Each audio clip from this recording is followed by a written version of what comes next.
Hello, good morning, and welcome to Henley High School for another edition of High School Softball here on mybasin.com. Hornets hosting the Crook County Cowgirls for a top 10 OSA matchup and partial doubleheader today.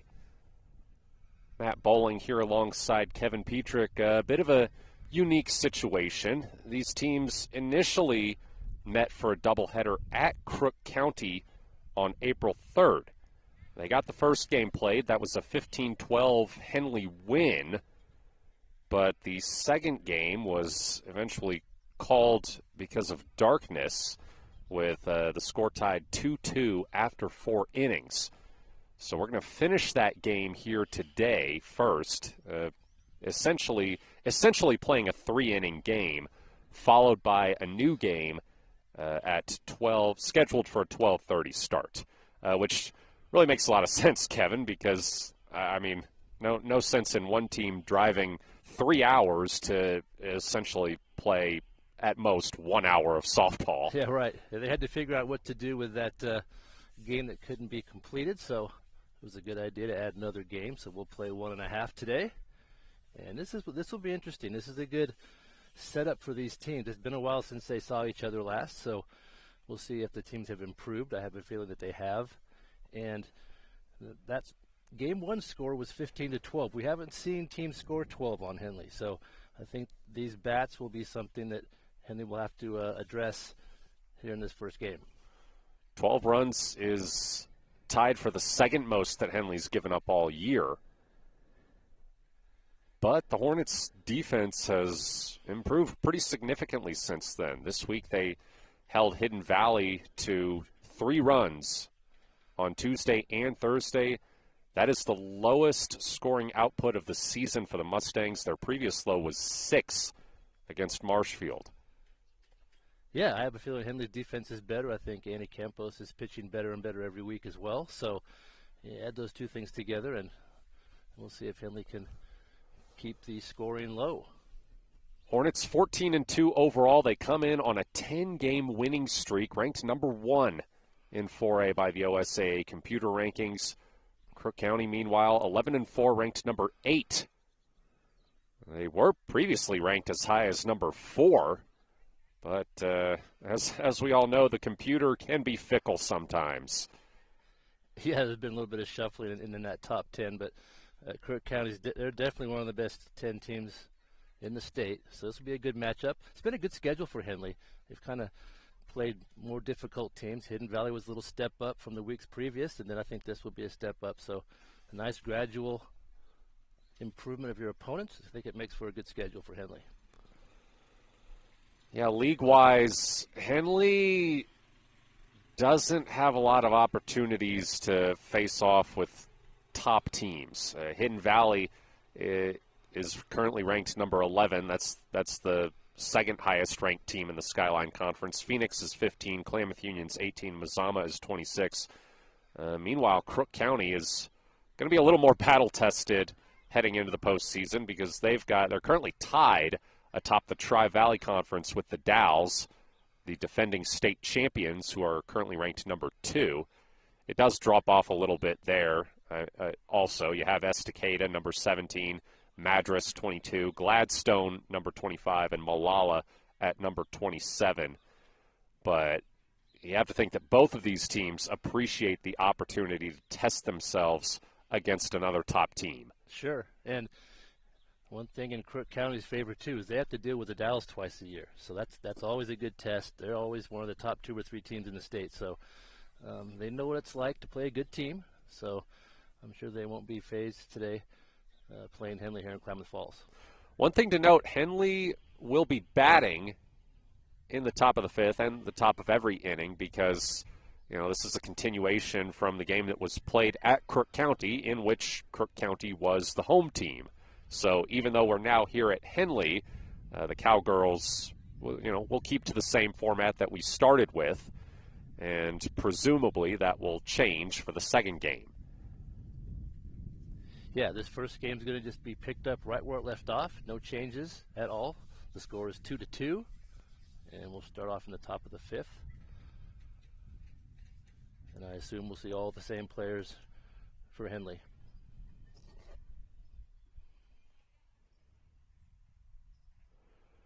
It will be interesting, though, to see what they do pitching-wise, Henley, because Gracie White got the start in that second game after Annie Campos threw 188 pitches in the first game.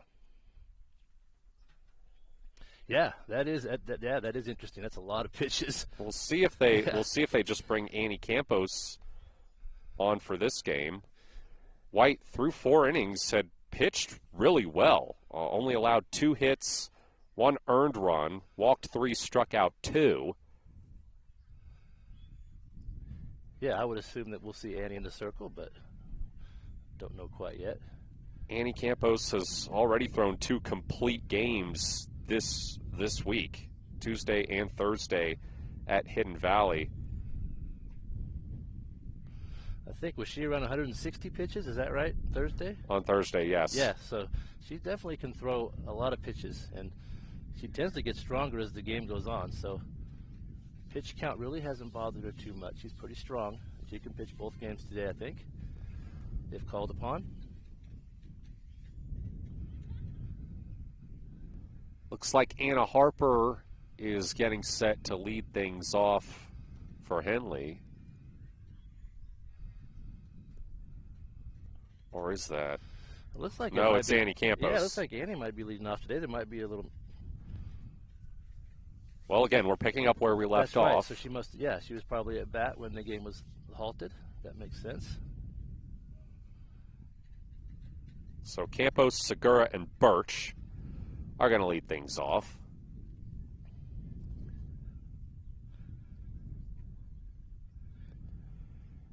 Annie's typically the third hitter in the lineup, but she'll be up there first today. These Henley hitters have been just on a tear, and I'm still just impressed. I believe 7 different players have hit home runs in this lineup. That's correct. You have 11 kids on the whole team, and 7 have homered. You don't see that often. It's a lot of power hitting, so it's really benefited Henley so far this season. Absolutely. Campos in the first 4 innings of this game back on April 3rd, she had gone 1 for 1 with an RBI.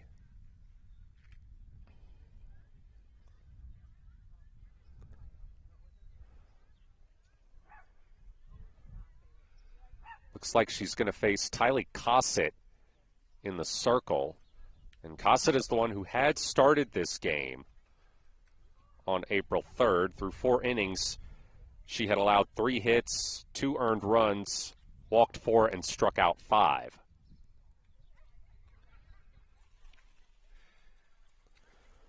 Yeah, the way Henley's been scoring runs, to only give up 2 in those first 4 innings, that's a pretty good pitching effort. So we'll see if she can continue that today.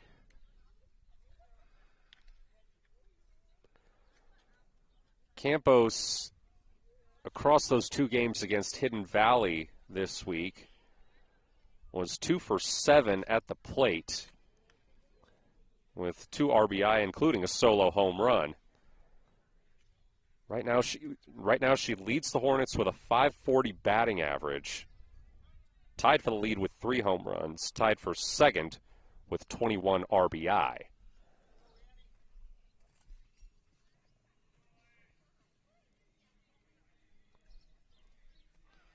So it looks like we're about ready to get things started.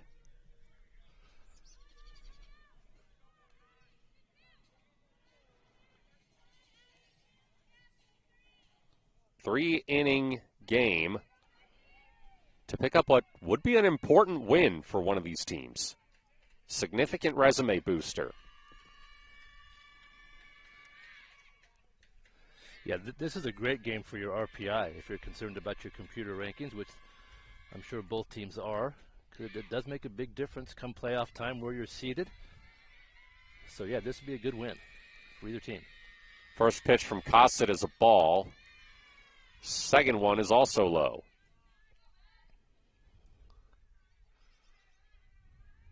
So a 2-0 count to Annie Campos to open things up here. Henley in their yellow uniforms today as Cossett delivers ball 3. I think this is the first time I've seen them wear those. I think, of course, we only started broadcasting the games with league play. And a 4-pitch walk to Annie Campos to lead things off. Always a good start to get that lead runner on base. It's going to bring up Leliana Segura.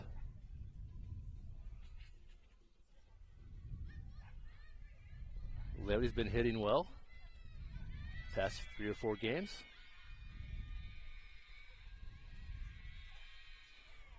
Comes in with a .432 average.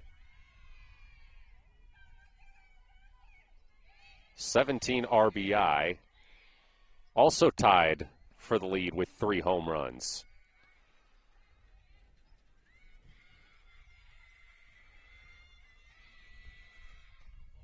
Big swing and a miss there, strike 1.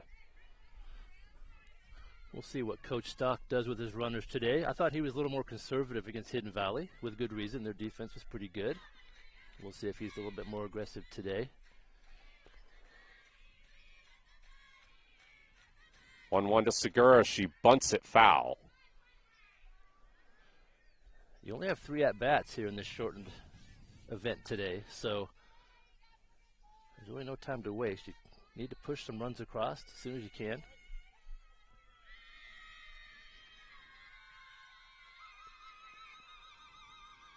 The 1-2. That's a passed ball, and Campos advances to second.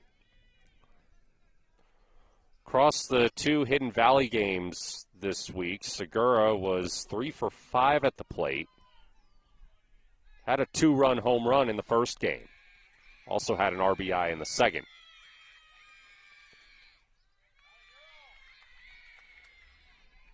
And there's ball 4. Segura walks.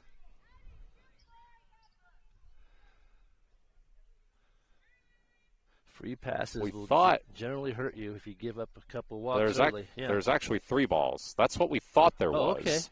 Okay. She's going back. Segura's going back. Jumped the gun a little bit, but she does have a full count. And now she walks. There we go.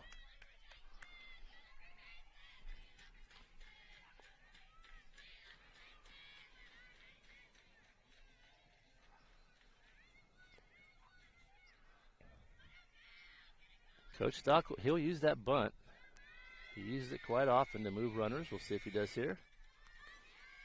So now Belle Birch, she does square up a bunt, and it's nicely placed. They get her out at first, but she advances the runners. That was well done. Put that bunt right where she wanted, down the third base line. Slow roller. And the Hornets now have 2 runners in scoring position. Well done. 2 on, 1 out for Natalie Hudson.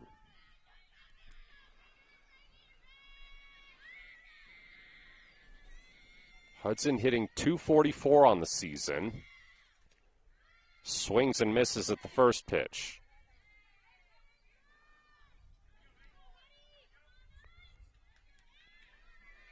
Anything hit deep to the outfield should score a run.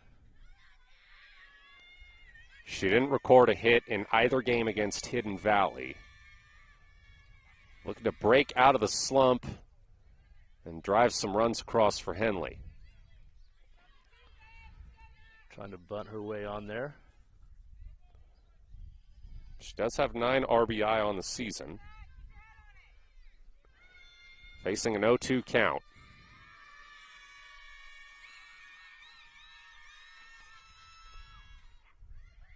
Chops one foul.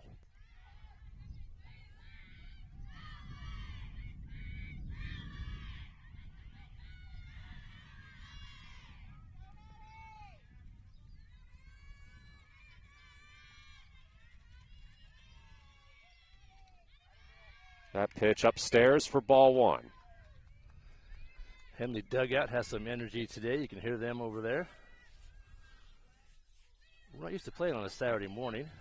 The sun's in a different spot, little different setup today. Another one high, 2-2.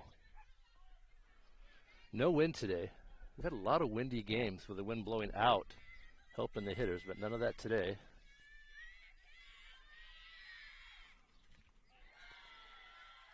And Hudson goes down. Chance for Crook County to get out of the jam here. Yeah, we've seen Henley get out of a lot of jams like this. And Crook County trying to do the same here, not give up any runs. With 2 out and 2 on. They're going to have to get Jillian Vickery here. Pitches high. Bounces right off the backstop. Quick enough to hold the runners.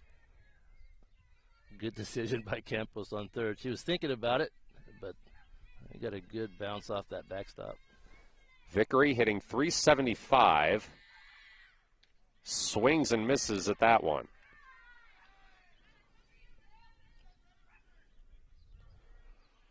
She was 4 for 8 across both Hidden Valley games.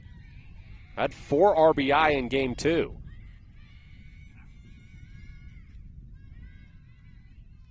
Takes one high.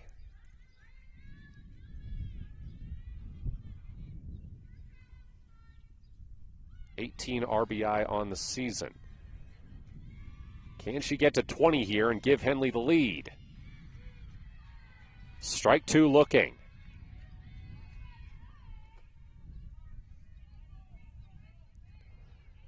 So a big pitch here for Tylee Cossett.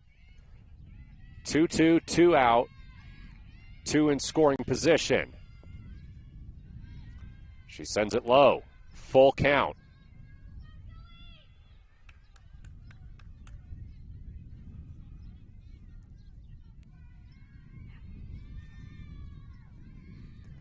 Another payoff pitch coming for Cossett. Swing and a miss, strike 3. Crook County escapes the jam. And the Cowgirls will come to bat in the bottom of the 5th. Looking to take the lead. Matt Bowling here alongside Kevin Petrick. You're watching Henley Softball on mybasin.com.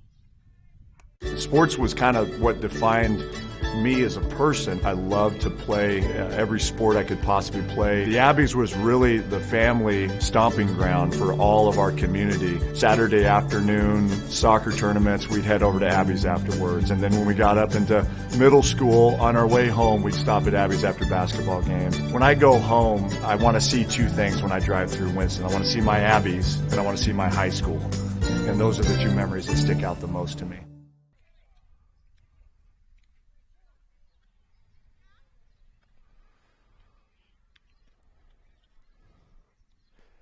Henley strands 2 in scoring position. So we remain tied at 2 here in the bottom of the 5th. And it looks like it's going to be Annie Campos in the circle. As we mentioned, Gracie White had gotten the start in this game when it was started on April 3rd. Pitched well through 4 innings, but Henley's got a fresh Annie Campos. So, of course, they're going to look to her to pitch these important 3 innings. Cossett did nice work pitching for Crook County in that last inning, getting out of that jam. Henley getting those first 2 runners on base. Could have spelled trouble, but they were able to get out of the inning with no runs. We'll see if Henley can do the same.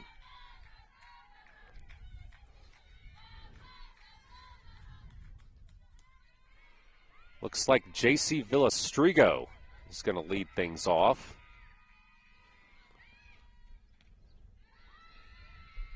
Takes ball 1.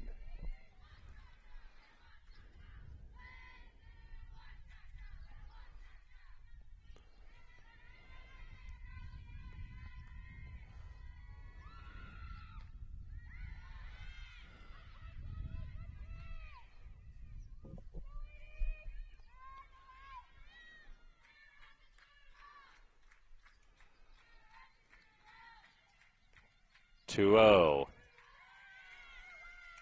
Strike one looking.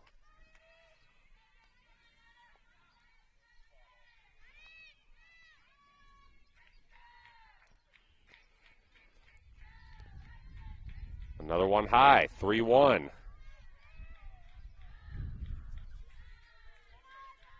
Sometimes it takes her a little while to really find a groove.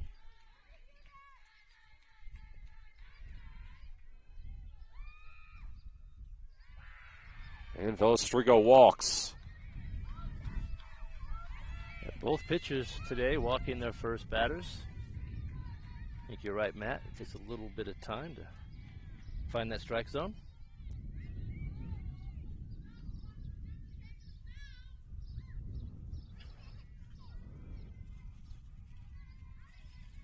Brings up Caitlin Fildes.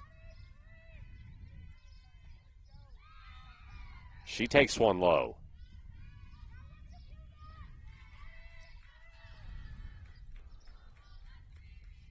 Scoreboard has gone out again here at Henley. That was a problem in the last Saturday doubleheader, actually, last week against Mazama.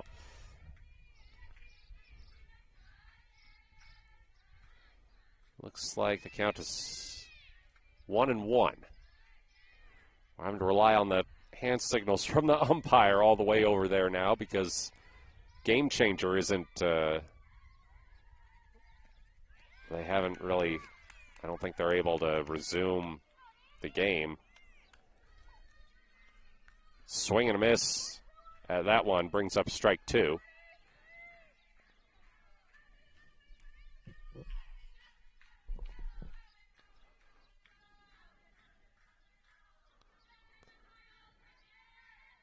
One, two. Strike three. Got her swinging.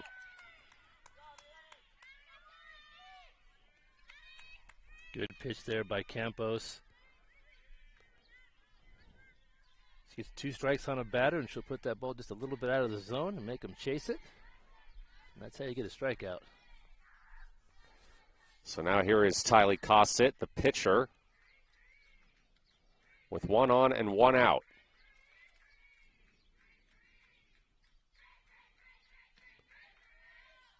Takes the first one high. Bill Birch behind the plate. Opposing coaches respect her. They haven't tried to steal a lot of bases on her. She does a good job back there.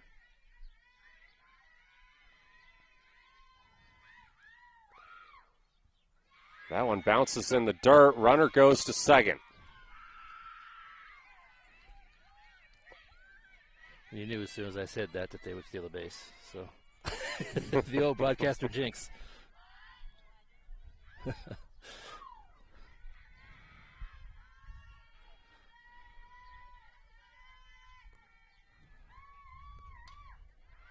Driven to short. Misplayed, and everyone is safe. Runners at the corners for Crook County with 1 out. That was a tough play. The base runner going from second to third crossed right over the ball as it was rolling toward the shortstop there, Hudson. Made for a tough play. That was a good break for Crook County. Brings up Allison Ware. Sophomore with a chance to give the Cowgirls the lead.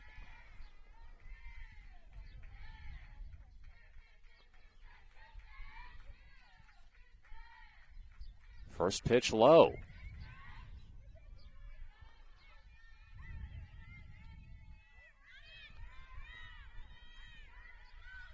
Scoreboard's back on now, for what it's worth.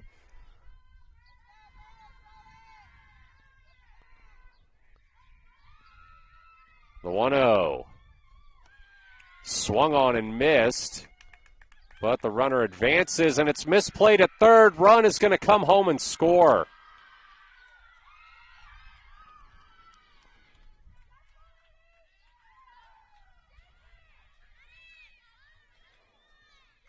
That is a big error from Henley.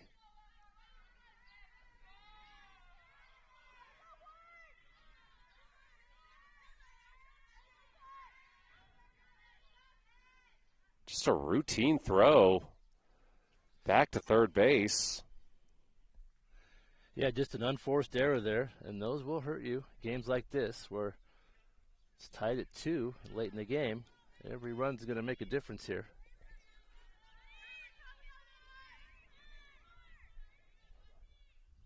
They'll try to regroup after a short timeout.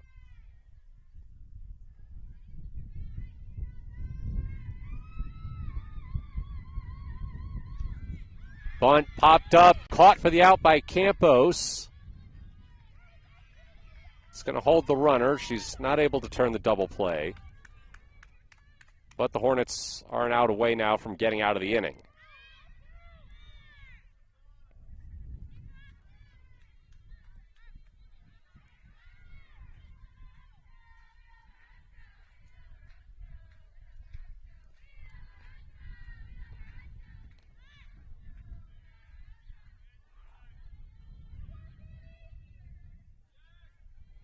First pitch is a ball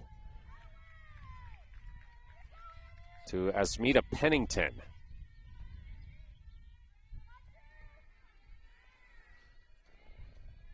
Oh, no, it's a strike. Missed the signal. That one is a ball. It's in the dirt. Runner stays at second. Pennington's scoring around the bunt here, even with 2 out.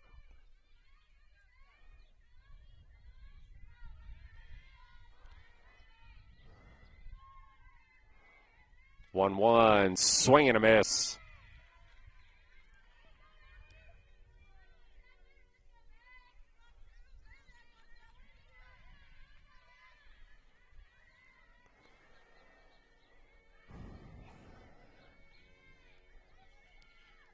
Payoff pitch on the way for Campos. Driven to third, and they get her at first. Henley back up to bat, trailing 6th here on mybasin.com. Thanks to Les Schwab Tires, I'm a confident backseat driver, but Mom's a little stressed about spending. Remember, deep breaths and watch your speed. Even though we're watching our wallets, Les Schwab is still watching out for our safety. So turn here. During the Les Schwab Founders Celebration Sale, save up to $150 instantly on select sets of 4 tires. Les Schwab Tires, doing the right thing since 1952.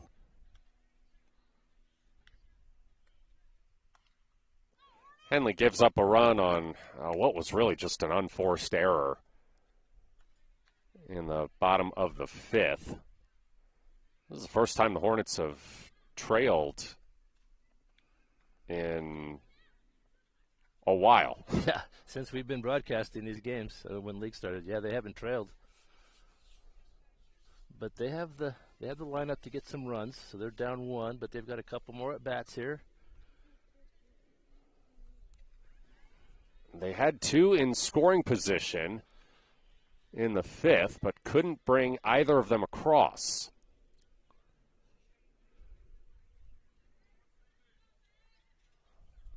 Looks like Susie Nichols is going to lead things off here, so it'll be Nichols, Higgins, and Harper.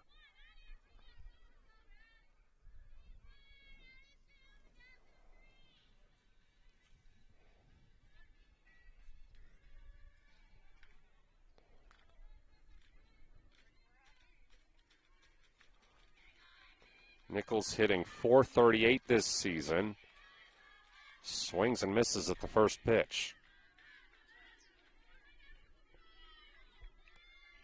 I'm sure Coach Doc really wants to get one of these first 2 hitters who are both on base for the top of his lineup. She was 4 for 7 at the plate across both Hidden Valley games. That pitch, a ball.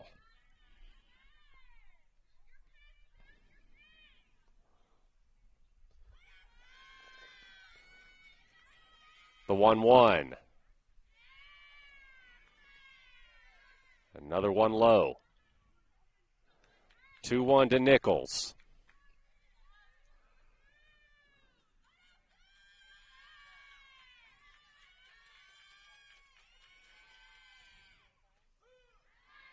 That one a called strike.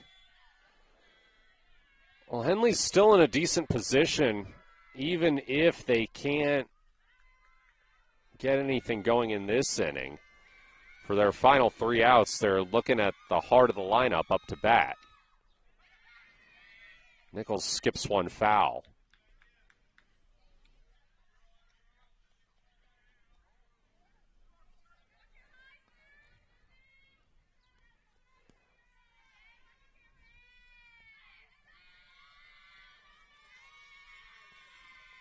Two. Way high over the head of the catcher. So a full count now for Nichols.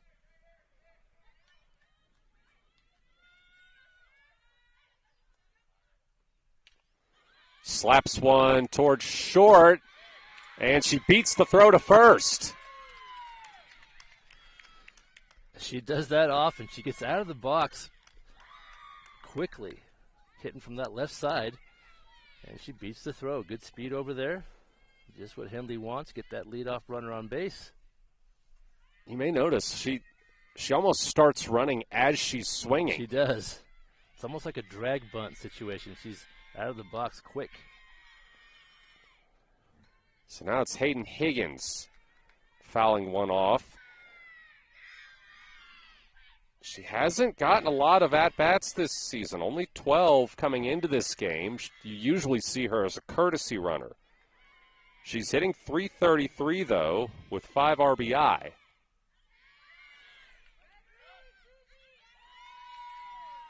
Throw is in the dirt, and Nichols goes to second. It's a big base there. Eliminate that double play. Puts the tying run in scoring position also. Yes. 1-1 to Higgins. That one's low. Ball 2. Higgins has been used as a runner quite a bit. She's very good on the base paths as well. She's quick, so if they can get her to first base here, it'd be a good thing.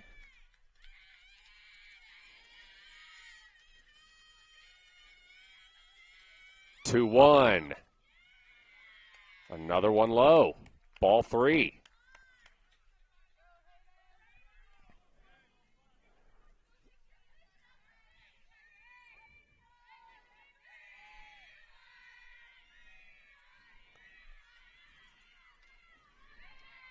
That one driven foul.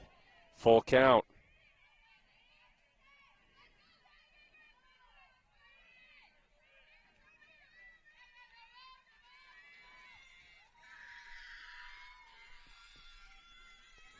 Three-two. And Higgins walks. So the table is set for Anna Harper, hitting .518 with a team high 22 RBI. 3 home runs. Had a season high 4 hits, was 4 for 5 at the plate in Game 2 against Hidden Valley on Thursday.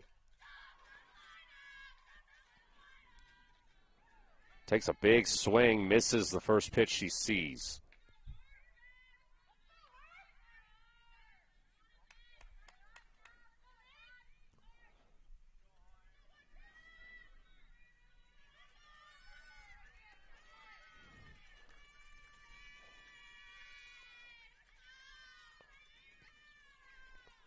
A 1 to Harper is up high. In almost every game, Anna either sends one over the wall or to the wall. She's really a power hitter. If she doesn't hit the ball out of the park, she'll hit it deep. And the Cowgirl outfielders are playing deep right now in outfield.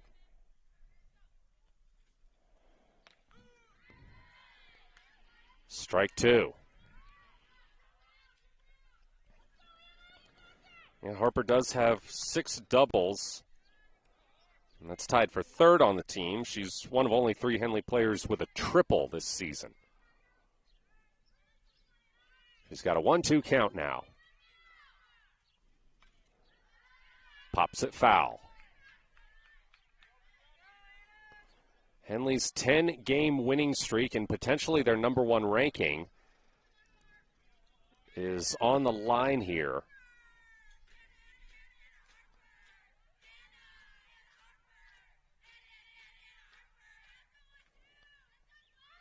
One, two, ball in the dirt. Runners advance.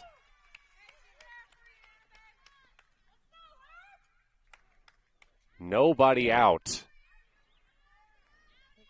A massive opportunity for Henley.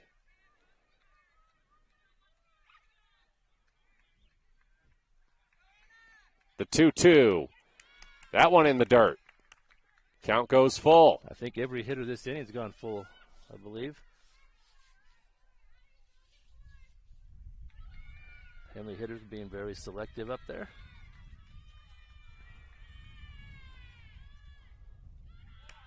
That one gets away, and the bases are loaded.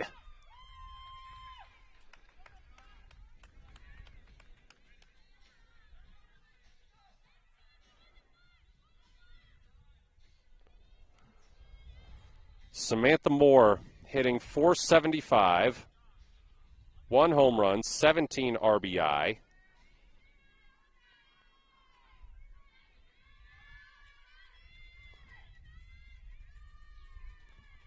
She was 1 for 5 across both Hidden Valley games. Takes ball 1 low here. Henley hitters are very disciplined. Sometimes when you score a lot of runs, you want to swing at every pitch. This team's not like that. They do a good job of discerning which pitches they want to hit. 1-0 to Moore. That one's low. Ball 2.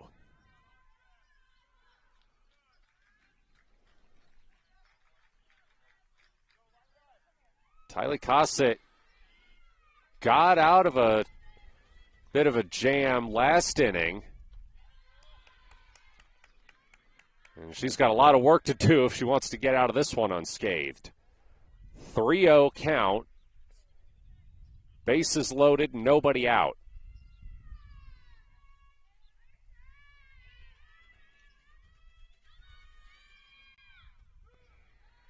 And that's a strike. She's been able to get these hitters to 2 strikes. Just having trouble getting the put out. A ball ties the game. High pressure pitch for Cossett. And there's the walk.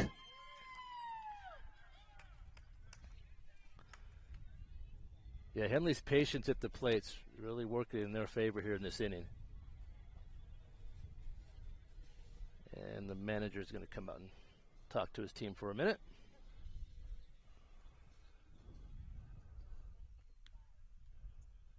Yeah, Jeremy Puckett, the Crook County head coach. His team in a pretty tough spot here.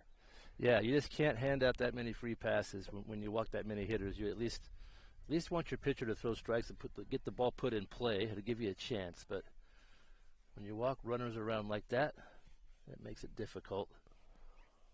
And now we've got ourselves a tie game. And it's Annie Campos up to bat. Definitely one of the hitters you'll want up there with the bases loaded. She quite simply has the clutch gene. She's very good under pressure, for sure.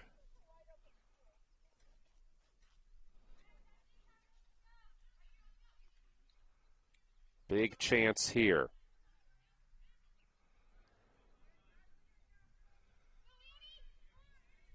Crook County's going to stay with their pitcher here.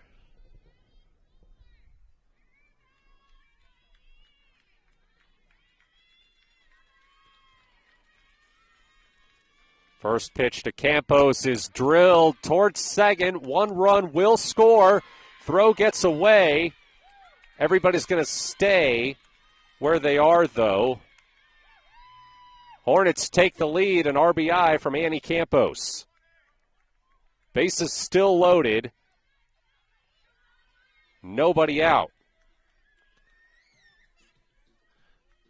A good throw might have got the runner there. The ball was a slow roller. Crook County had a chance, couldn't quite execute. So here's Segura. That one in the dirt, but ricochets right off the backstop. So the runners stay.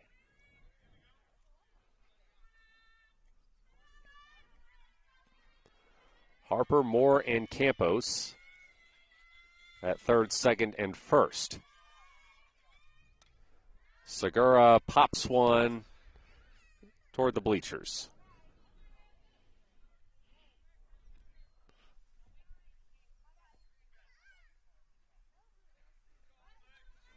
Somebody has to go get that ball out in the weeds. Looks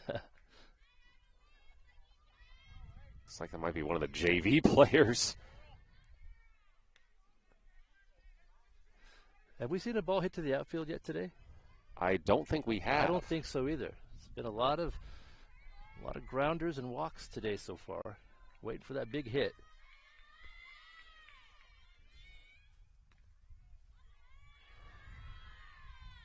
There's a ball.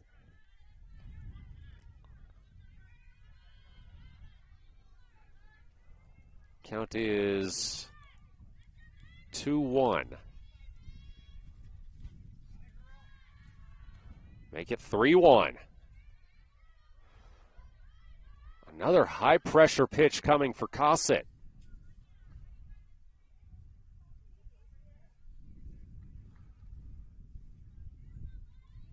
Already walked in one run and walks in another.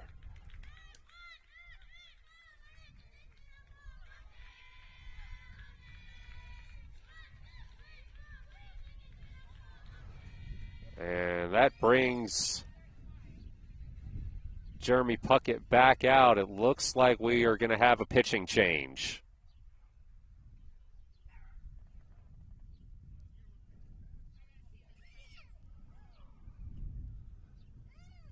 It's going to be Raylan Weaver, senior.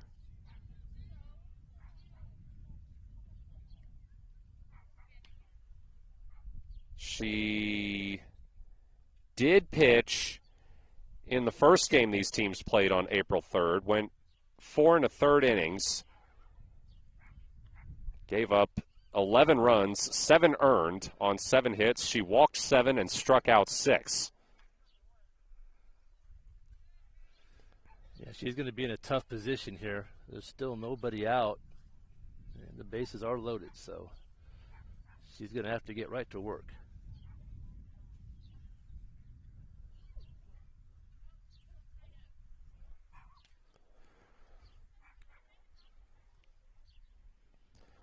She's going to face Belle Birch.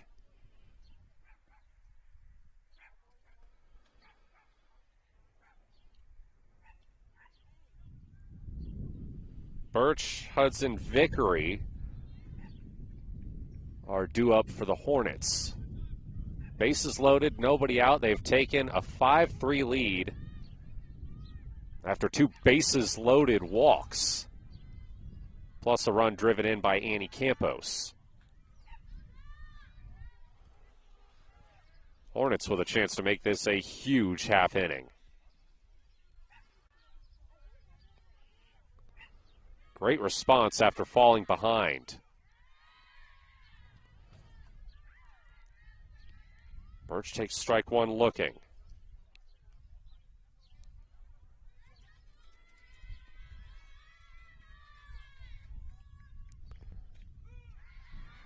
Another one looking. 0-2 to Birch. Good start here for Weaver.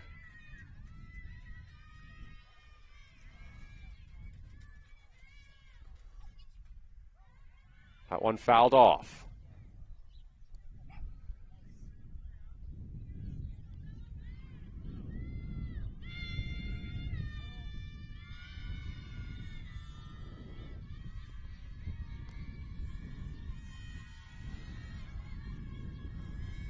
The 0-2 in the dirt.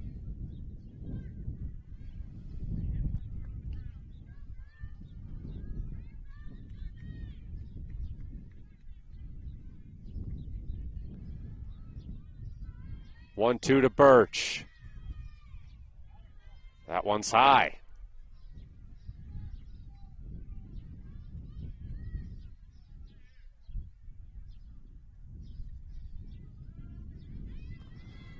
Tough spot for any pitcher to be in here. That one skips in the dirt. It hits Birch, and another run comes in.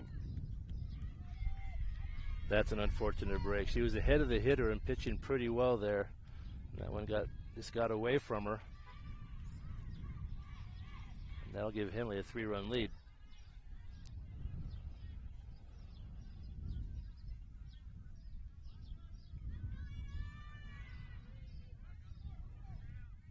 So it's Natalie Hudson.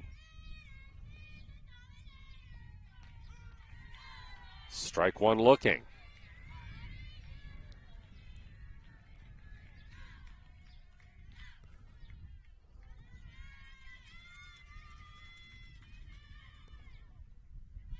That one in the dirt.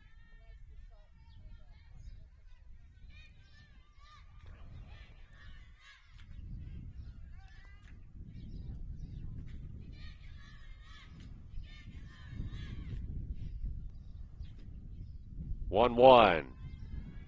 Fouled off behind the safety netting. Henley still hasn't been able to put a ball into the outfield in this game today. Deep fly ball would score a run. The 1-2 from Weaver. Pass ball, run comes in to score. Well, it may not have been a pass ball. It might have hit Hudson based on the seeming lack of urgency from the catcher.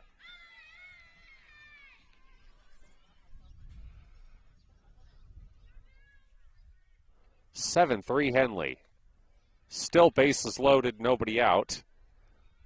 As Vickery takes ball one looking. Been a strange inning. We're used to seeing Henley score runs, but they haven't had to use their bats in this inning. That one fouled off by Vickery. I mean, you'll take them how you can get them. Of course. That's good disciplined hitting. You just swing at the strikes. A couple of hit batters, add it all up, and the base is loaded. 1-1 ball.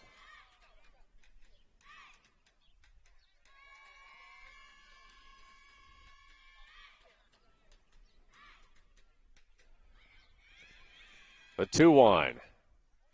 That's low.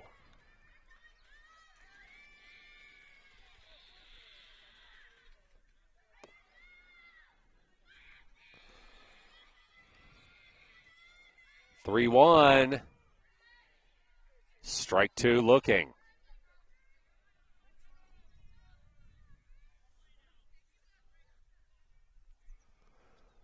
Well, Henley's already gotten 3 runs without even having to swing the bat.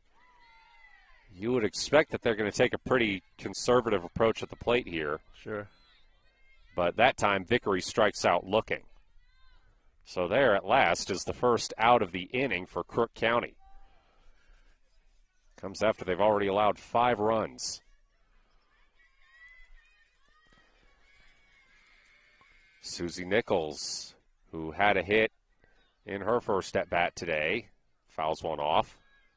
Crook County definitely looking for a double play here. If they can get some kind of a ground ball in turn 2, that would get them out of the inning.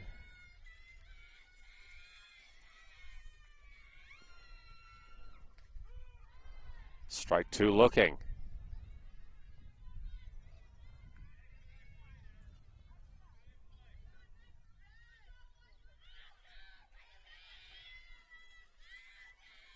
Oh, 2 to Nichols. Swung on and missed. Strike 3. A big out there for Raylan Weaver.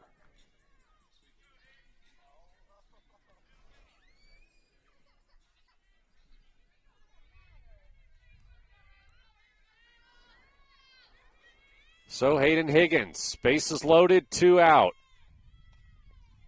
Drives one foul toward her own dugout.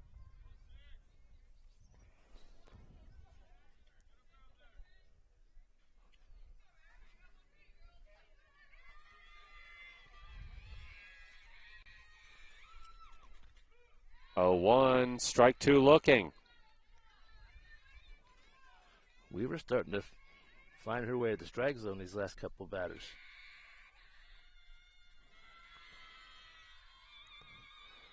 0-2 in the dirt. Runners hold.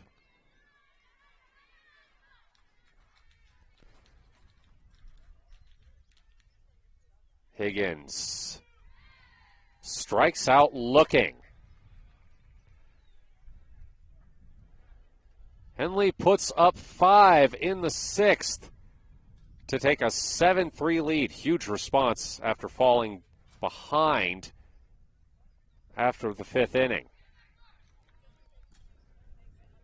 Crook County with 6 outs remaining when we come back here on mybasin.com. Threads. There are many threads that run through our region. There are churches and schools and Little League teams that bring us together and bind us into communities. There are roads and cars. There are houses and jobs and businesses, all woven together to make the fabric of our communities.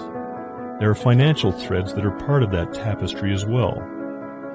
For over 80 years, it's been our pleasure to be headquartered here, providing financial services to generations of our friends and neighbors.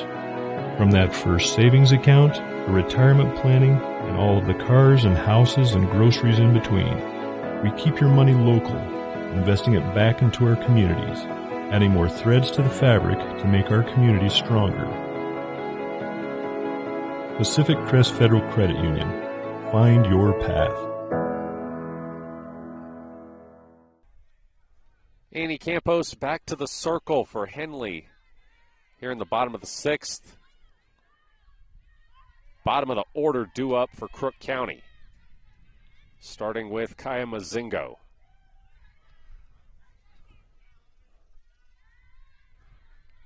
As we mentioned at the top of the broadcast, this game started at Crook County on April 3rd. So we keep it with the Cowgirls as the home team, at least for the remainder of this game. Presumably it will switch for the second game. Zingo fouls one off.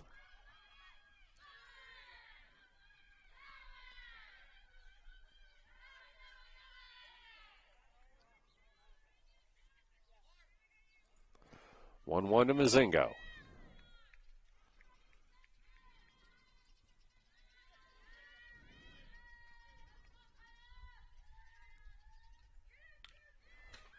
Fouled off.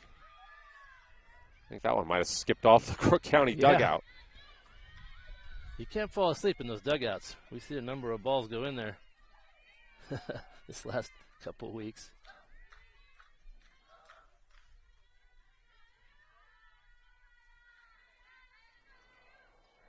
One, two.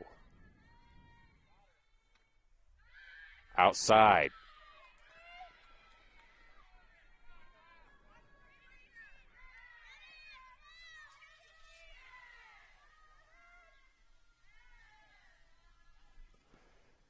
Two. Swing and a miss, strike three.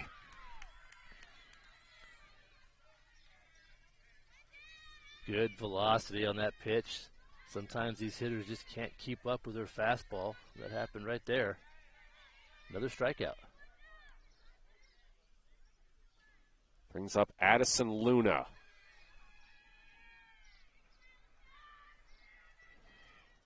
Luna had one of Crook County's 2 hits through the first 4 innings of this game when it started on April 3rd.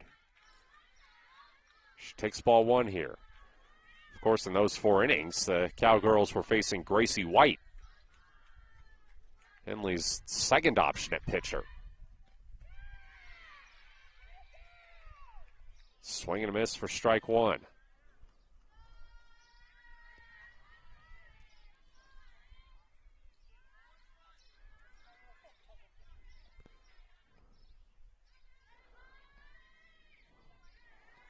The 1-1 in the dirt.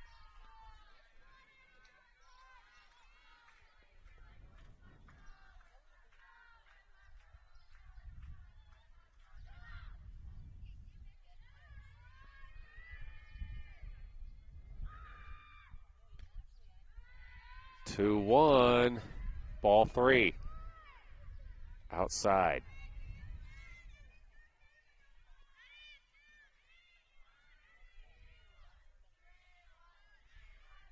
The 3-1 from Campos.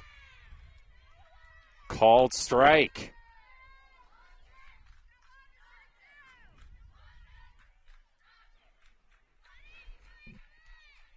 So it's 3-2-1 on the scoreboard. 3 balls, 2 strikes, 1 out. Struck out swinging. Back-to-back strikeouts for Annie Campos to open this inning. Just went with the heat, just like the last batter.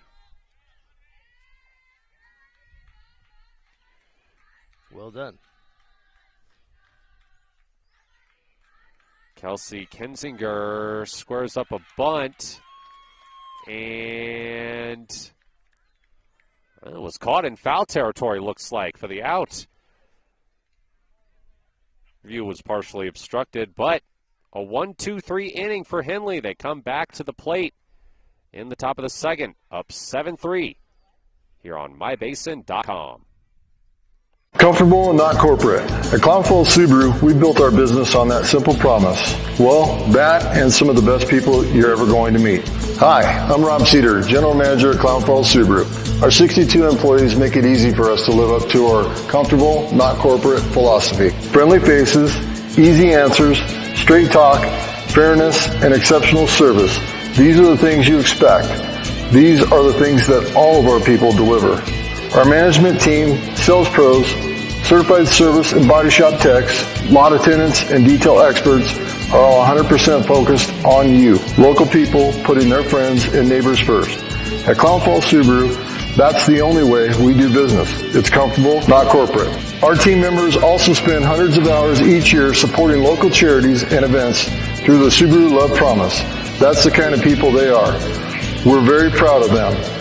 They're your friends, they're your neighbors, they're glad to know you, and they want you to be glad to know them too.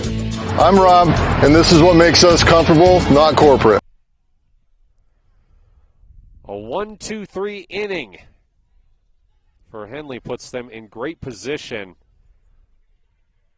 into the final inning, heading into the final inning of this abbreviated makeup game. It was initially called due to darkness at Crook County after 4 innings on April 3rd, so we started this game tied 2-2. Cowgirls took a 3-2 lead in the bottom of the 5th. Henley responded with 5 runs in the top of the 6th. Only one of those was driven in. Harper going deep to center. It's off the top of the fence, and they're going to call that a home run.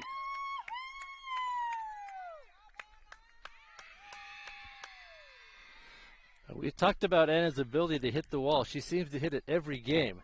It's in some way. She either drives the ball for a double or hits it out of the park altogether. That time, a little bit of both. Hit the wall and bounced it over. Some good power hitting from Anna for the home run. Anna Harper last week had a 3-game home run streak. She hit one against Klamath Union on April 9th, another against Klamath Union on April 11th, and one in the first game of a doubleheader against Mazama last Saturday. And she also hit one off of that little yellow border last week. That's the second time she's hit that in a week. So it's like a magnet. So she now has the team lead with 4 home runs on the season. She didn't have any coming into last week before that streak started. Yeah, she's really found her hitting just at the right time.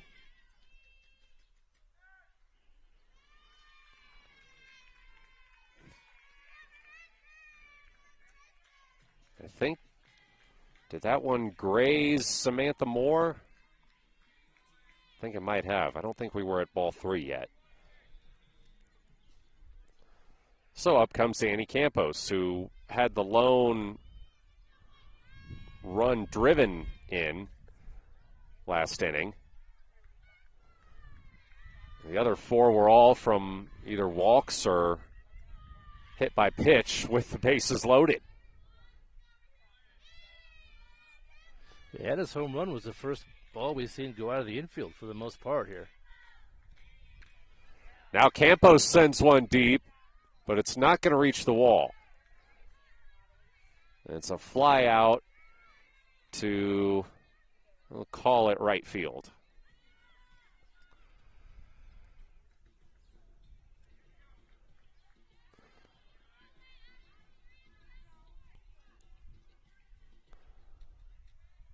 And it'll bring up Leliana Segura. She takes ball 1.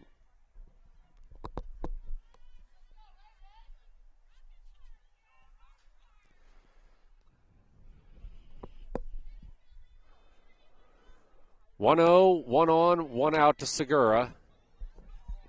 Pitcher lost the ball. And the runner advances to second. I'm not sure what you call that there. I think the umpire says there's 2 balls. Yeah. That one just kind of flew out of the hand of Weaver a little awkwardly. Didn't even leave the circle. Very strange. Good heads-up base running to take that base.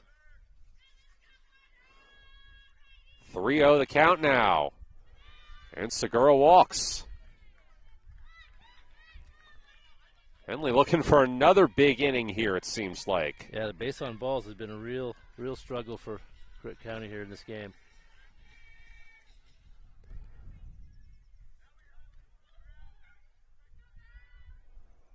Bell Birch with 2 on and 1 out takes ball 1.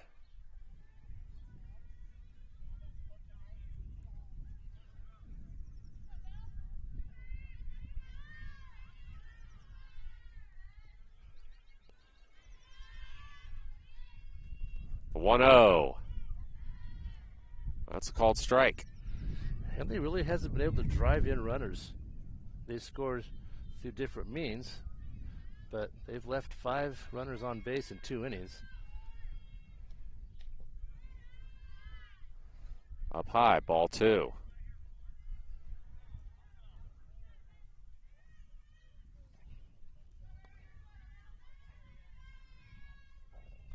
Two one to Birch. It's fouled off behind.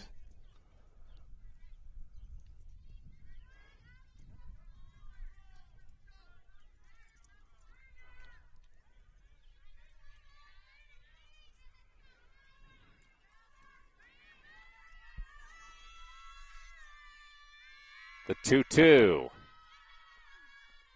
That's low.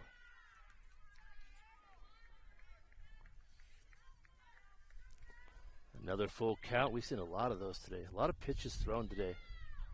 More danger for Raylan Weaver. She is a ball away from loading the bases again and does.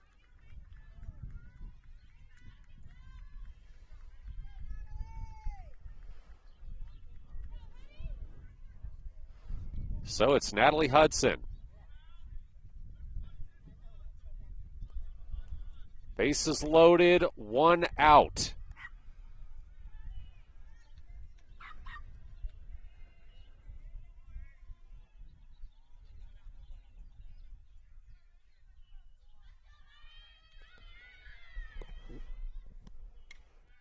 Swung on, popped up, foul, right beside the Henley dugout. Should be an easy retrieval for the ball shagger.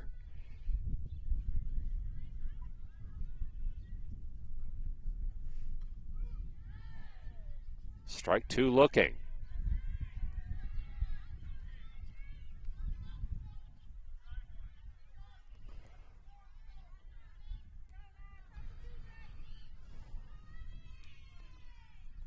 0-2. Chopped foul.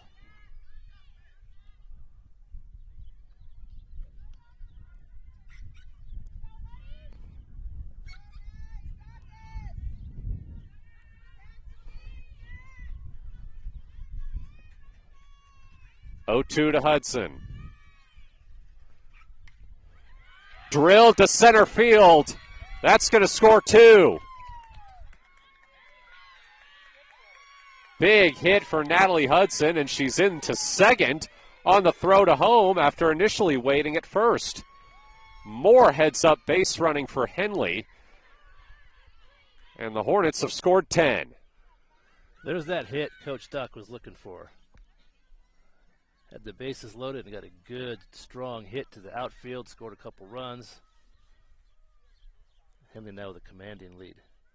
Can Jillian Vickery keep it going? She swings and misses at the first pitch.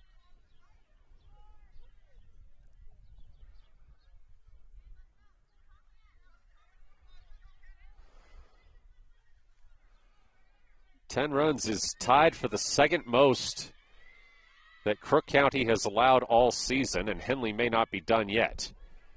Their most was in the first game against Henley, 15.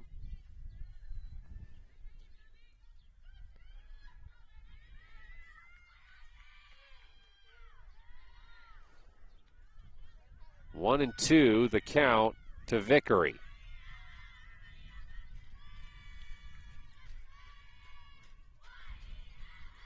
Two in scoring position. That one's low.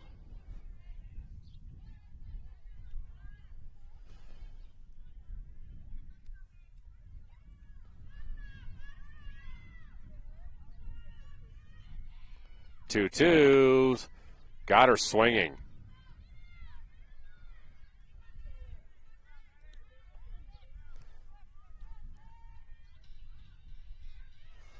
So it'll be Susie Nichols to try to keep this going.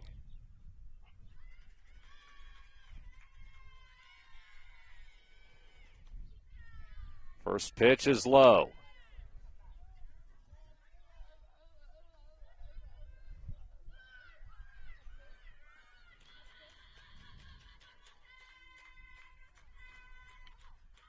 One-0, fouled off.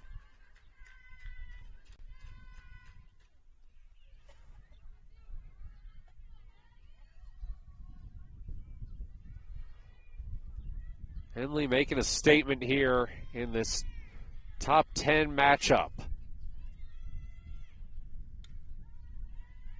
Another one is driven foul.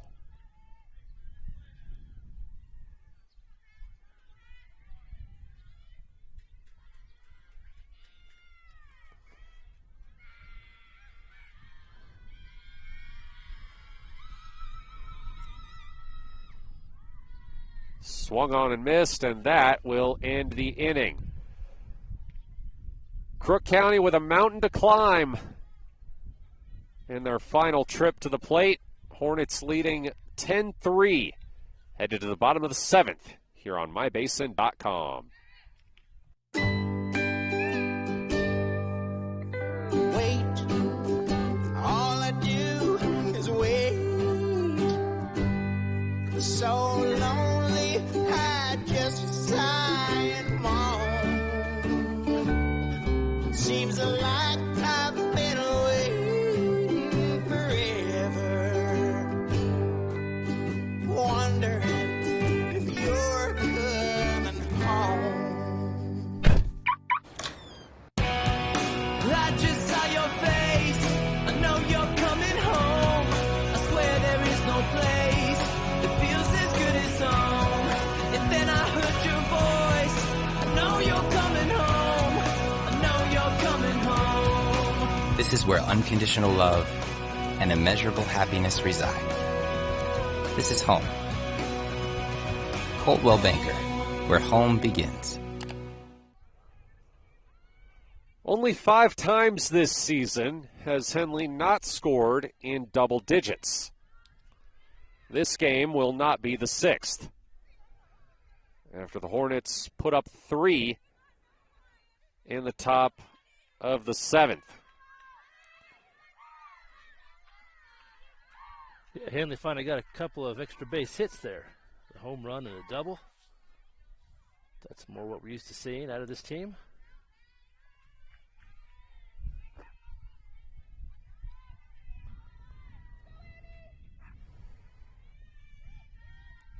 Annie Campos looking to close things out for the Hornets. She rolls the first pitch in the dirt.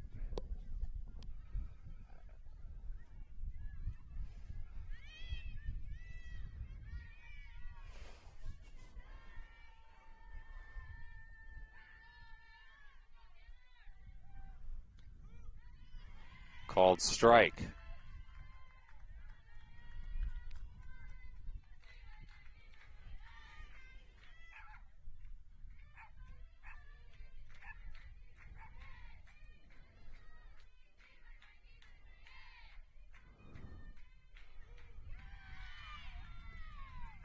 Called strike 2. It's Danner Hemphill, leadoff hitter for Crook County, making her first plate appearance today.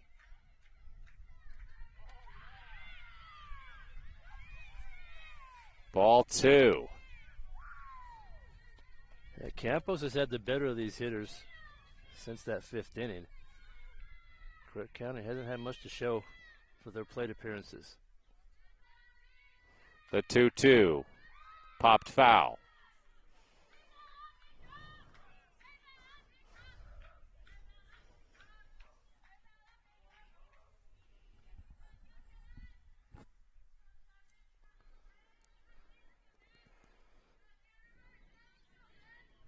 Two. Clapped into center field, and Hemphill is aboard.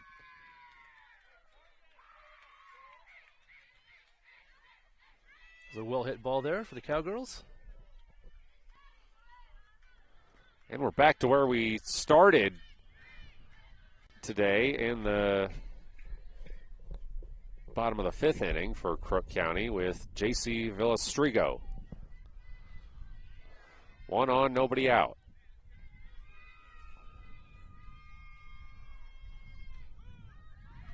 She takes strike 1.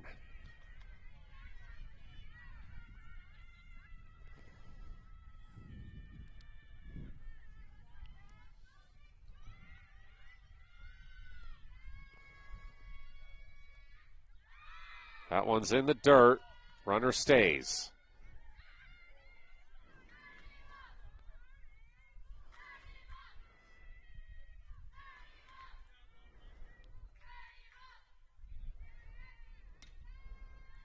Popped foul into the weeds.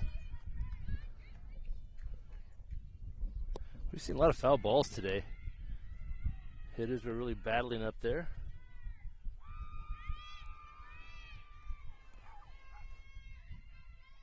1-2 to Villastrigo. Got her looking.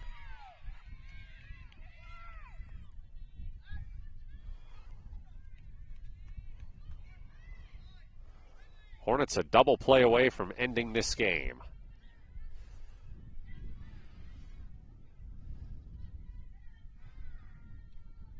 Kaylin Fildez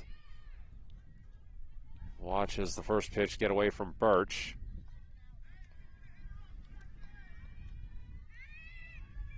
And Bill advances to second.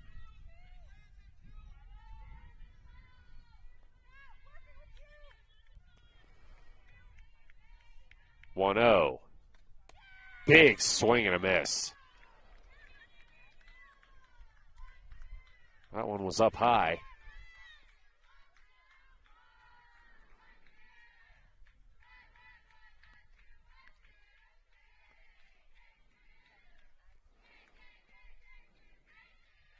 One. Fouled off. Bit of a hesitation in that swing there, it looked like, from Fildez.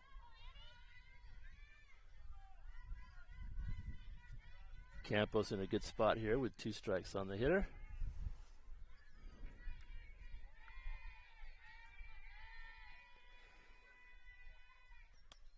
That one is soft and low. A little change of speed, a little change up.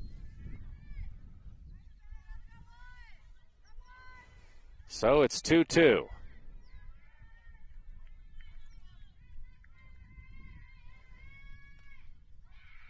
Another one fouled off.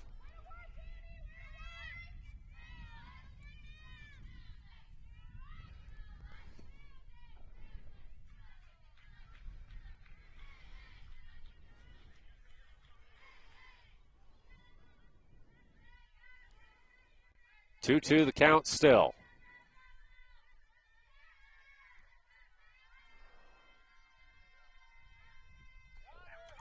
Got her looking.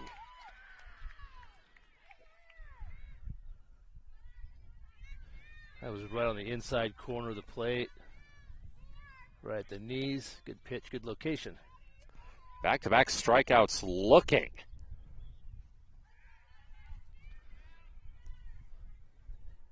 And the Hornets are an out away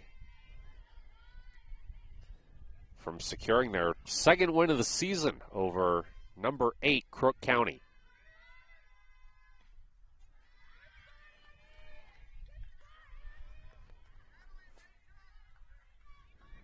First pitch is a ball to Tylee Cossett.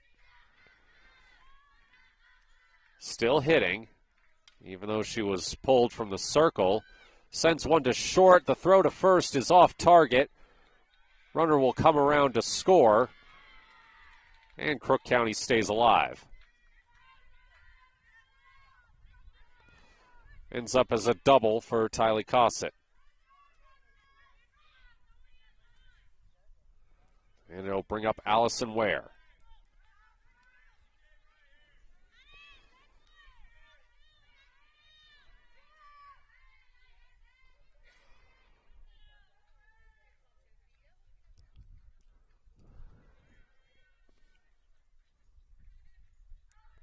First pitch from Campos. Looks like that one might have been a bit inside.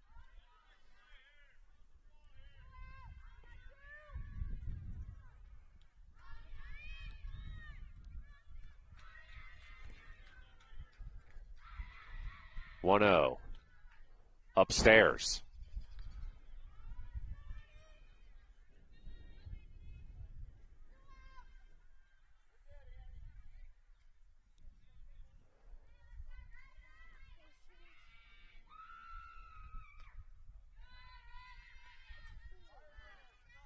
Three-0 count.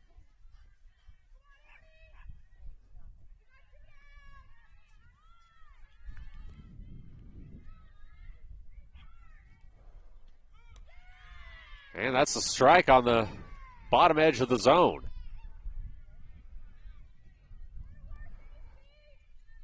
3-1 count to Ware.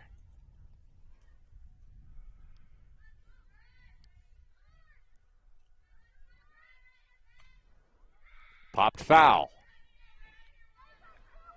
Full count, 2 outs.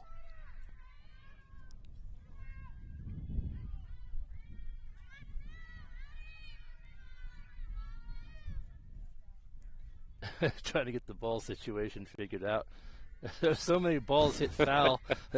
Coach Doc's having to throw them all back into the umpire. They're all over in the weeds over there. I think now we're ready to go. Campos can end the game on this pitch. Full count, 2 outs. Fouled off.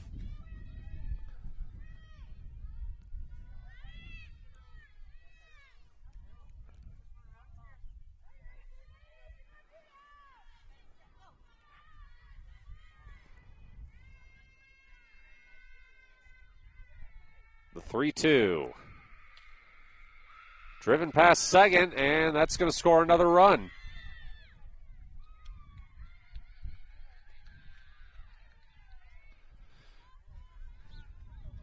Crook County does not want to end this game. They're hanging in there.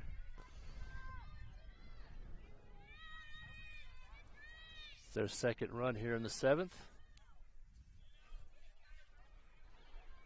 Asmita Pennington with 2 outs and a runner on, swings and misses at the first pitch from Campos.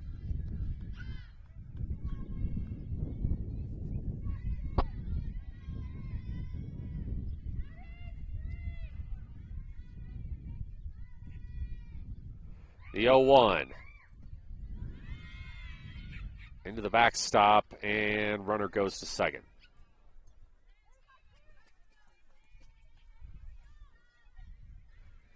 Henley's had a couple chances to end this inning,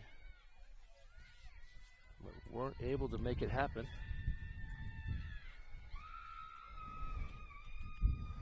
1-1, fouled off. So Henley again, 1 strike away from ending this game.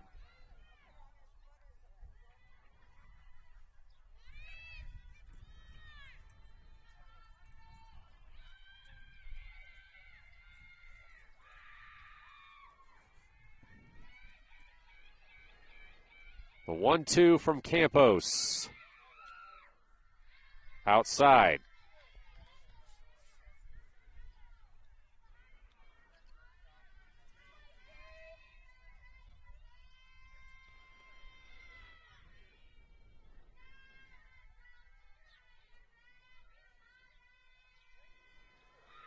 Two in the dirt. Good stop back there from Birch, not allowing the runner to get to third. Count goes full.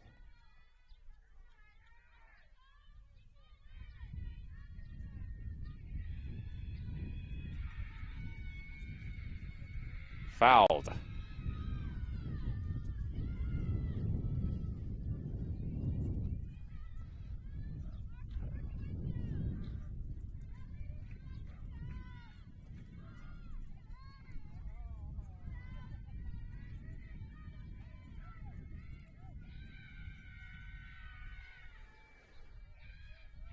Still a full count.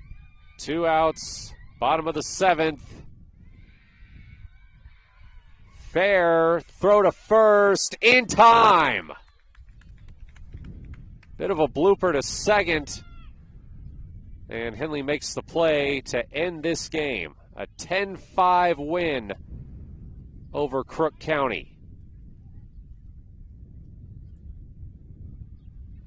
Hornets, in finishing a game that started on April 3rd, outscored the Cowgirls 8-3 over the last 3 innings. We will start a brand new game here in about 20 minutes.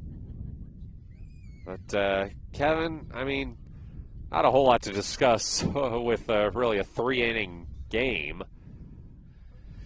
But Henley, I mean, like you were saying, they didn't get a ton of big hits, but they were still able to rack up the runs. Just, I think, showing a lot of great plate discipline. Conservative approach at times, but it usually worked out. Yeah, Henley did what they needed to do. Sometimes you just take what the opponent gives you, and in that case, there were a lot of bases on balls and a few hit batters, so that helped Henley. But they started getting the bats working a little bit. They had a home run and a double late in the game, and we'll see if that carries over to the next ball game. So I believe, we're going to have probably about a 20-minute break here before we start game 2. We're going to keep this stream up, so you can keep it right here. Matt Bowling here alongside Kevin Petrick. You are watching Henley Softball on mybasin.com.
All right, welcome back or welcome in if you're just joining us.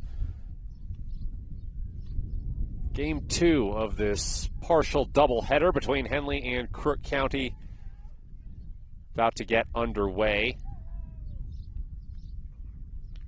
Hornets wrapped up a 10-5 win in the first game, finishing a matchup that originally started at Crook County on April 3rd. It was tied 2-2 after 4 innings, got called because of darkness.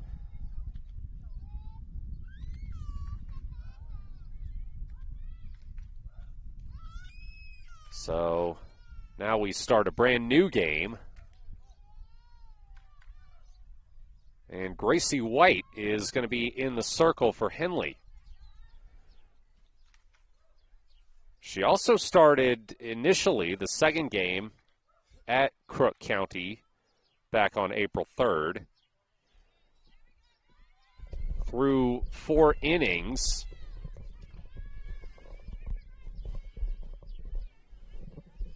she allowed 2 hits, 1 earned run, walked 4, struck out 3. Matt Bowling here alongside Kevin Petrick. And it looks like we're about ready to get things going here. First pitch from White is a ball.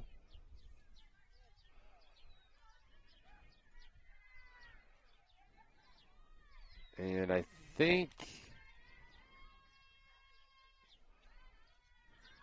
Game Changer's not running yet. Can't quite tell who that is leading off. Scoreboard's out again. Things aren't quite working here early on in game 2.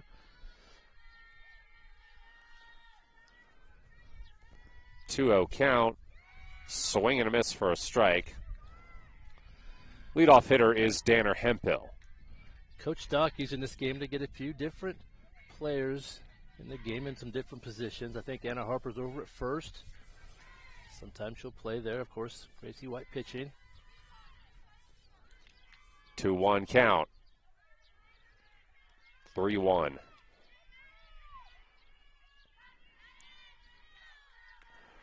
White for the season has thrown 15 1/3 innings. This is her 3rd start. She's got a 1-0 record. Walks the leadoff hitter.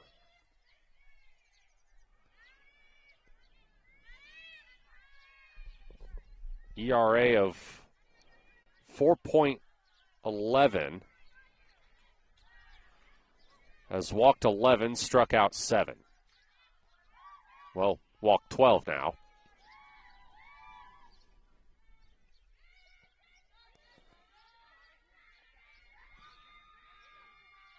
She'll face J.C. Villastrigo. Delivers a ball.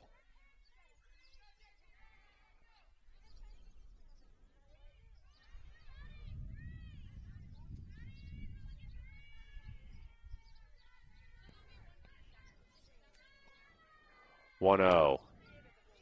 Driven to short, misplayed, everybody's safe.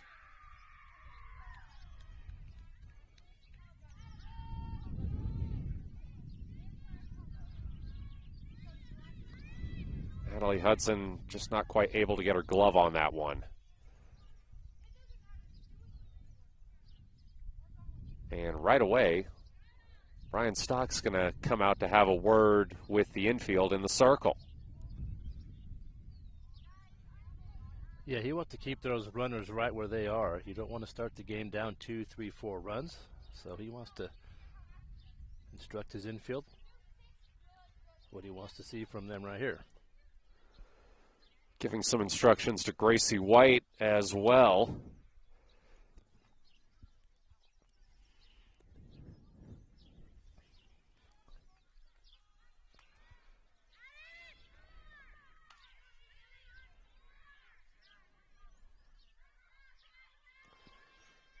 So 2 on and nobody out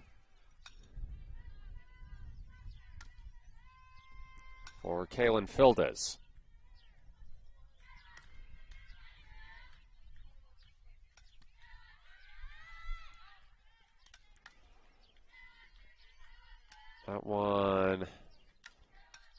was foul.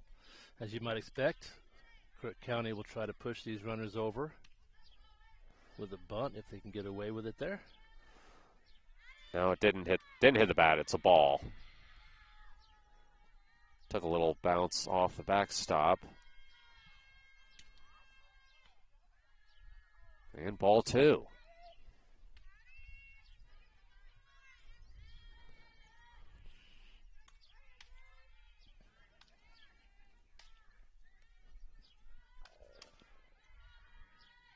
Or no, well, they've updated the scoreboard now. It's 1-1. Yeah, they did change that first pitch. That one, a bunt missed, and it's a strike. Runners advance, though.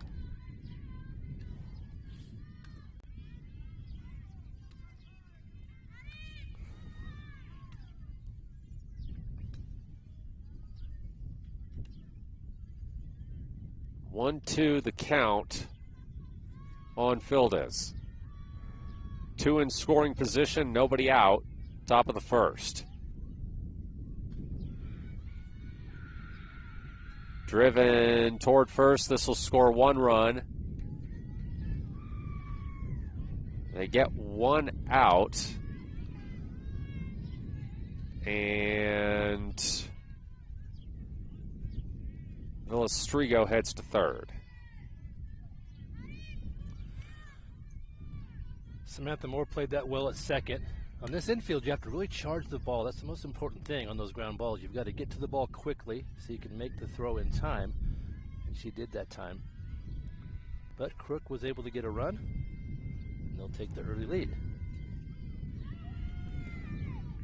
First pitch from White is a strike to Tylee Cossett.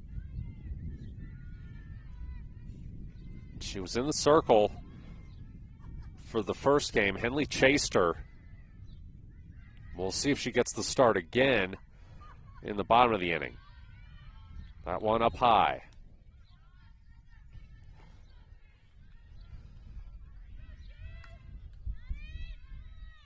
Second time today, Henley has trailed.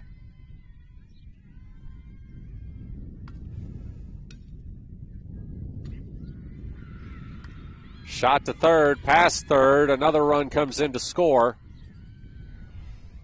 And Cossett is aboard.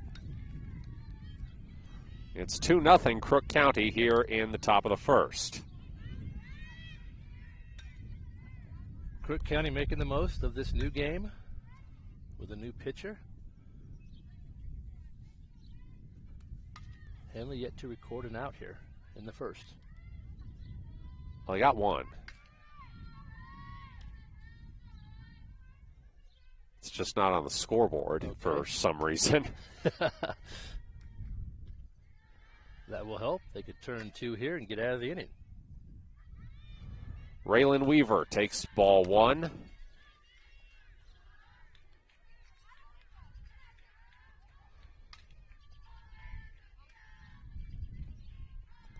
One-0.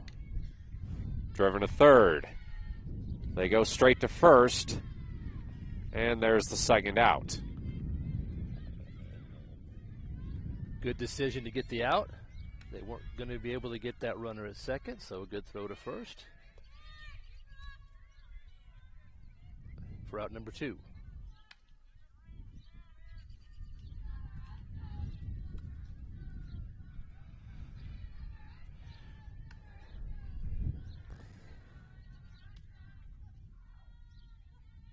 Asmita Pennington with 2 out and a runner on second. Drills the first pitch through the legs of Vickery at third. And there are runners on the corners.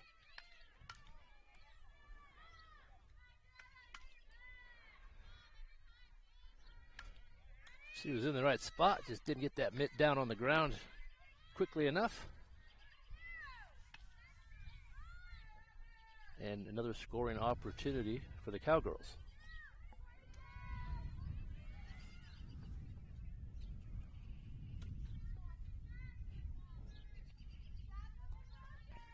It's Allison Ware.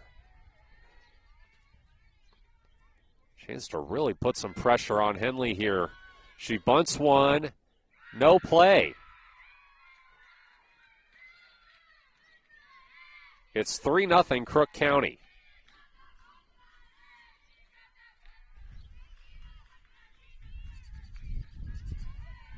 And they with a few mistakes here in this inning, and it has cost them 3 runs. That time there wasn't anybody covering first base on the bunt. The first base player was rushing the ball, and there was no one to cover the bag. We're down to the 8-hole hitter, Addison Luna. She takes strike 1 looking.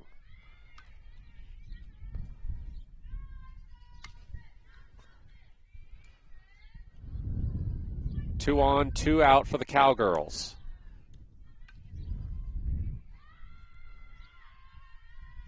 The 0-1 from White in the dirt.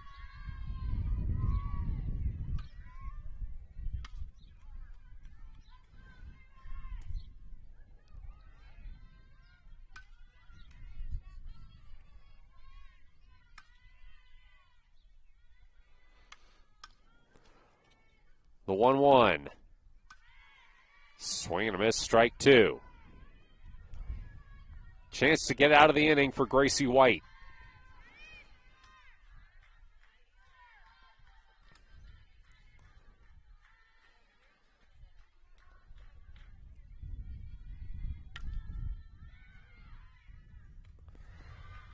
She sends it high.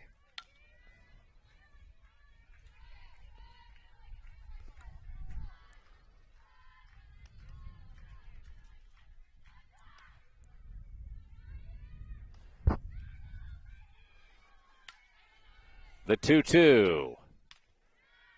Drilled to third. Stopped and thrown to first for the out. Good play over there. Stuck with that one. Jumped up, made the throw. Great Well diving stop by Jillian Vickery to send Henley to the plate. Down 3-0. Headed to the bottom of the first. Matt Bowling here alongside Kevin Petrick. You're watching Henley Softball on mybasin.com. Introducing Spates Marcom Solutions, your trusted partner in marketing and communication. We specialize in crafting compelling campaigns, eye-catching graphics, and impactful branding materials. Smith Bates is like working with dependable friends. They always help us build our professional image. Through the innovative strategies that the team at Smith Bates suggested, we've been able to give the brand at Calor the boost that it desperately needed. Unlock your potential with Smith Bates Marcom Solutions. Harper, Moore, and Campos due up here in the bottom of the first with Henley down 3-0. Campos is going to be the designated player today.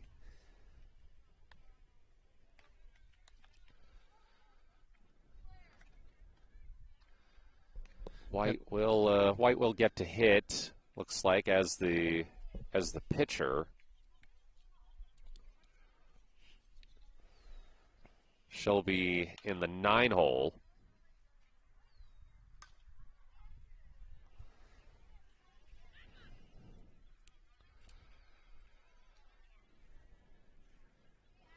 Or actually Campos is going to be in right field, it looks like.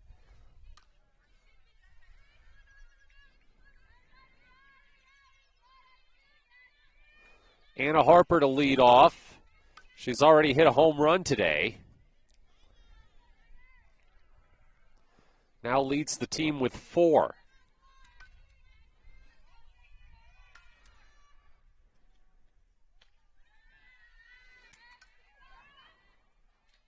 She's facing J.C. Villastrigo in the circle.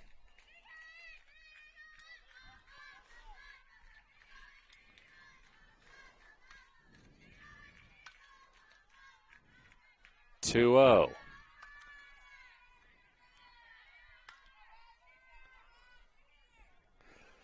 Three 0 is the biggest deficit Henley's faced in a while, but they can score in bunches.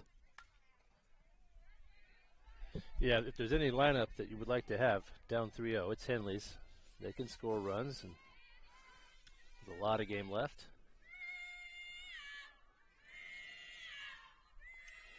3-0 count to Harper. She takes a strike.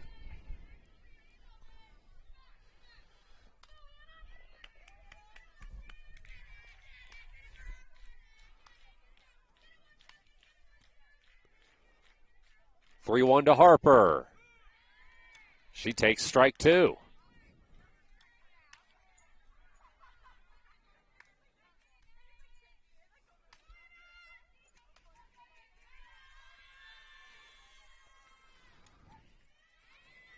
Full count to Harper.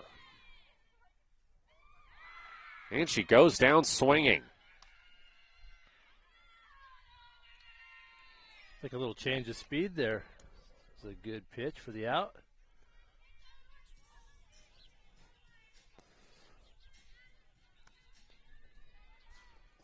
Samantha Moore.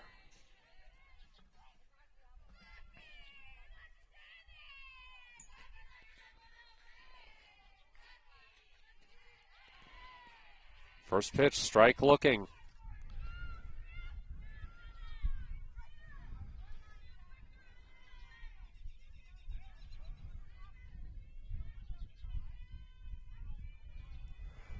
Oh, 1.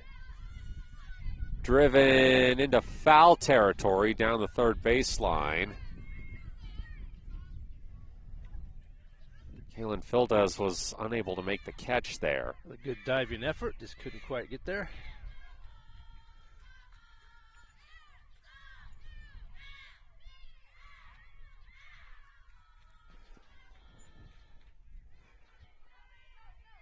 Oh, 2. Strike 3 looking.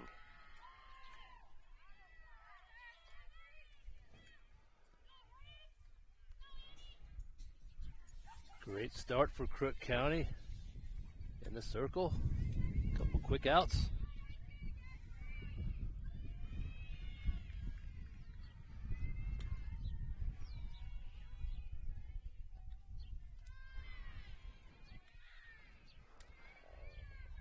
First pitch is a ball to Annie Campos.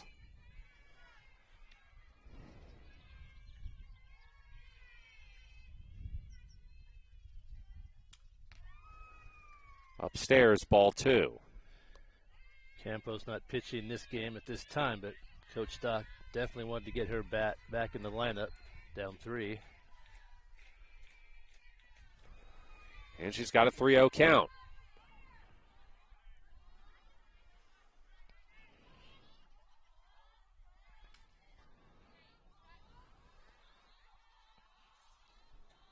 The 3-0 to Campos, and she walks.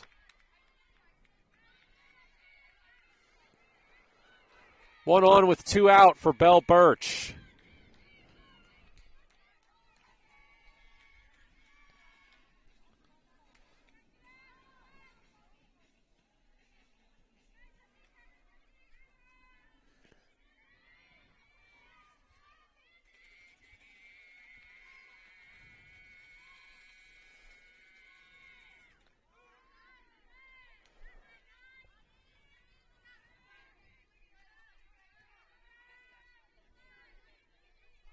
Called strike.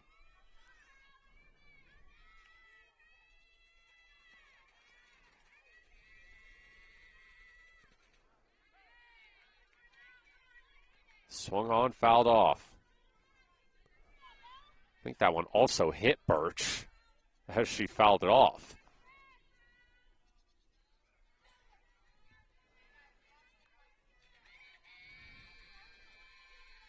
Oh, 2. Swing and miss, strike 3.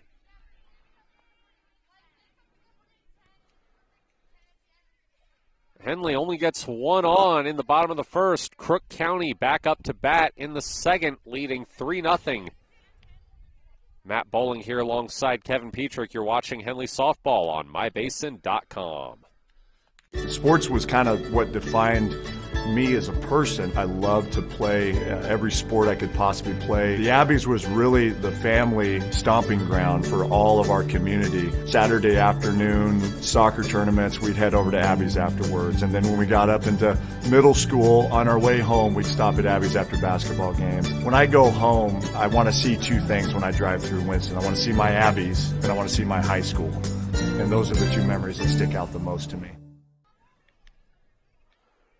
Gracie White back to the circle for Henley as they trail 3-0 here in the top of the second.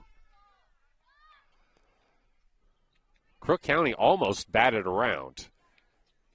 They're going to lead off with the 9-hole hitter, Jolene Bartolotti. Yeah, Crook County getting just what they wanted here in this first inning. Henley only getting 4 hitters at their side of at the plate, and then, as you said, Matt, they almost bat around in the first and pick up 3 runs. So a good start for the visitors.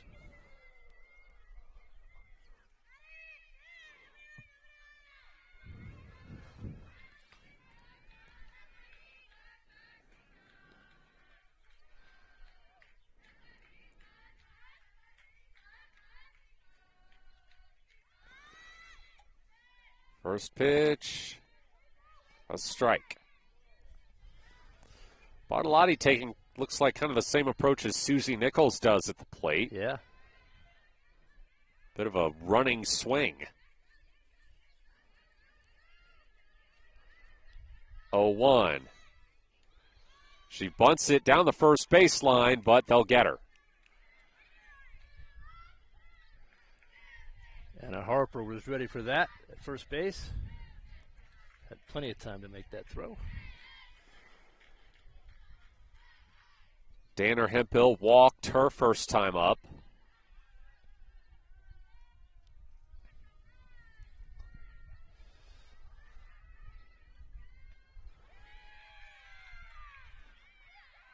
Well, okay, now Danner Hemphill is up. That bunt was actually ruled foul. Yeah. Bartolotti went back and struck out swinging. That makes sense.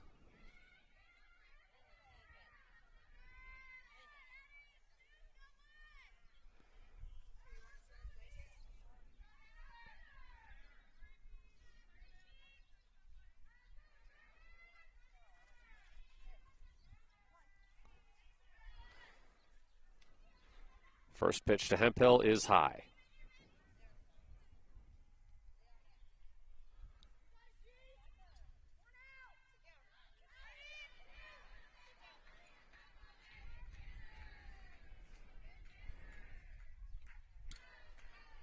Fouled off down the third baseline.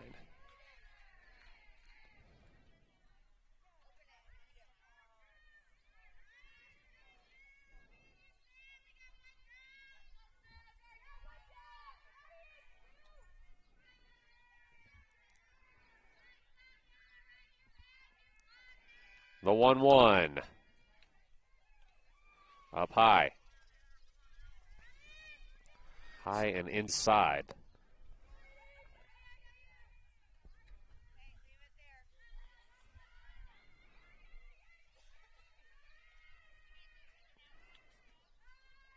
That one's in the dirt. Ball 3. Really a nice day to be outside here. A lot of the area little leagues and senior Babe Ruth teams have started today. A lot of baseball going on here in the basin. 3-1, driven, fair. Hemphill's going to try to stretch 2 and does easily. Just a nice shot down the third baseline. Yeah, right in that corner. The ball was fair as it went over third base and then just hooked into the corner. Makes a tough play. Ends up with a double.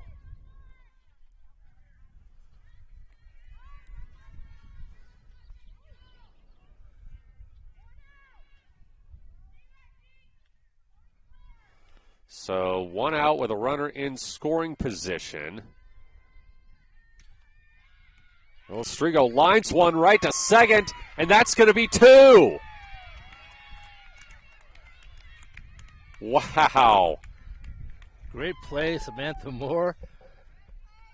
Got her Jersey dirty on that one, diving for second to get that double play. Henley back up to bat, trailing 3-0 in the bottom of the second. Right out here on mybasin.com. Thanks to Les Schwab Tires, I'm a confident backseat driver, but Mom's a little stressed about spending. Remember, deep breaths and watch your speed. Even though we're watching our wallets, Les Schwab is still watching out for our safety. So turn here. During the Les Schwab Founders Celebration Sale, save up to $150 instantly on select sets of 4 tires. Les Schwab Tires, doing the right thing since 1952.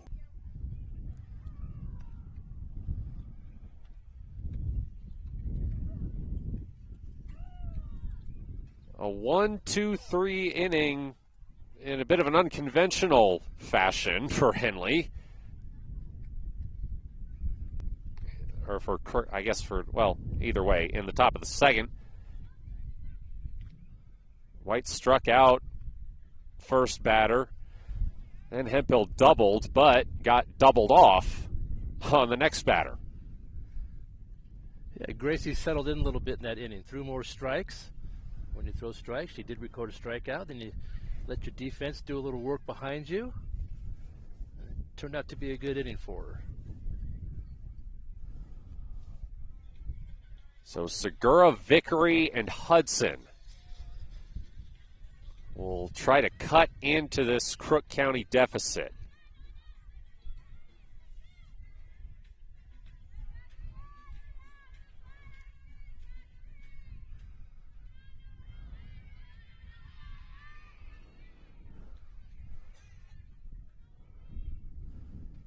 Segura with a big swing and a miss at the first pitch she sees.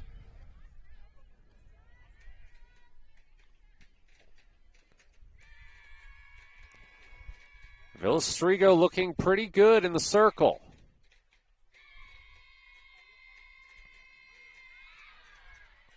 That one strike 2 looking. Little change up there. She has shown good command of her pitches so far.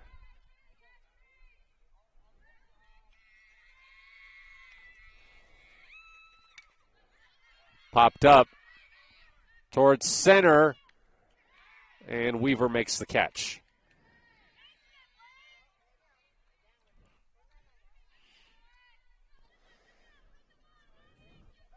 It's a good challenge for Henley this game. Coach Doc, he'll take notice of what happens here. His team playing from behind, kind of an uncommon situation. Got a few different players in the game. It's a good time to evaluate. See what your team's made of.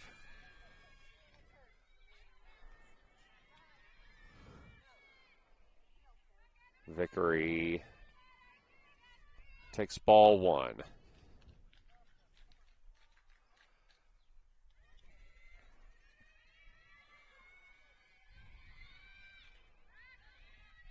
Fouls that one off.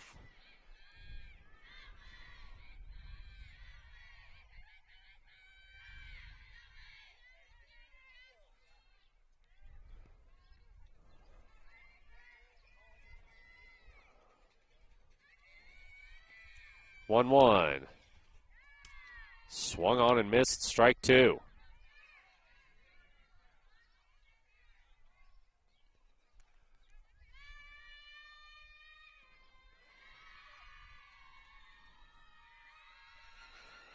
One, 2 to Vickery. Called strike 3. Impressive pitching. Gone with some different speeds. Good location. Henley struggling to get base runners here.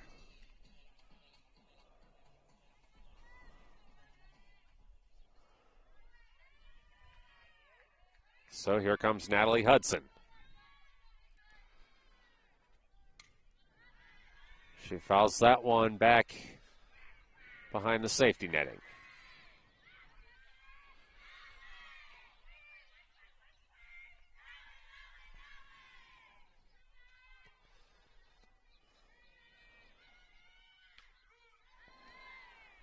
Strike 2 looking.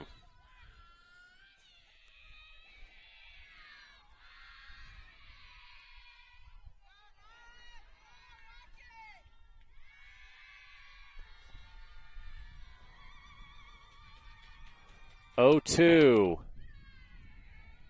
That's a ball.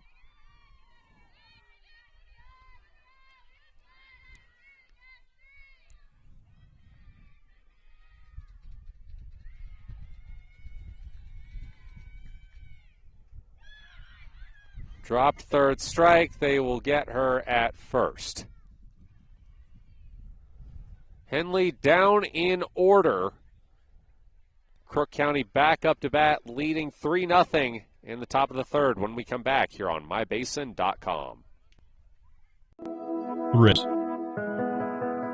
There are many threads that run through our region.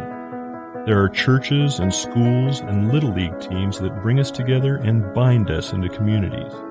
There are roads and cars, there are houses and jobs and businesses, all woven together to make the fabric of our communities. There are financial threads that are part of that tapestry as well. For over 80 years, it's been our pleasure to be headquartered here, providing financial services to generations of our friends and neighbors. From that first savings account, to retirement planning, and all of the cars and houses and groceries in between. We keep your money local, investing it back into our communities, adding more threads to the fabric to make our communities stronger. Pacific Crest Federal Credit Union. Find your path.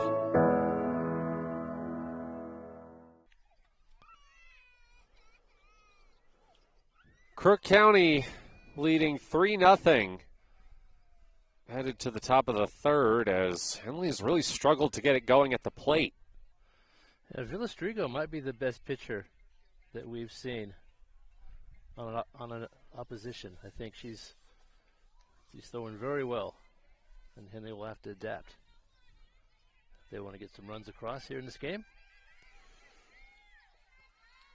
Gracie White back to the circle for the Hornets. Had a much better second inning than she did the first. Strikeout, double play.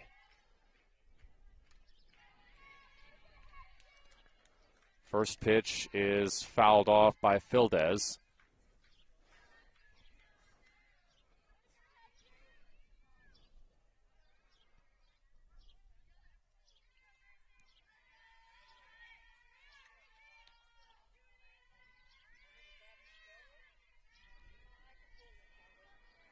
Oh, 1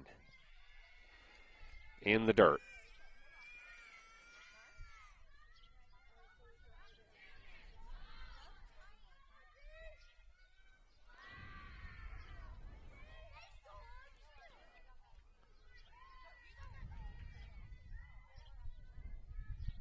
The 1-1.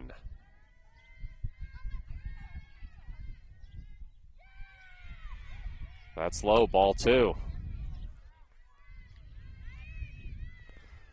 Henley, after wrapping up the win in the first game today, has now run their winning streak to 11.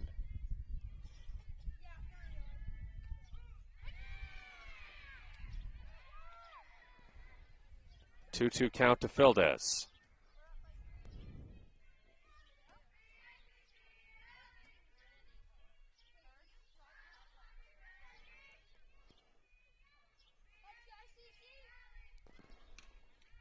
Driven to the circle, ricochets off of White, and she's not going to be able to get it over to first.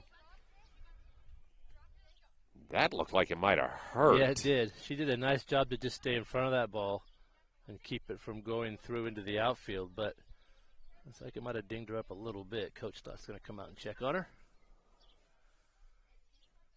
Give her a chance to take a breath while also conferring with the rest of the infield.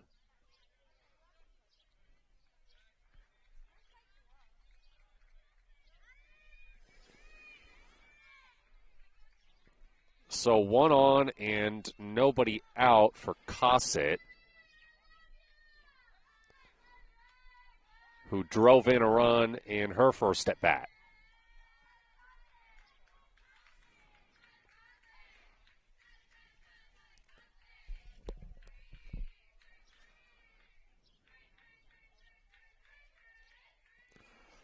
First pitch is low.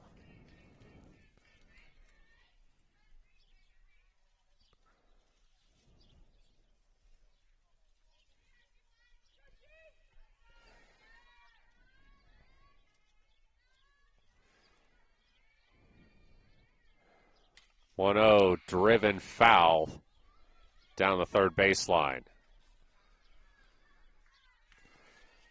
Henley outfielders being instructed to play a little deeper with this particular batter and shift toward the third base side.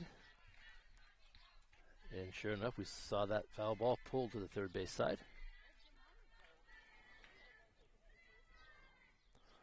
The 1-1. That's low.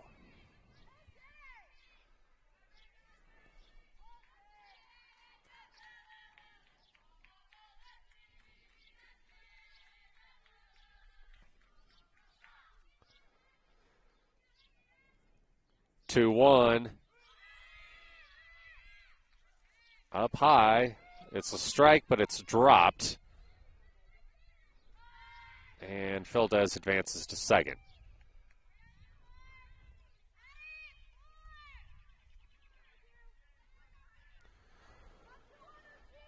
Two to Cossett.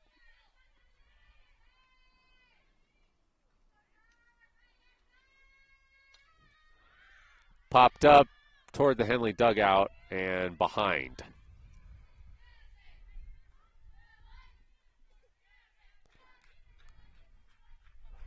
Still a 2-2 to Cossett.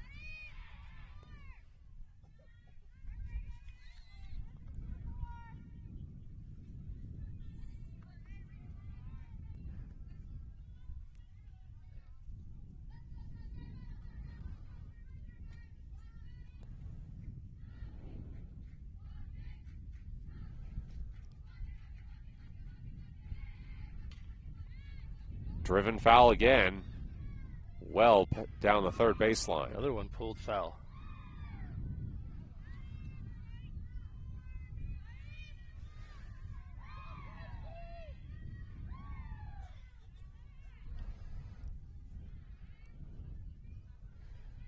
It remains 2-2.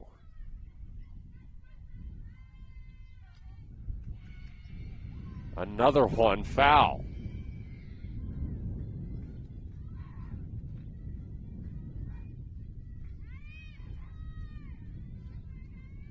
This will be the seventh pitch of the at-bat.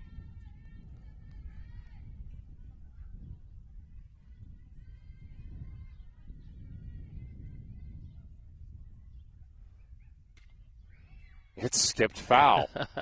Good battle going on here. Almost hit Jeremy Puckett, Crook County head coach,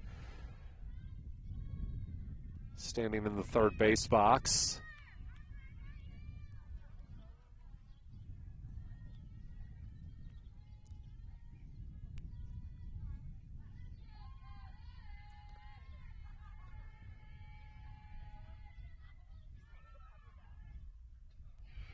Up high, and that was only ball three. The scoreboard said ball three before that pitch. I think it confused the hitter.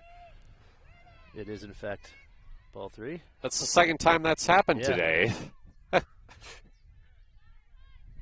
Now the count's full.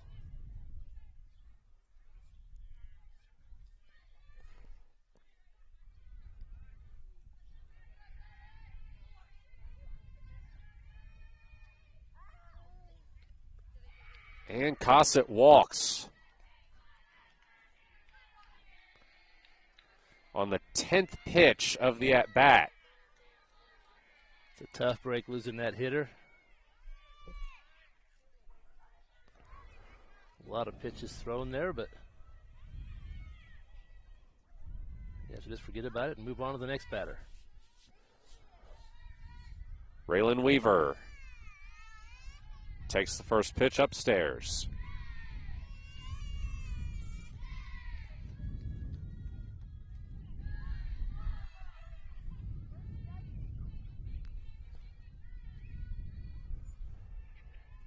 The 1-0.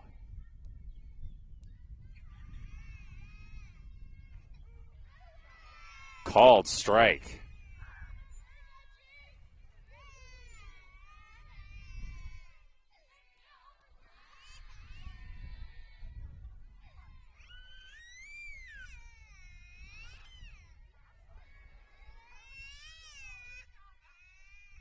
One. Another strike looking. Good pitch.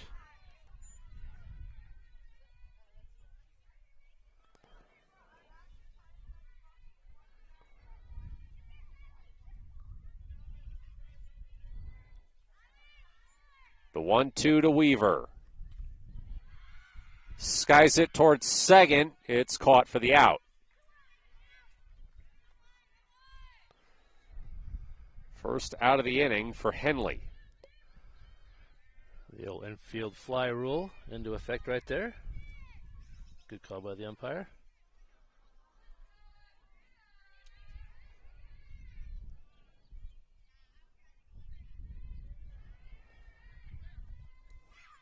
So now it's Asmita Pennington.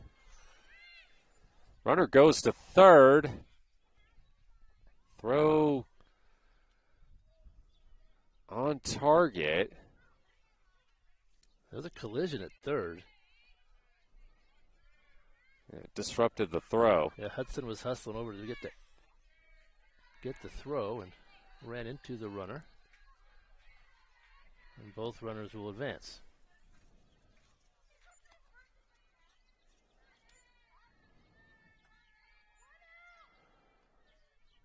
Pennington reached on an error her first time up.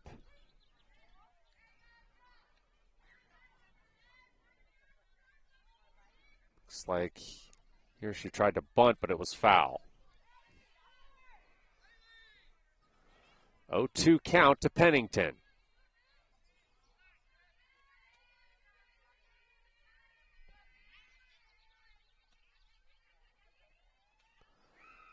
Swung on, driven past first.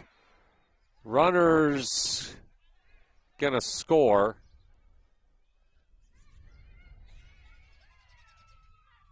Cossett thought better of trying to make it 2. And now there are runners on the corners with one out. Nice piece of hitting there. RBI single to the opposite field. Well done. And Coach Brian Stock will come out, talk to his pitcher.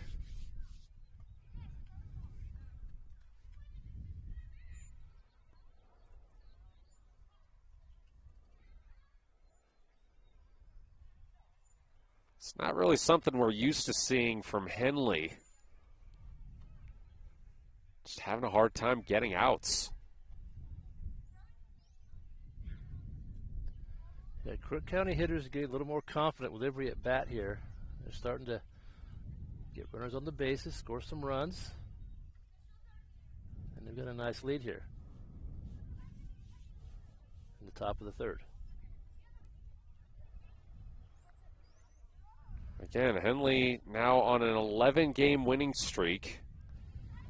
In serious danger of losing it just hours after getting to that mark.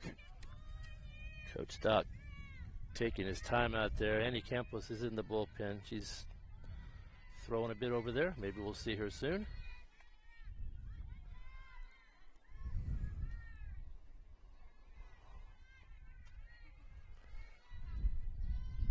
Allison Ware back up for Crook County. Lays down a bunt that will score a run. And she's safe at first. That was a tough play to navigate there. Vickery at third. It looked to me like that ball was going to roll foul, and it kind of just changed its mind and just stayed right on the line. It was unplayable at that point, so that was a really good bunt. She had an RBI bunt in her first at-bat, too.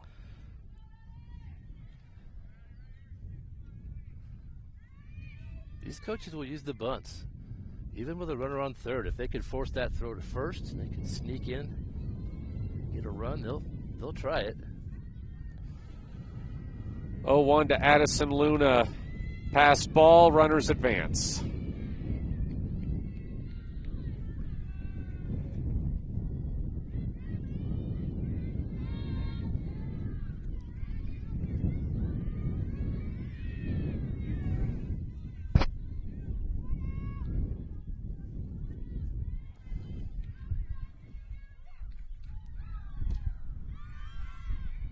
Driven into right, catch is made for the out, runner tags up, comes home, and scores.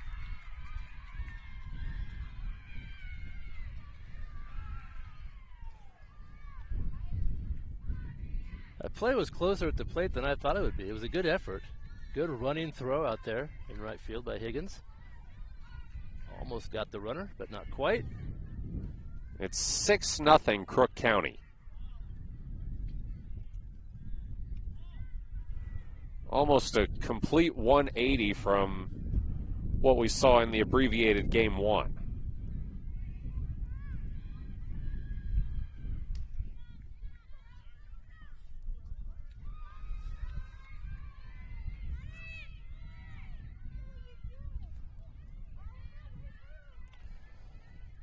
Brings up Bartolotti.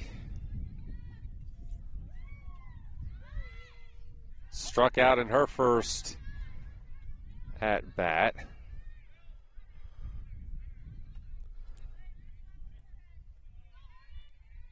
Takes the ball in the dirt here.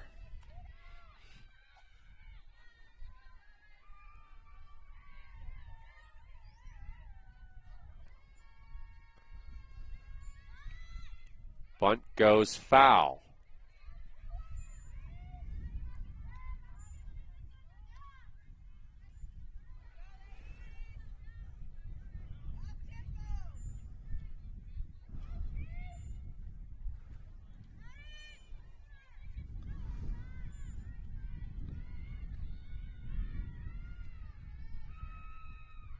The 1-1 in the dirt. I think she was hit there. Yep. Yep. And she'll head to first. So now we're back to the top of the order with Hemphill. And another visit for Brian Stock. Yeah, that's more visits from him that we've seen, I think, all season combined in this game. He's called Leliana Segura in from left field. It looks like Gracie White is done in the circle. Leliana Segura is going to take over pitching for Henley. I believe she might have pitched against Marshfield, and she had a pretty good outing. She did pitch, yes, she did pitch against Marshfield back on March 16th. This will be her 5th appearance in the circle. She's thrown a total of 3 innings. ERA of 9.33. Struck out 2, walked 1.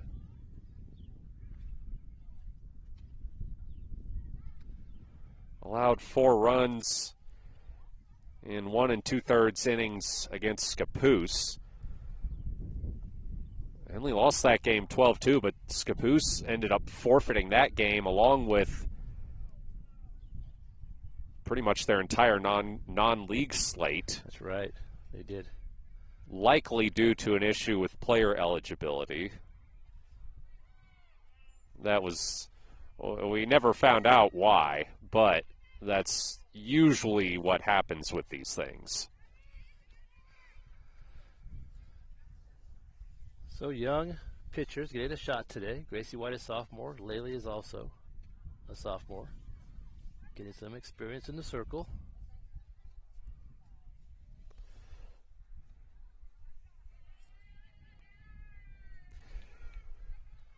So Segura with 2 on and 2 out is going to try to get Henley out of the inning. And she's going to have to face the leadoff hitter, Danner Hemphill.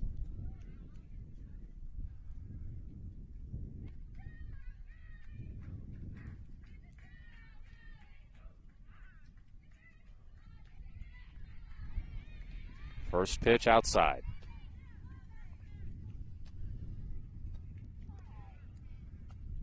Hemphill with a double and a walk here in this game.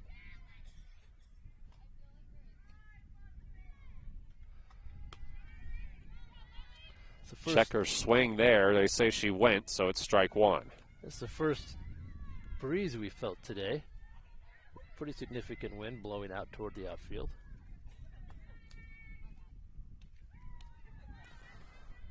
Upstairs, ball two.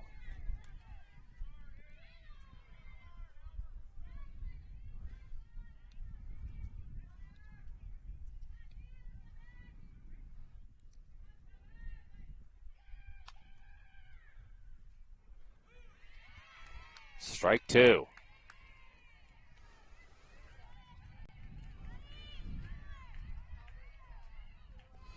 Big chance for Segura to end the inning.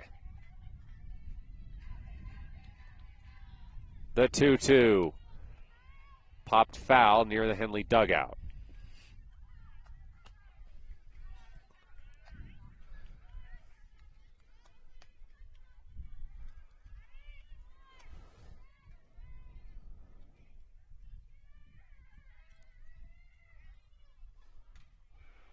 Driven into left field, and White makes the catch for the out.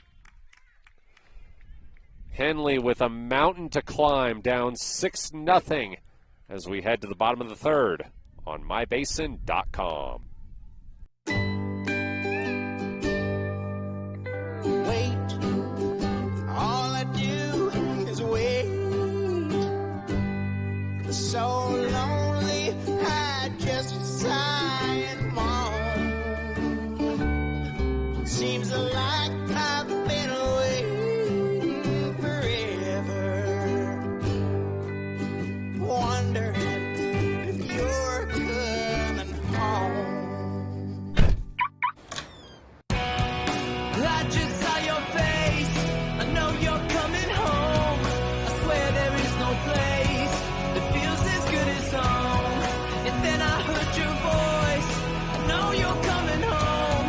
I know you're coming home. This is where unconditional love and immeasurable happiness reside. This is home. Coltwell Banker, where home begins.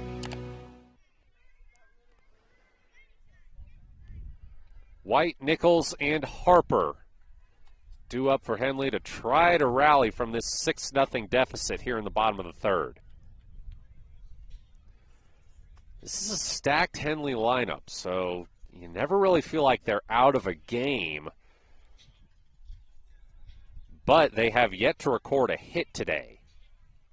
Well, in this game. Yeah, they can produce runs, and I'm guessing they'll be a little more aggressive, both at the plate and on the bases. They got to make up some ground here. J.C. Villastrigo back to the circle for the Cowgirls.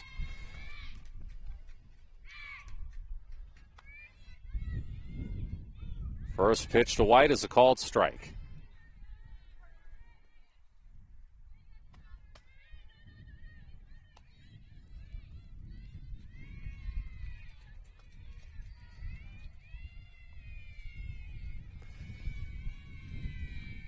Oh, 1.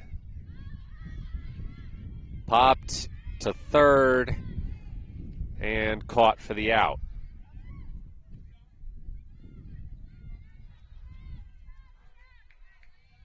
That ball was hit really high, and the wind's kind of swirling. Made it a little tricky. That was well handled over there for the first out.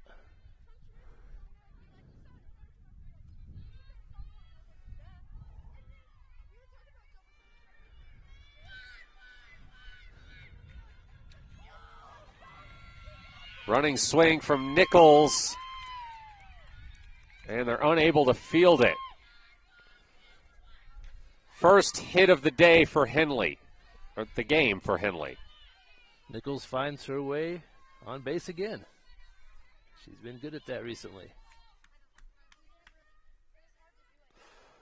I guess statistically you could say technically you could say it's the first hit of the day because technically the game that was finished earlier is going to be recorded as having taken place on April 3rd. Right. Because right. that's when it started. So, I don't know.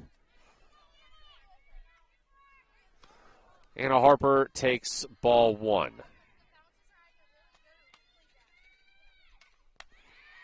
Now she drives one out of here. And just like that, Henley has 2. That's a good way to catch up. Another well-hit ball. That didn't have much air under it. That was almost a line drive. She just ripped it to center field. Cleared the fence by 3 or 4 feet for Anna's second home run today.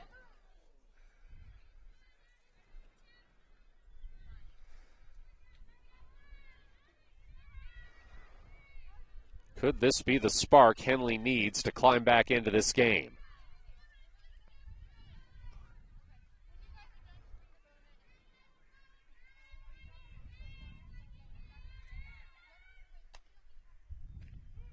Samantha Moore takes strike 1 looking.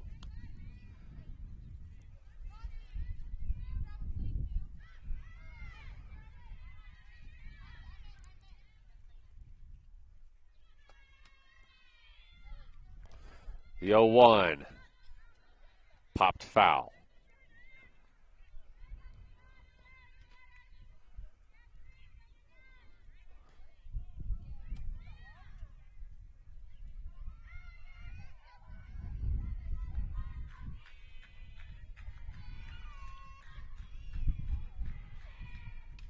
Oh-2 driven to the circle.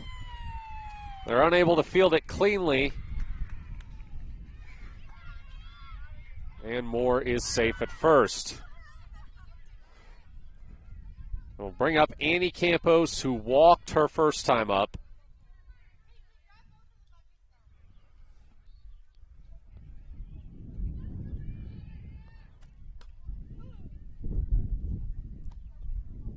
That home run was Harper's 5th of the season. Campos lines one past second. And now the bats are starting to get hot. Yeah, Henley got a little rally going here. We had a feeling it was just a matter of time. They're just too good of a hitting team to be quiet for that long.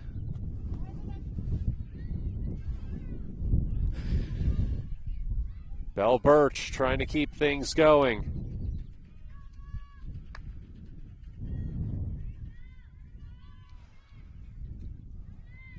She takes ball 1.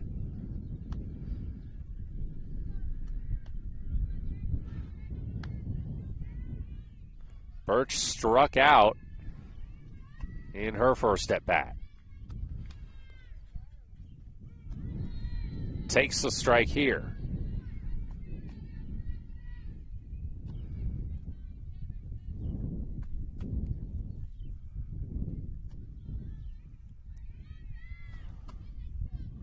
The 1-1 upstairs.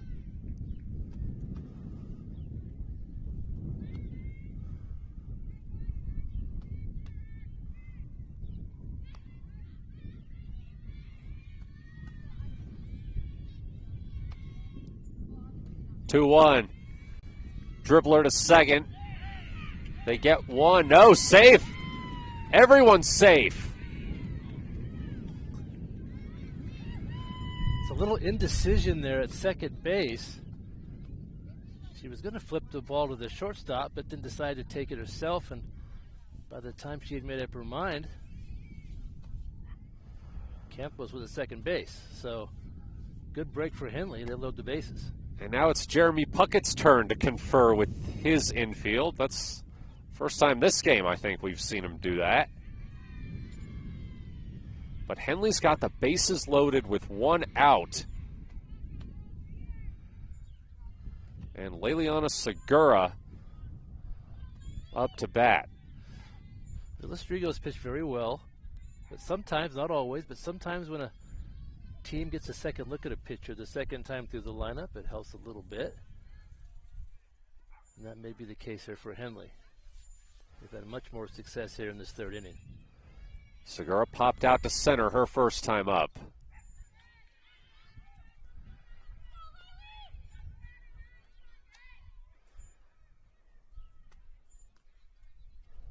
Takes the ball here.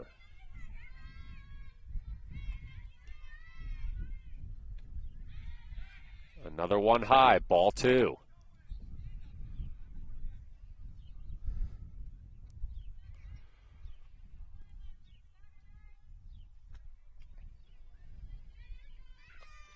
Segura already has 1 home run this week. Another would tie the game. She's got a 3-0 count.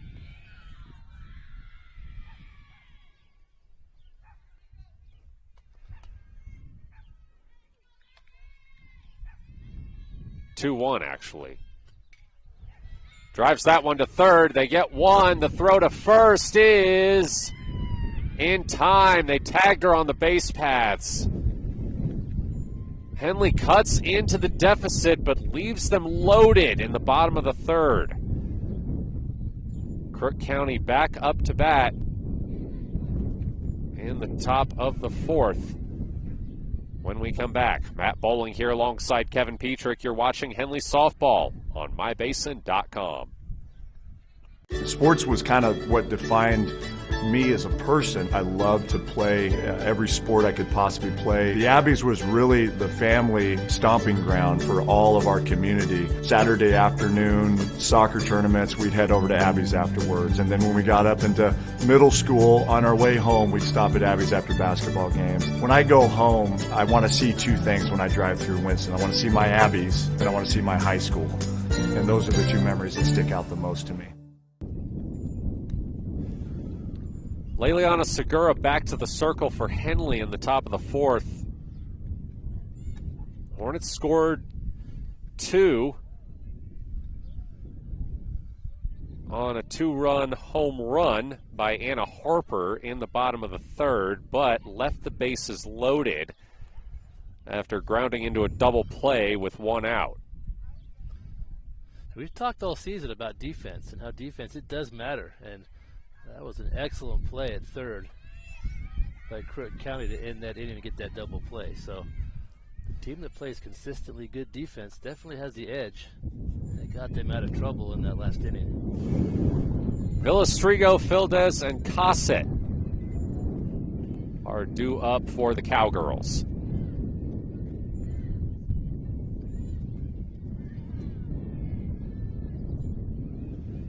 Annie Campos was warming up in the bullpen before Brian Stock decided to go with Segura.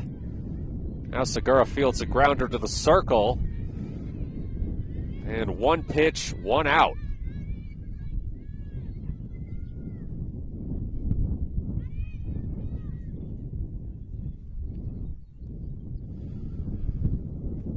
Campos has had a long week. She's pitched 2 complete games. She also threw the 3 innings in the abbreviated first game.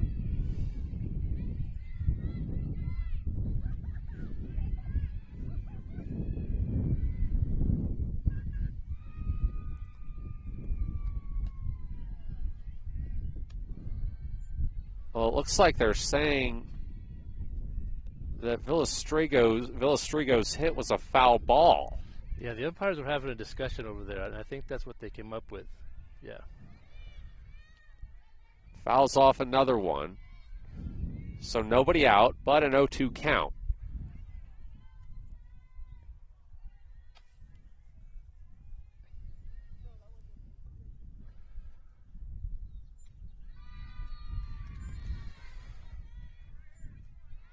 Looks like a little change of speeds on that one.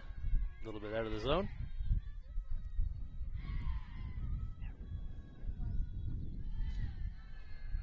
Driven foul past the first baseline.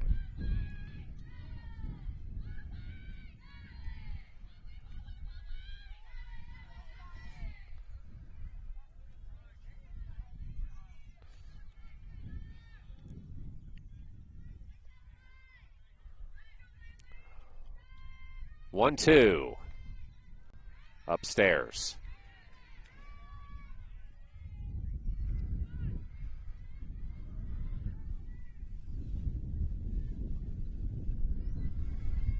Two. Ricochets off the safety netting and back into the bleachers.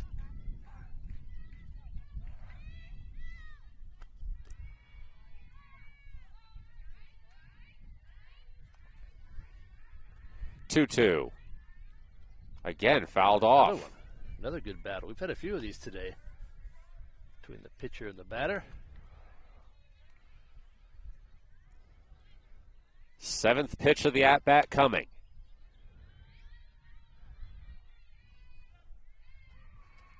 And that one hits Villastrigo.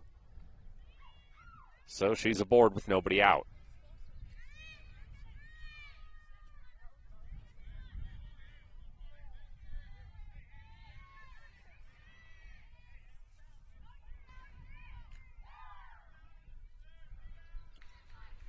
Kaylin Fildes, 1 for 2 with an RBI. Takes ball 1.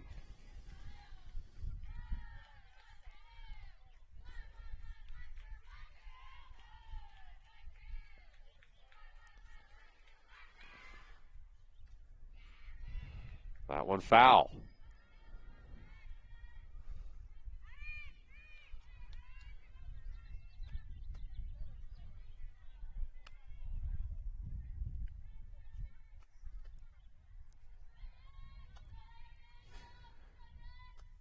One.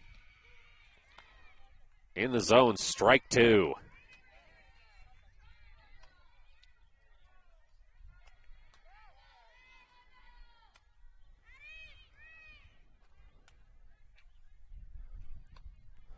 The 1-2. Foul. It's a good 2-strike pitch. Fooled her a little bit with a changeup.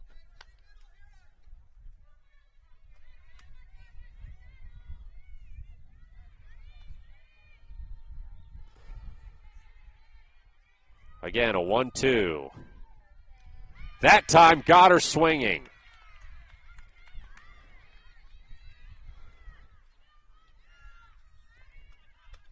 Big strikeout for Leliana Segura, as Henley can now turn a double play to end the inning. Going to be tough with Tylee Cossett, though. She's 1 for 1 with an RBI, has also walked.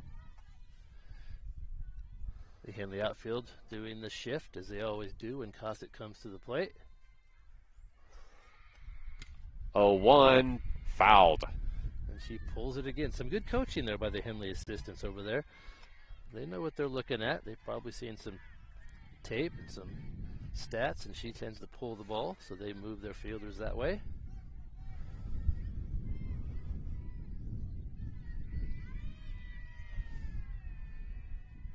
0-2. Little high.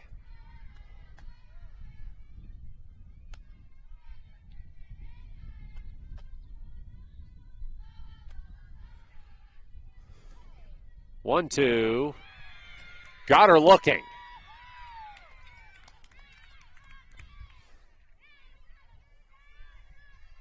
Segura with a couple strikeouts in a row.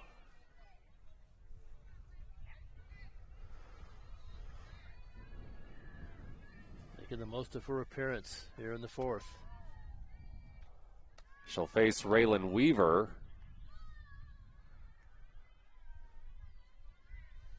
And throws her a ball.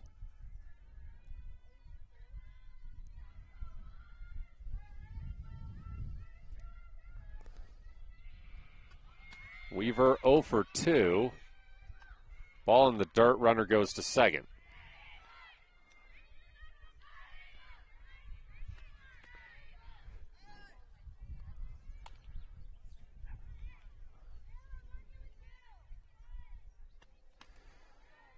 Two oh. 3-0.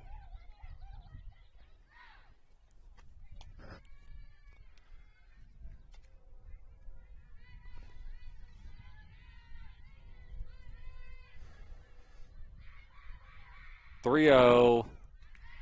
Called strike at the bottom of the zone.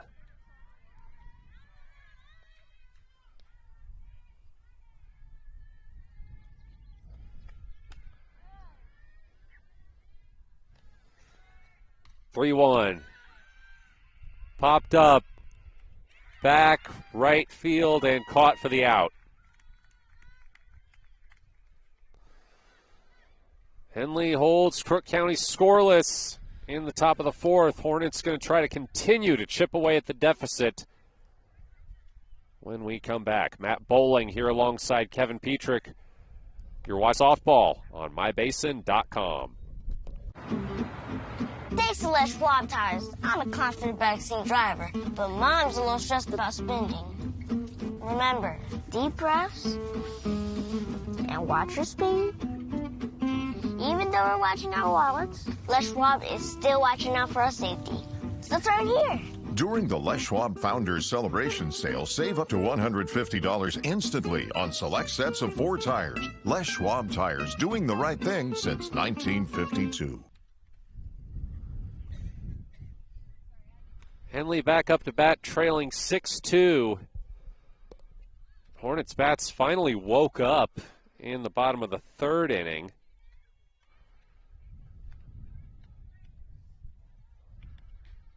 They sent 7 to the plate. Scored on a 2-run dinger by Anna Harper, but grounded into a double play with 1 out to leave the bases loaded.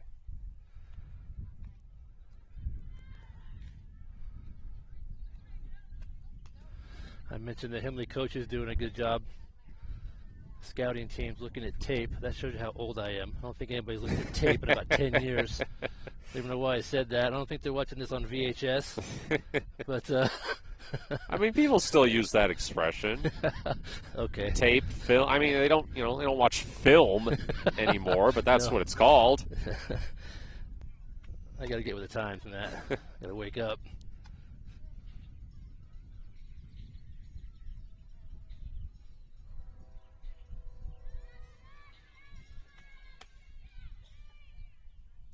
Vickery, Hudson, and White to get things started for Henley. Hornets trying to climb out of a 6-0 deficit and keep their 11-game winning streak alive. Big cut right there. Henley also ranked number 1 in the state. A loss here could see them drop. 0-1 fouled off. Henley making the most of this open date today, making up that game from earlier and then adding this game here, and then the JVs will play after this. So Crook County brought a full bus today. A lot of softball happening here.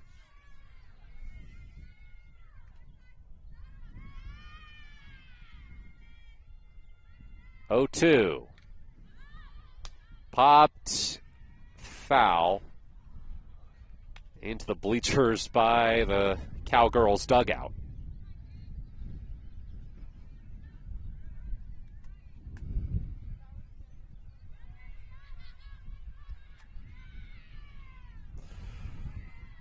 Still an 0-2 count to Vickery, who struck out in her first at-bat. Takes a ball high here. Good job laying off of that one. Almost went for that, but held up.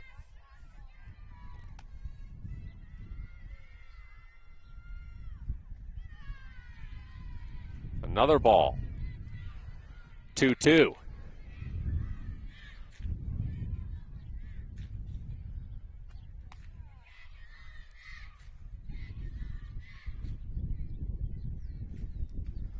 That one high.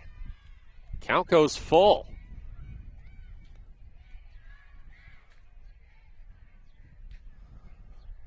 Full count after Vickery went down 0-2. But she strikes out looking.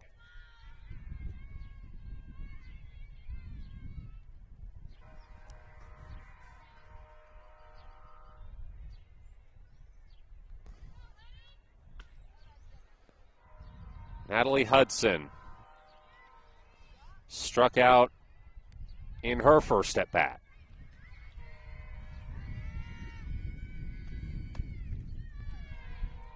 Takes the first throw inside.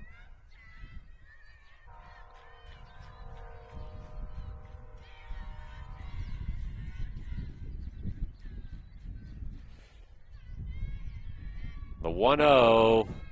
Big swing and a miss. I think that one would have been a ball. Natalie had a big hit in that first game today. Kind of got the bats going for Henley, if I remember right. See if she can do it again. 1-1. Called strike 2.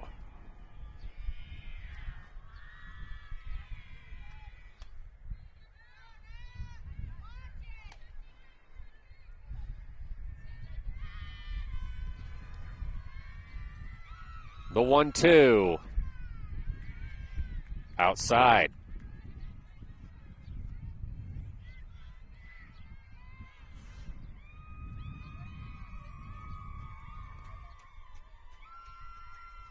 Two in the dirt.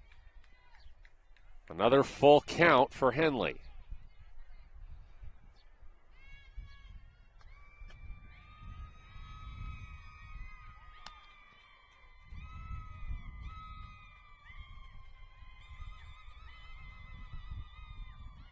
And Hudson walks. These hitters have not made it easy for today's pitchers. A lot of full counts, a lot of 6, 7, 8 pitch at bats.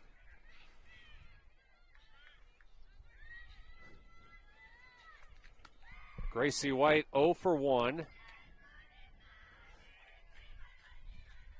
Has a runner on with 1 out. Swings and misses at the first pitch.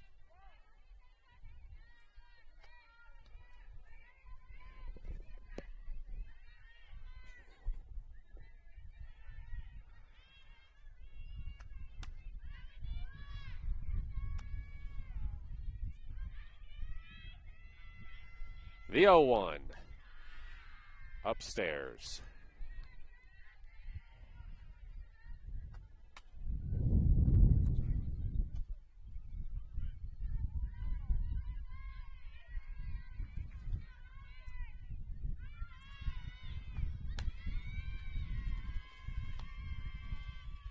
One chopped foul.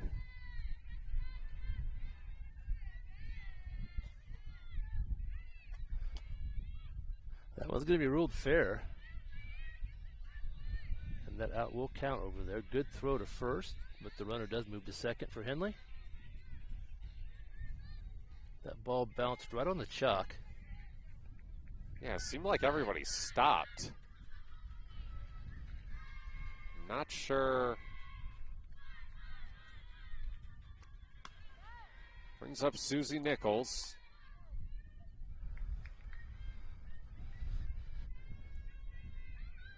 Takes strike 1, 2 outs with a runner in scoring position.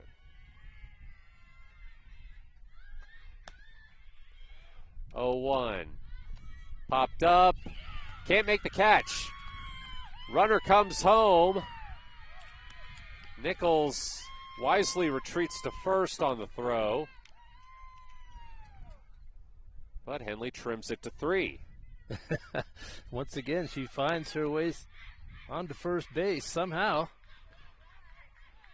Just a variety of different ways, but she seems to end up there a lot and gets an RBI. Just a blooper to second that just went right over the head of Allison Ware. She just has a knack for finding those spots that nobody can reach. Yeah. And then Hudson had a good jump off of second. She was rounding third, and there was no doubt she was going to score. So it's Anna Harper. Swung and missed at the first pitch. Takes the second up high. Nichols tried to steal second and was thrown out. So that ends the fourth. Henley pulls another run back.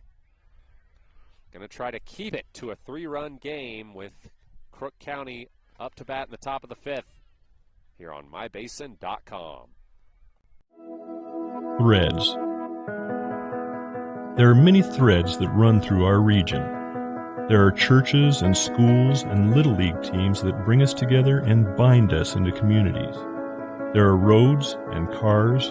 There are houses and jobs and businesses, all woven together to make the fabric of our communities. There are financial threads that are part of that tapestry as well. For over 80 years, it's been our pleasure to be headquartered here, providing financial services to generations of our friends and neighbors.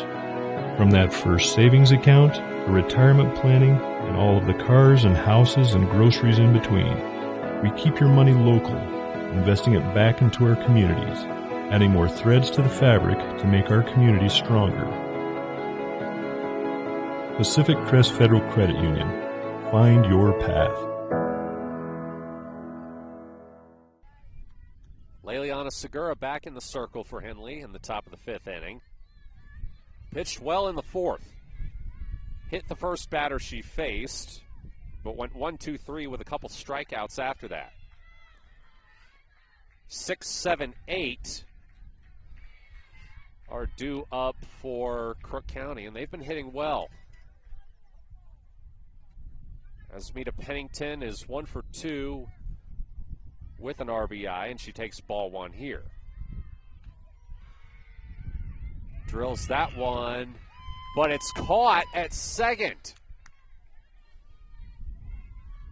That was a great catch by Samantha Moore. That was quite a leap over there, having to move to her right and leap to catch that. Very nice play.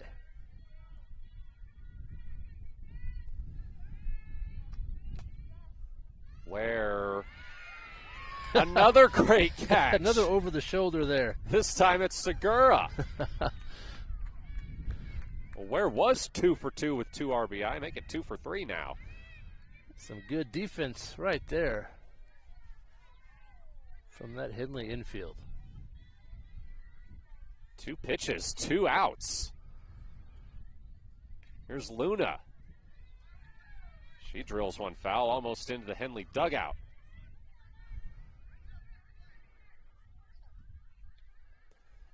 Addison Luna 0 for 1 with a sac fly RBI.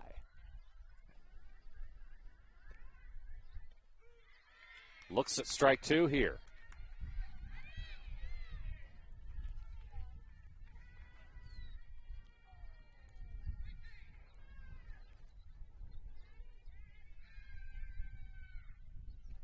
Oh, 2.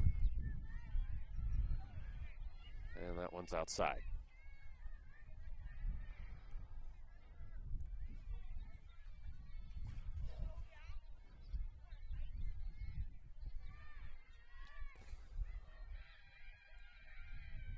One, 2 to Luna.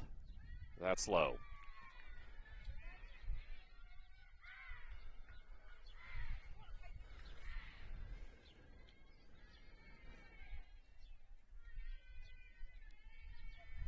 Two.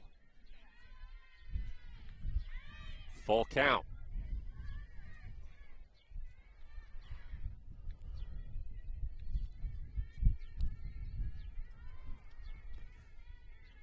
Payoff pitch in the dirt, and Luna. Okay, that was ball 3. So now it's a full count. And now she walks.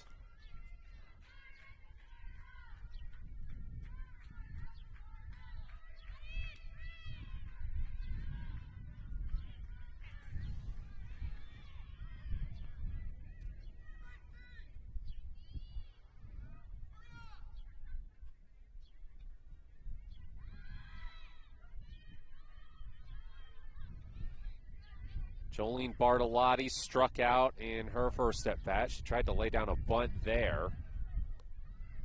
And the outfield shifting, playing very shallow. I think they're thinking bunt.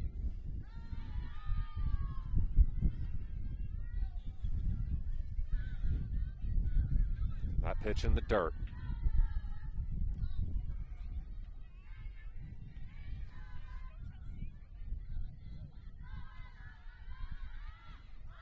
That bunt popped foul.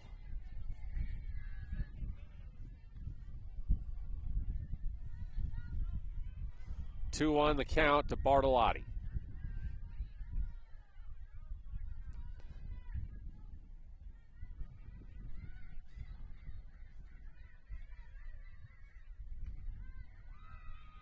That one upstairs, 3-1.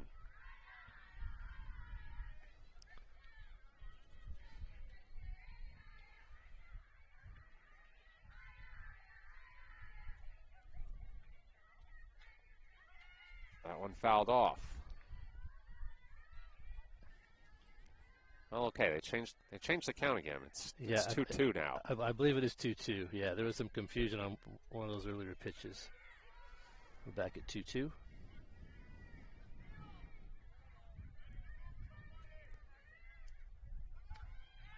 Runner goes for second, and they got her.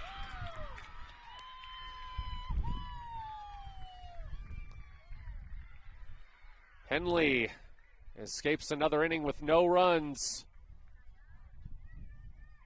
They come to bat down 3 in the bottom of the 5th after this break here on mybasin.com.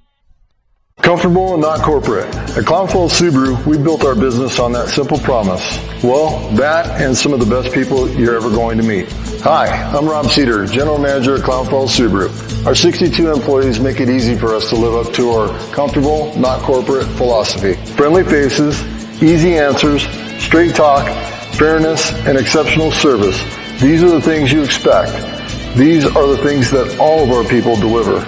Our management team, sales pros, certified service and body shop techs, lot attendants, and detail experts are all 100% focused on you. Local people putting their friends and neighbors first.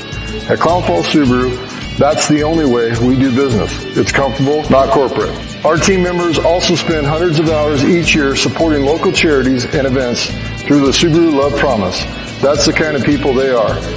We're very proud of them. They're your friends, they're your neighbors, they're glad to know you, and they want you to be glad to know them too. I'm Rob, and this is what makes us comfortable, not corporate. Top of the order due up for Henley here in the bottom of the 5th. Hornets have cut in half what was a 6-0 deficit. Anna Harper got things started with a 2-run home run in the 3rd inning. She leads off here.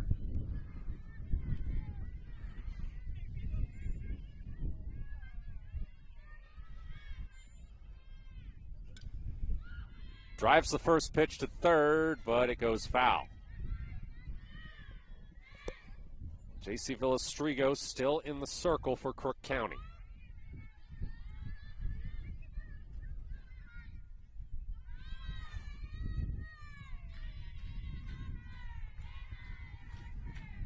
The 0-1 upstairs.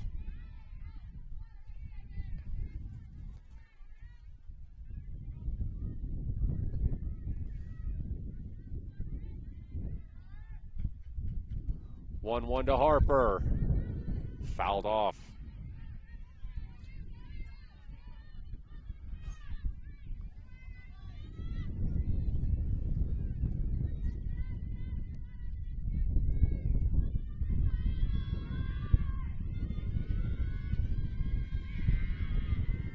The 1-2 in the dirt.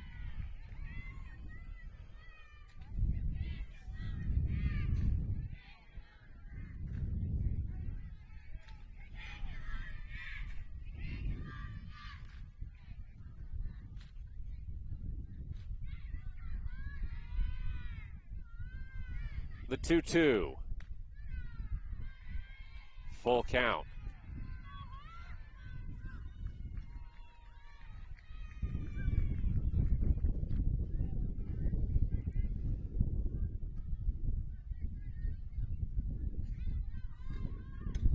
Harper chops one to short and can't beat the throw to first.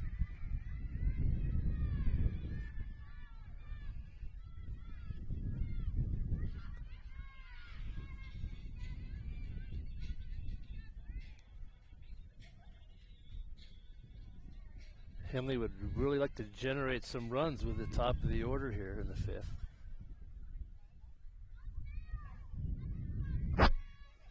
Samantha Moore 1 for 2. Has struck out.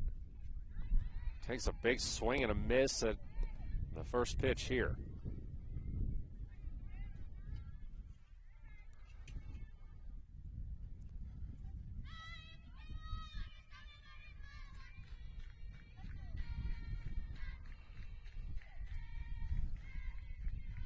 Oh, 1.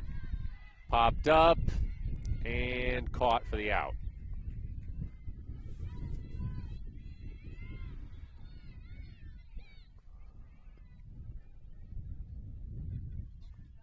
Annie Campos with nobody on and 2 out.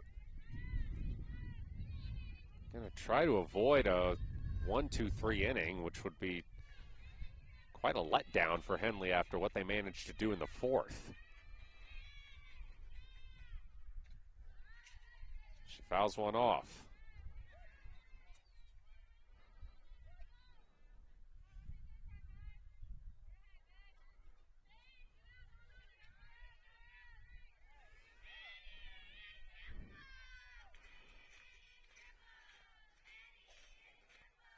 Oh, 1. Popped up to center. And a tremendous sliding catch by Raylan Weaver. My goodness. So it is a 1-2-3 inning for Henley. Crook County back up to bat in the top of the 6th. Matt Bowling here alongside Kevin Petrick. You're watching Henley Softball on mybasin.com. Introducing Smith Bates Marcom Solutions, your trusted partner in marketing and communication. We specialize in crafting compelling campaigns, eye-catching graphics, and impactful branding materials. Smith Bates is like working with dependable friends. They always help us build our professional image. Through the innovative strategies the team at Smith Bates suggested, we've been able to give the brand at Calor the boost that it desperately needed. Unlock your potential with Smith Bates Marcom Solutions.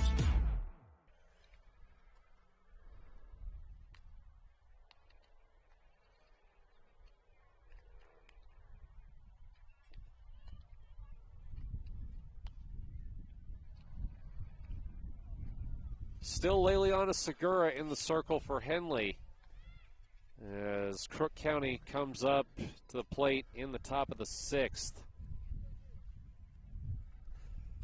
Top of the order for Henley went 1-2-3 in the bottom of the 5th. Ground out, pop out, pop out. And we've seen a little shift in this game. There's been some really good defense the last 2 innings. We've seen some good defensive plays. A couple of the innings ended with the catcher throwing out the runner, stealing to second base. That happened twice. It's a sliding catch in the outfield. A couple over-the-shoulder plays. Henley's used to score in double digits, and they've only got 3 today. So Crook County's played pretty good defense, having some good pitching. And they've got themselves a little lead here with 2 innings to play. Bartolotti fouls off the first pitch. This bunt is fair, but no. Say she's safe at first. Looked like the throw beater was not on the bag there. Most of the Henley folks not really agreeing with that call there.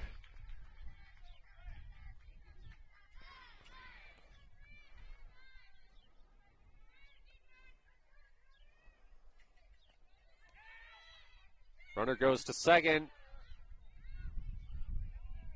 And they got her.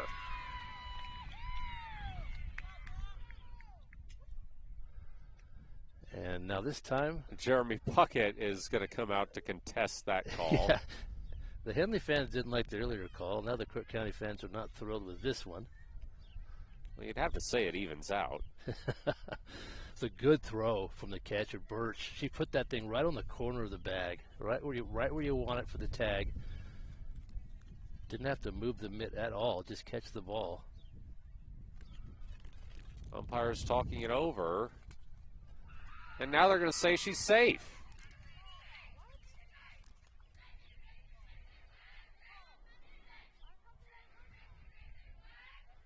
Well, the home plate umpire may have had a different vantage point. He was on that side of the ball. He might have had a better look at it. I think he overruled the call. Brian Stock gets an explanation.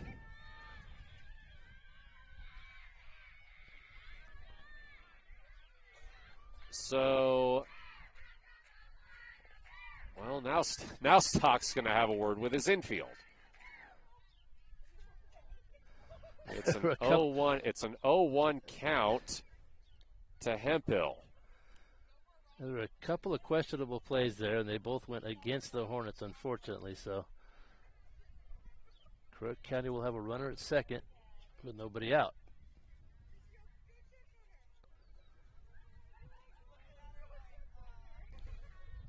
Hemphill 1 for 2, has walked.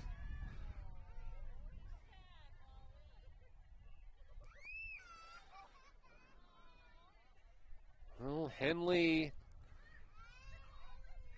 has held Crook County scoreless in the past 2 innings.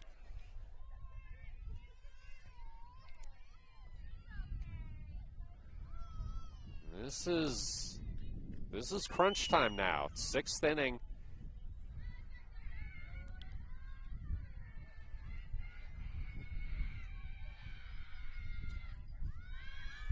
Popped up, shallow infield, and an easy catch there for Hudson.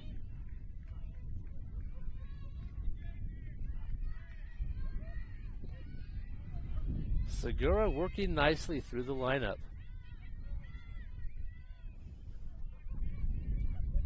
Making good pitches. Here's Villastrigo, who's 1 for 2.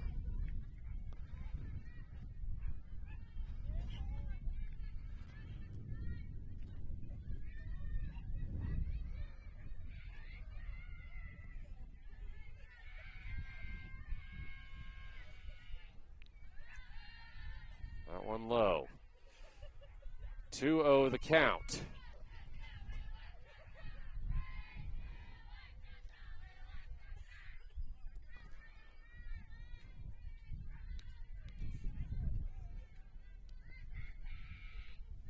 That one upstairs.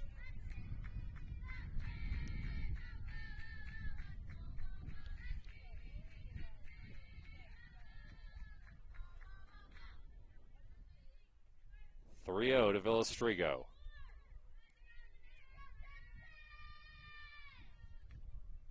And she walks.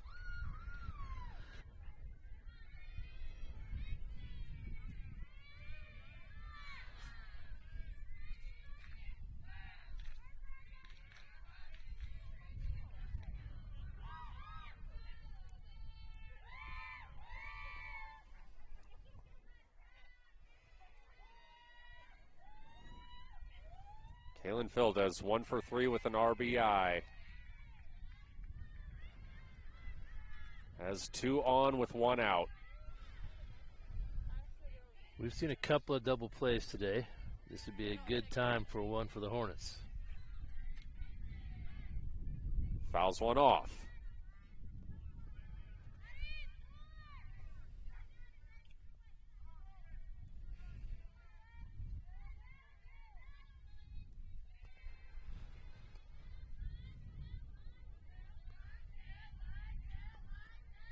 Oh, 2.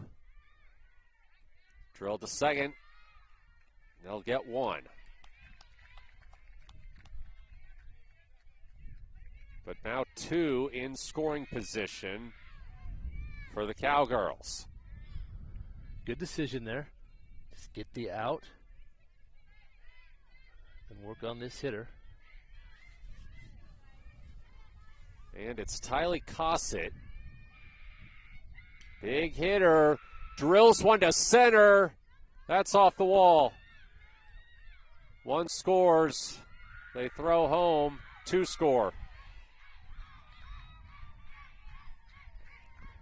And that feels like a dagger. Yeah, that's the hardest hit ball I think we've seen today from Crook County. She nailed that right off the fence. And that gives them a 4-run lead.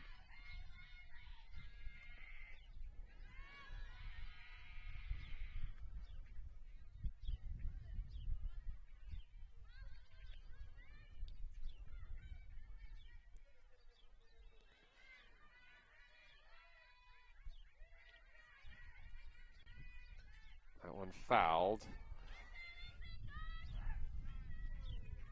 And it's Raylan Weaver back up. She's 0 for 3.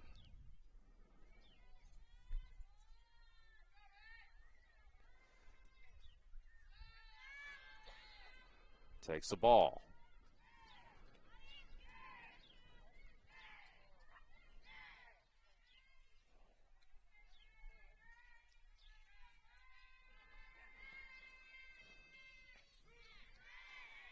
Strike two called.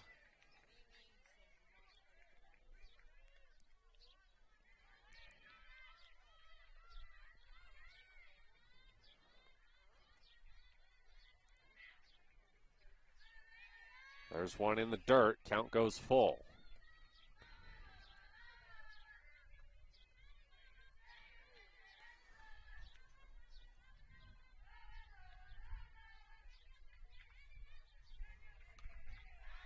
Popped up behind home plate.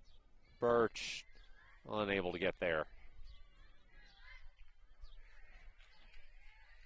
Couldn't quite find that one up against the screen.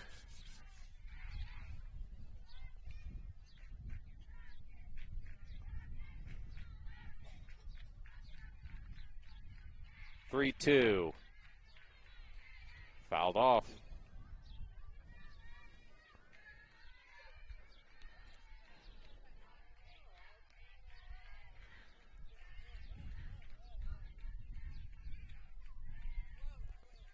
We've had a lot of 7 and 8 pitch at bats today, Matt. One was 10, I think.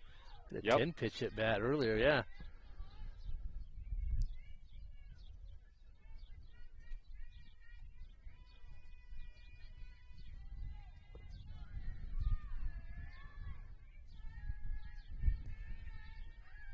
The 3-2.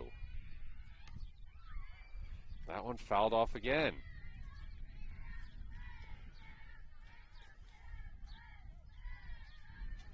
Well, Game Changer, they've stopped updating Game Changer. I don't know what's going on there, but we're not getting pitch counts for this at bat. I'd say it's definitely in the 7 to 10 range. Big out right there. Good pitch. So that ends the inning, but Crook County pushes the lead back out to 5. Henley with 6 outs to try to keep their winning streak alive. Matt Bowling here alongside Kevin Petrick. You're watching Henley Softball on mybasin.com. Wait, all I do is wait. So lonely, I just sigh and moan. Seems like I've been waiting forever, wondering if you're coming home. I just saw your face, I know you're coming home. I swear there is no place that feels as good as home. And then I heard your voice, I know you're coming home. I know you're coming home. This is where unconditional love and immeasurable happiness reside. This is home. Coltwell Banker, where home begins. Birch, Segura, and Vickery are due up for Henley. Neither has a hit this game. Gonna need to find something here as Henley's running out of chances.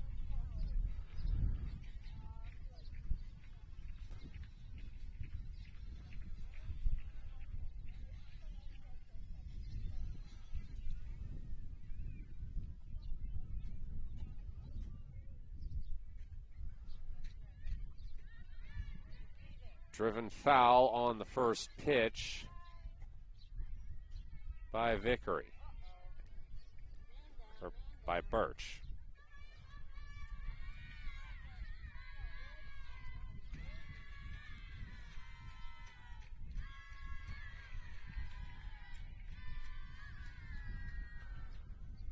That one outside.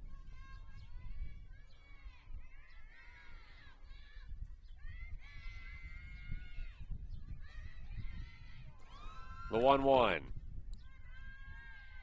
That's low.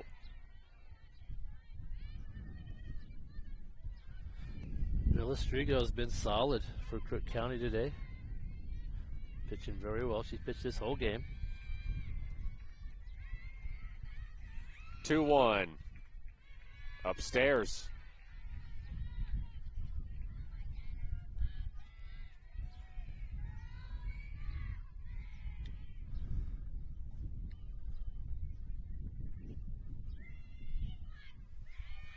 The 3-1. Called strike. Birch thought she'd walked. Count goes full.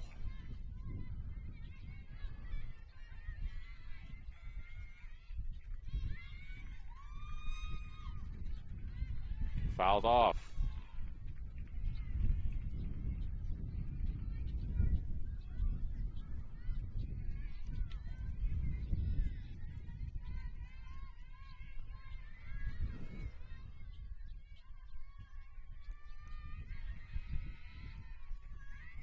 Full count.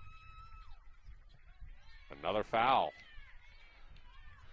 I think if you ask the coaches today what they would be hoping for, I think that they would both be happy with a split going into today. That's when you're playing number 1 against number 8. That will help your ranking to pick up one of those.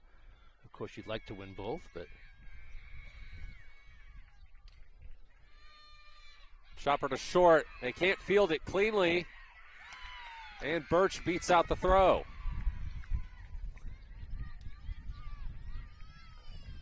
good hustle down that base path. If you don't charge the ball and get it out of the dirt in a hurry, that runner's got a good chance to make it safely. And that was the case there.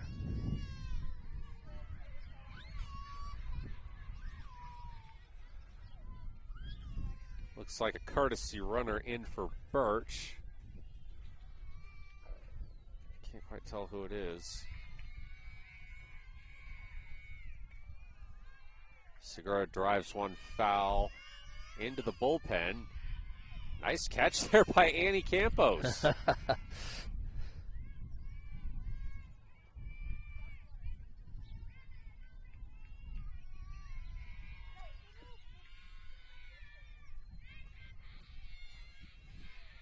0-1. Segura pops one up, and it's caught for the out by Allison Ware.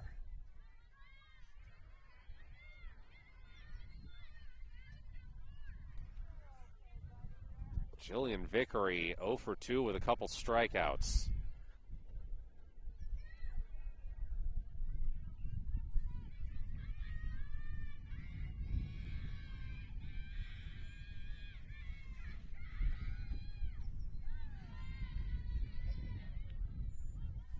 Crook County High School located in Prineville. They made an early trip this morning. I wondered why the first pitch was at 11, and now we know there's a JV game coming up, so they made a little time for that. Yep. Drilled towards left, caught for the out. Runner has to retreat back to first. That was a deep fly from Vickery. That was well hit, but the outfielders were in just the right position.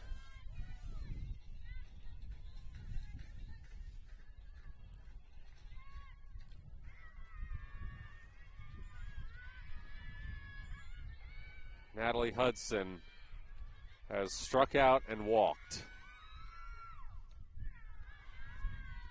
Takes ball one here.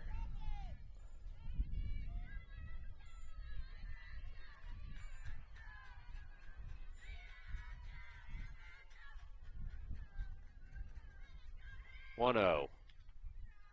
That's low.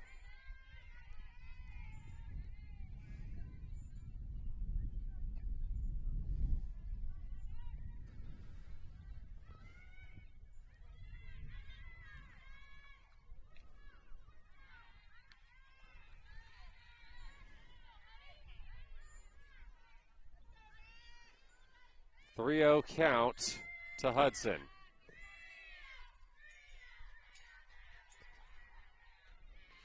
And she walks.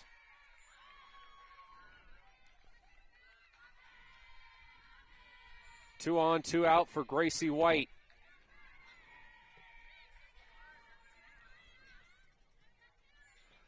White 0 for 2.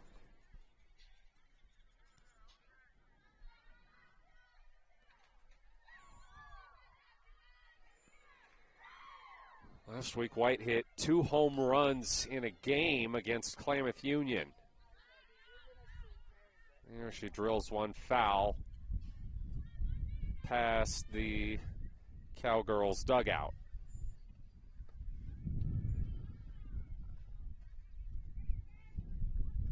White definitely has power to hit the ball out. She gets a hold of one.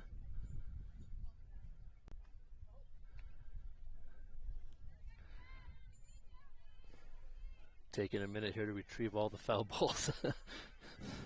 Had to do that a couple times. Ran out of balls on the field.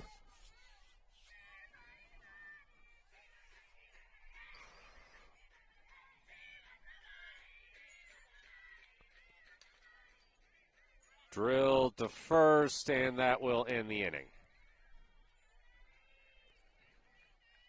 7th and potentially final inning on the other side. Crook County with an 8-3 lead here on mybasin.com. Sports was kind of what defined me as a person. I loved to play every sport I could possibly play. The Abbeys was really the family stomping ground for all of our community. Saturday afternoon soccer tournaments, we'd head over to Abbeys afterwards. And then when we got up into middle school, on our way home, we'd stop at Abbeys after basketball games. When I go home, I want to see two things when I drive through Winston. I want to see my Abbeys, and I want to see my high school. And those are the two memories that stick out the most to me. Henley's still rolling with Leliana Segura, even though we've seen Annie Campos getting warmed up in the bullpen. Seen her back there a couple times. But Segura pitching pretty well. Yeah, Coach Doc wanting to get a look at his sophomore pitchers today. Gracie White threw for a while, and now Leliana Segura pitching here at the end. Yeah, she's done pretty well the last couple of innings. She's really settled in. Pitched a pretty nice game.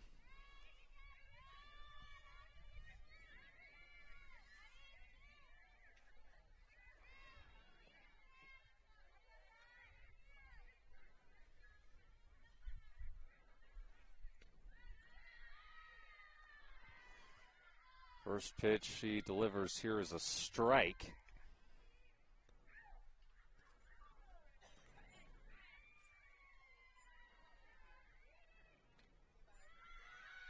Now one's popped right to first and caught for the out.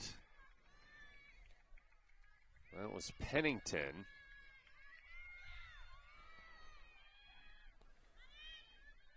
So now it's Allison Ware.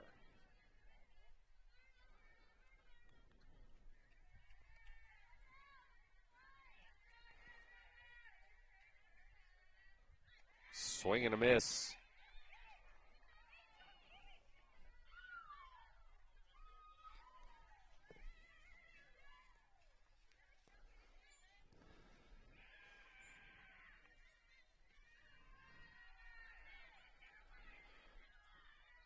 That's a ball.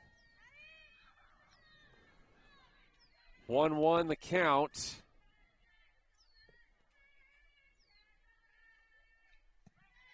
And it's fouled behind.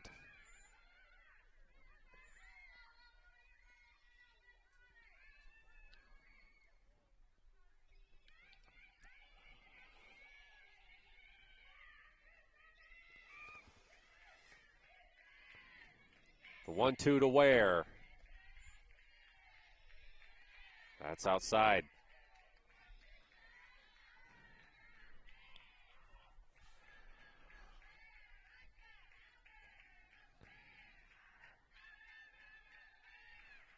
Two. Popped to shallow center and caught for out number 2.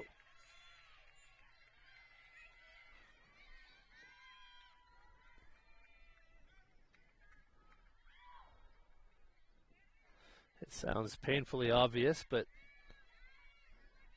Segura's done well because she's been throwing strikes. And you don't have to strike out every batter. You just got to stay ahead in the count, let your defense help you. You can record a few strikeouts, and that's a good combination.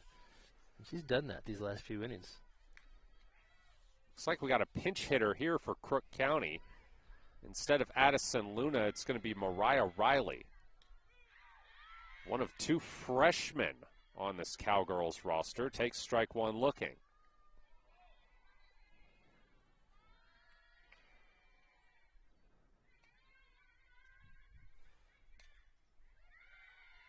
That one's fouled off.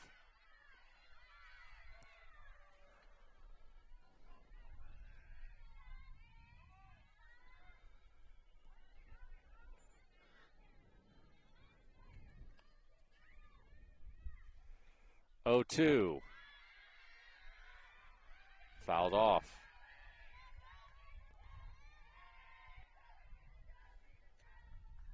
Big chance for Segura here.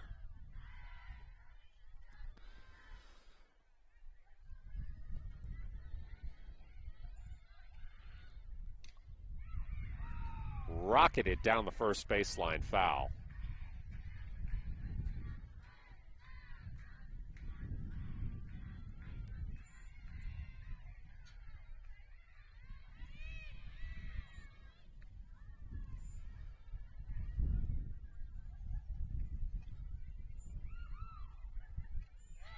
Swing and a miss, strike 3.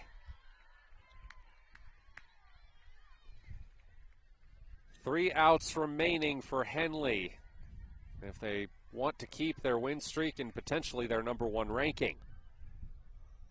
Hornets need 5 to keep things going. Matt Bowling here alongside Kevin Petrick. You're watching Henley Softball on mybasin.com. Thanks to Les Schwab Tires, I'm a confident backseat driver, but Mom's a little stressed about spending. Remember, deep breaths and watch your speed. Even though we're watching our wallets, Les Schwab is still watching out for our safety. So throw it here. During the Les Schwab Founders Celebration Sale, save up to $150 instantly on select sets of 4 tires. Les Schwab Tires, doing the right thing since 1952.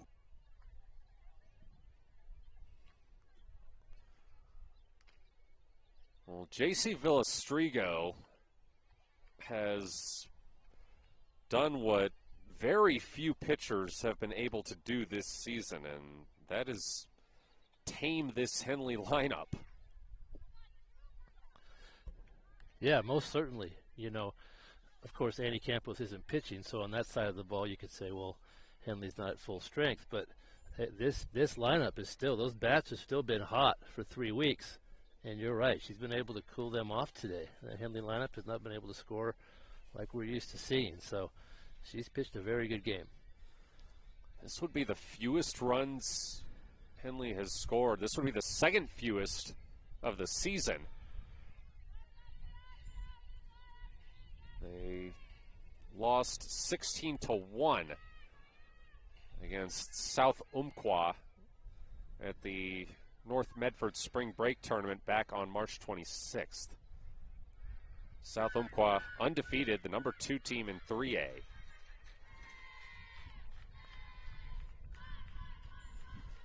Susie Nichols leading things off for the Hornets.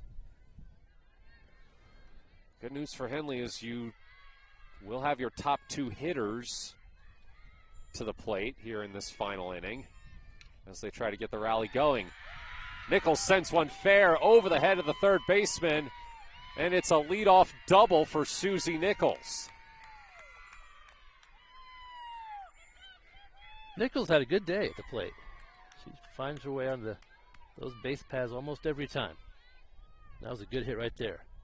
Hit the opposite way, just flared it out into left field for the double.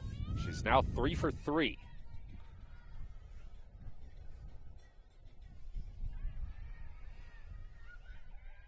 Anna Harper had a 2-run home run earlier.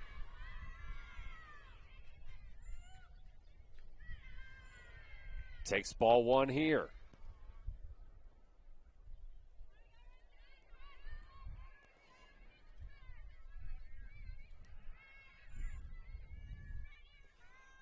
One 0.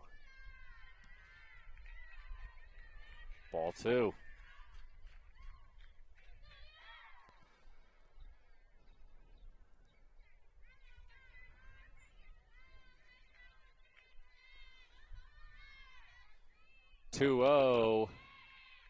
That one's low. Ball 3. Harper had a home run earlier today. Hit the top of the fence. Bounced over. Yeah, she's hit 2 home runs today. It won't technically show up that way statistically, as the first game we played today was finishing at one that started on April 3rd. She took strike 1 there. Count is 3-1. Harper walks. She hustles down to first base. And Henley gets 2 runners on. They're going to need a rally. And that's the way to start it. 2 on, nobody out for Samantha Moore.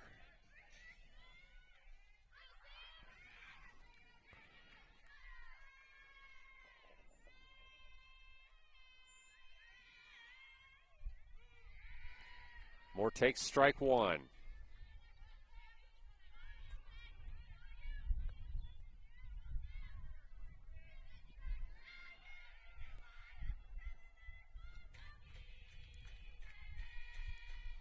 Oh, 1. Strike 2 looking.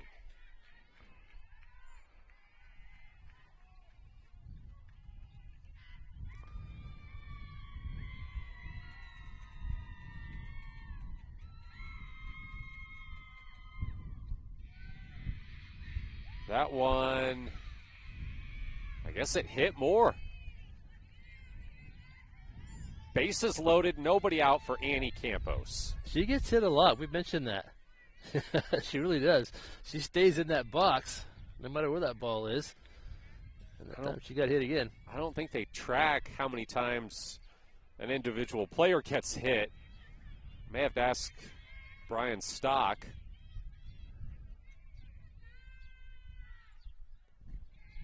Annie Campos, with the bases loaded and nobody out, takes ball 1. As we've said earlier, she just has that clutch gene. If you saw her in basketball season and already on the softball field, she's shown a knack for delivering in big moments. She's a good hitter, and she does have power, so she will get that extra base hit. Villastrigo has thrown a couple balls pretty well outside the zone. I think she's trying to stay away from her. Yeah, that would probably be a good decision. Don't give her anything too easy to hit. Take your chances down the lineup.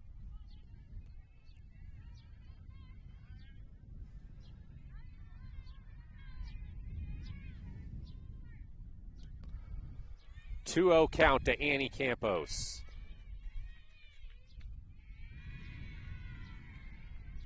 Ball 3.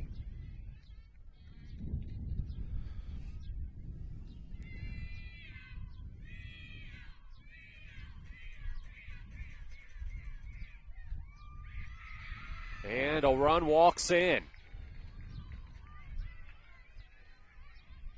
So one swing from Bell Birch could tie this game.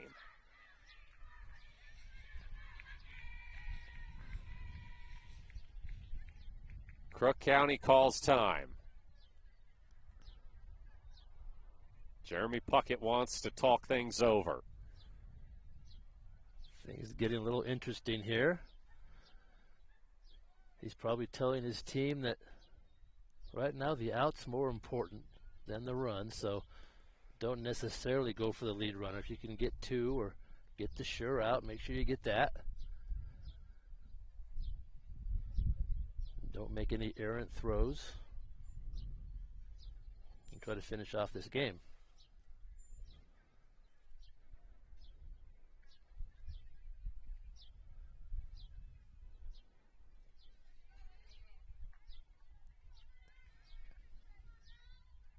No change in the pitching circle yet.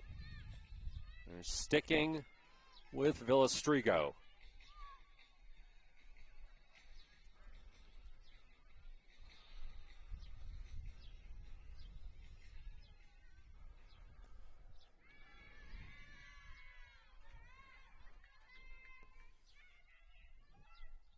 First pitch to Birch is low.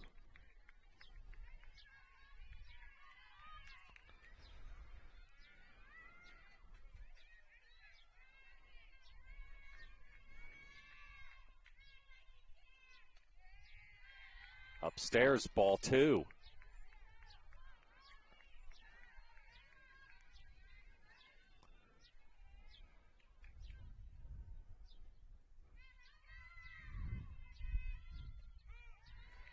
Strike one looking.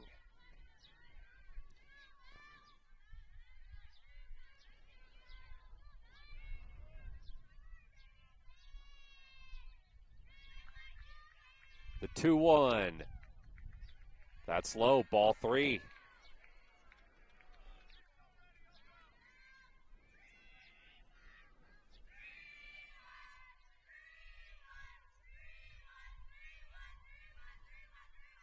The 3-1 fouled behind the Henley dugout.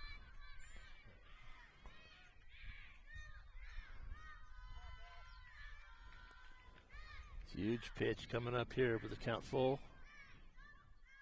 Or is there one strike? I'm sorry. I think the count is full. And another run walks in.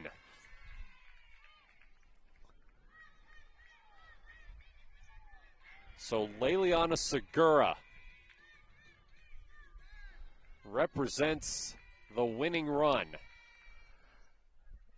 I think we're going to have a pitching change. And I think we are going to have a pitching. Yeah. This game's gotten good, Matt. It's interesting down the stretch here. We kind of went for that at the same time. Yeah, this is great. It's going to be Raylan Weaver. Now, we did see her earlier today.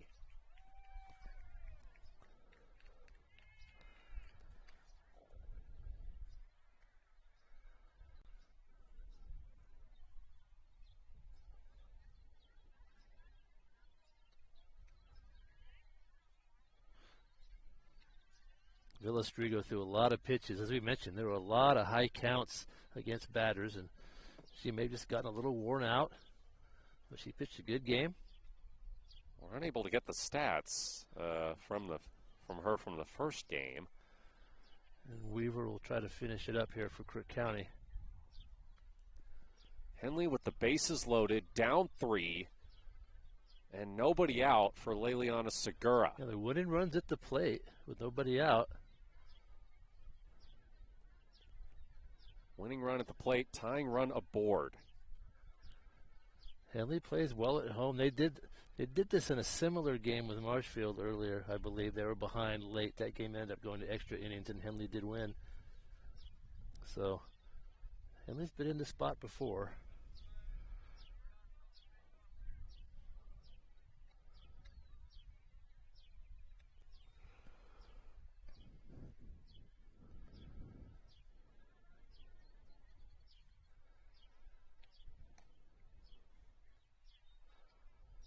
Henley's next outing after this will be on Tuesday at 5 o'clock against Phoenix. Hornets opened Skyline Conference play with a doubleheader at Phoenix back on April 6th. Outscored the Pirates 35-1 over those two games. That'll start the second trip through the league for Henley.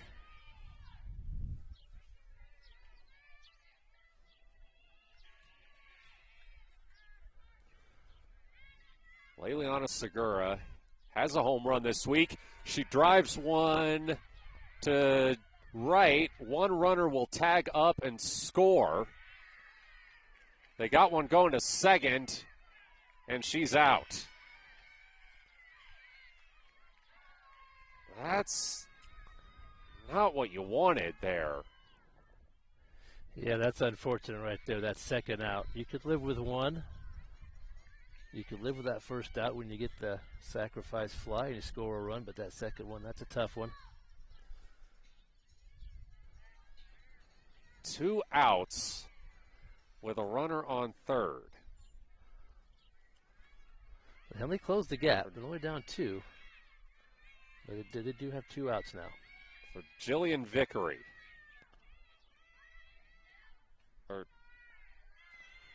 Jillian Vickery takes ball 1.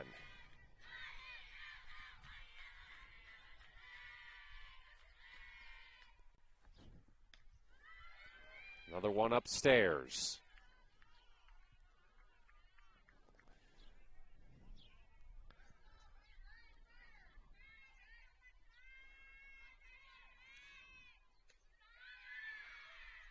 (3-0) to Vickery.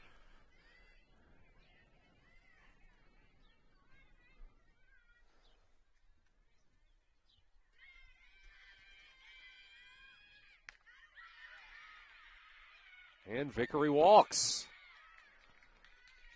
So the tying run aboard once again for Henley. The winning run at the plate once more.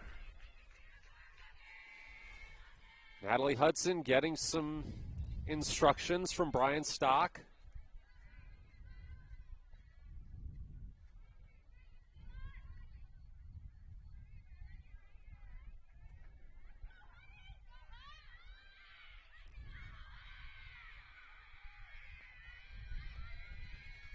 First pitch to Hudson is in the dirt. Runners hold.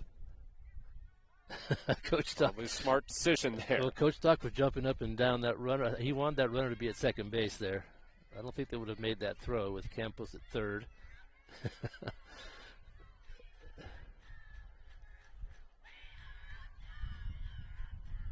1-1. That one in the dirt. Well, not quite in the dirt, but low.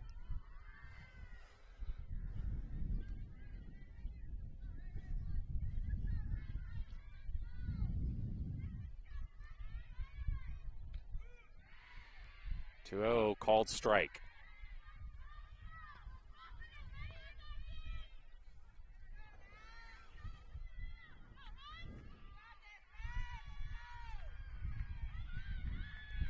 Two one.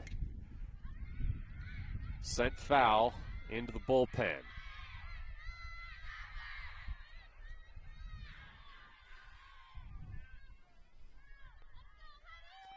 Raylan Weaver, one strike away from ending this game.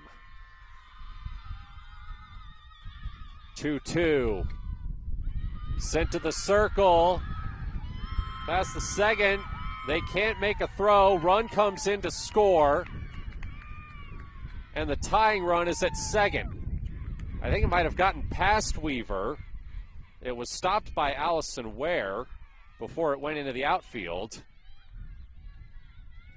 Yeah, the ball got deflected and you just couldn't make a play on it. Runners were safe. So the tying run is at second for Gracie White.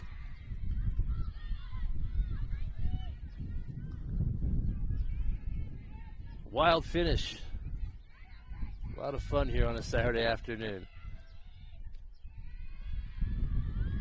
That one's low, ball one. Wind's really picked up, helping the hitter here. If you hit it hard, it'll get out of here. 1-1 is upstairs.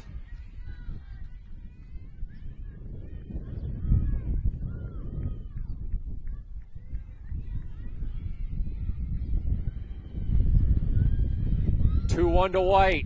Another one high.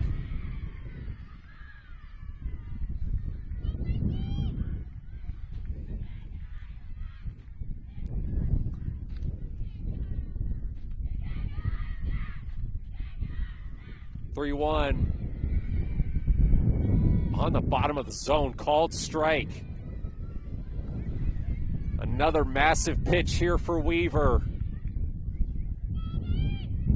Can the Cowgirls survive this late Henley rally? Chop to third. It's fair, but they can't make the play, and everybody is safe. The tying run is at third for Susie Nichols. Nichols is 3 for 3. That ball was just fair. It was really close. But it made its way over the bag at third base, and so everyone's safe. And both coaches are talking to their players now. This has been something else. Huge 7th inning for Henley. And Nichols just needs to get a base hit. Just want to get one through. You can tie this game at least. It was 8-3, and now Susie Nichols will have a chance to win it.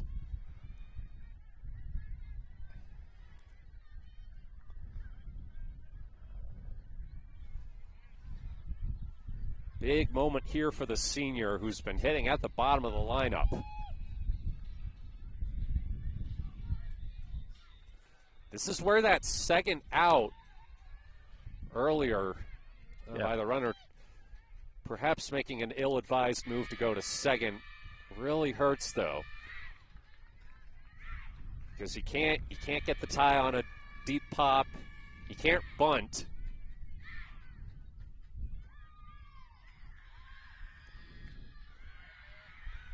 It's a 2-0 count to Nichols.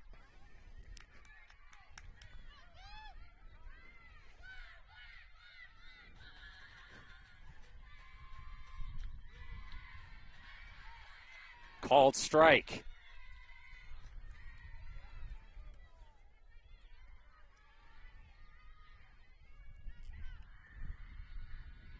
Two 1, another called strike. This will be the third time that Raylan Weaver has had strike two with a chance to end the game. And she sends the count full.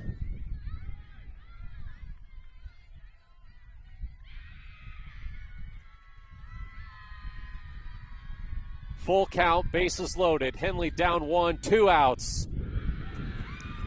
This game is tied. And the winning run is at third for Anna Harper. Really high pressure at bat right there. Can you believe this? It's great. Well, we've seen it before here. Well, you were at that game. I wasn't. Henley just knows. They just come through sometimes. At this, even in basketball, they play well at home, and they just know how to finish a game. They're giving themselves a good chance here. 1-0 to Harper upstairs.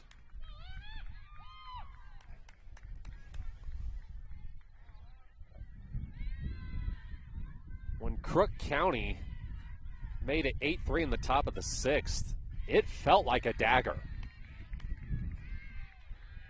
Henley had gone down 6-0.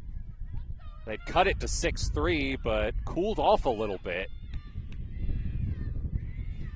And now Harper with a 3-0 count. Called strike one. Well, I think we've seen enough. We know Henley's offense, you just can never count them out. They just have a very good offense this season. Harper fouls one off. Full count.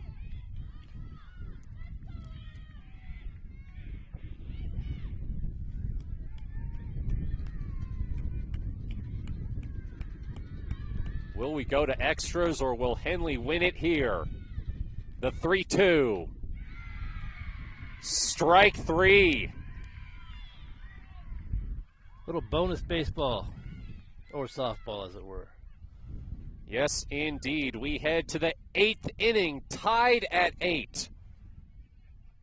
A 5-run 7th inning for Henley keeps this game going. Matt Bowling here alongside Kevin Petrick. You're watching Hornets softball on mybasin.com. Threads. There are many threads that run through our region. There are churches and schools and Little League teams that bring us together and bind us into communities. There are roads and cars. There are houses and jobs and businesses, all woven together to make the fabric of our communities. There are financial threads that are part of that tapestry as well. For over 80 years, it's been our pleasure to be headquartered here, providing financial services to generations of our friends and neighbors. From that first savings account, to retirement planning, and all of the cars and houses and groceries in between, we keep your money local, investing it back into our communities, adding more threads to the fabric to make our communities stronger.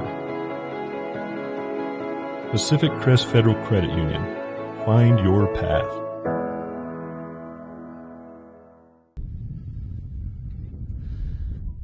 Henley with an incredible rally to send this game to extras. They entered the bottom of the 7th down 8-3.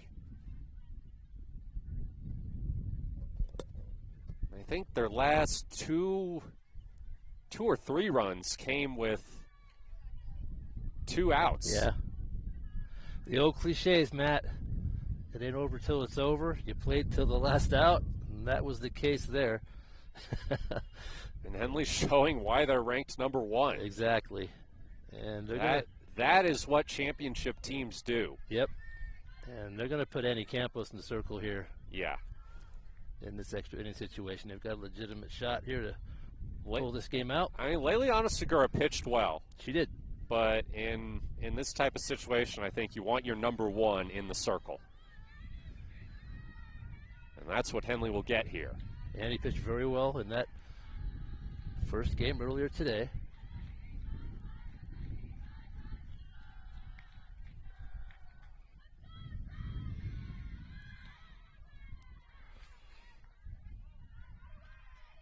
Running bunt misses.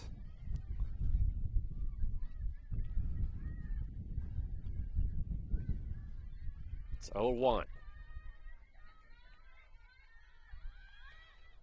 Another effort misses.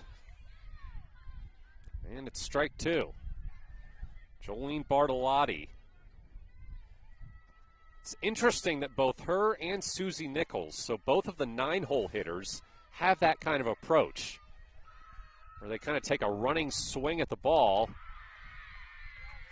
She does here and strikes out. 3-pitch strikeout for Annie Campos to open the 8th inning. Cowgirls back to the top of the order. Danner Hemphill.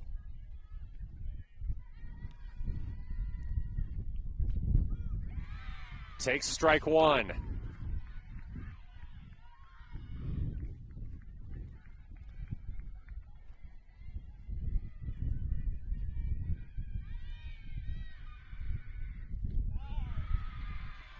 Major change up there. Strike 2. A good pitch. Took a lot off of that one.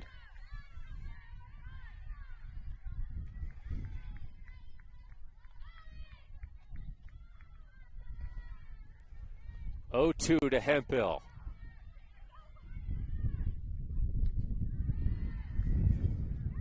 That's a ball, a little high.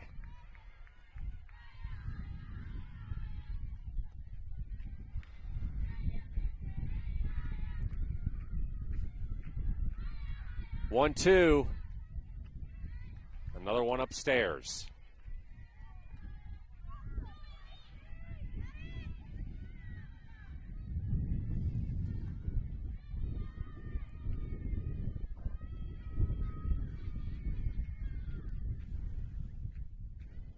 Two in the dirt, full count.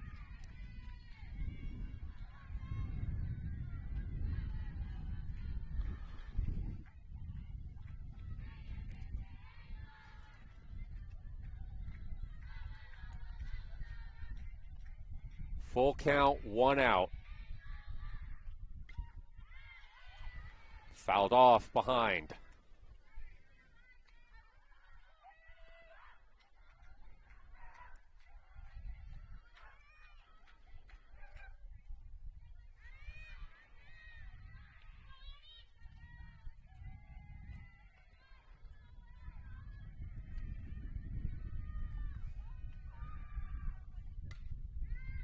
Driven just over the outstretched glove.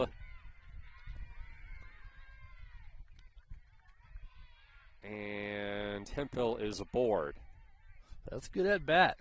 It was a good battle against Campos there. Got a little base hit. Natalie Hudson trying to make the play there from short. And just hit to a really tricky spot.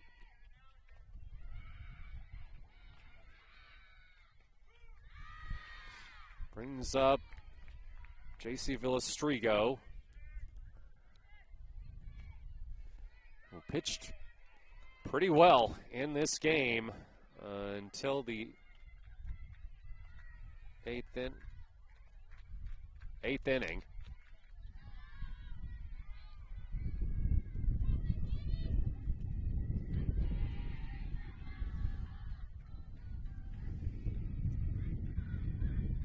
It's a 1-1 count.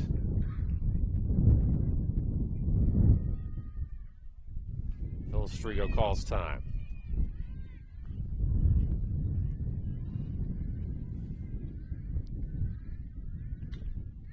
Villastrigo sends one to center. Caught for the out.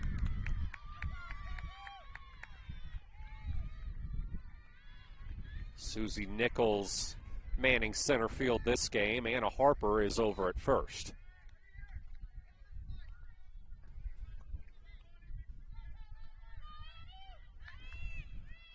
Kaylin Fildes with 2 out and 1 on.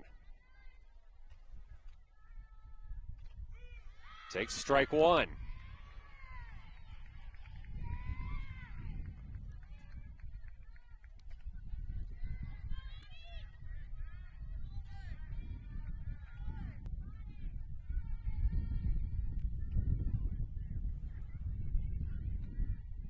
Oh, 1. That's low.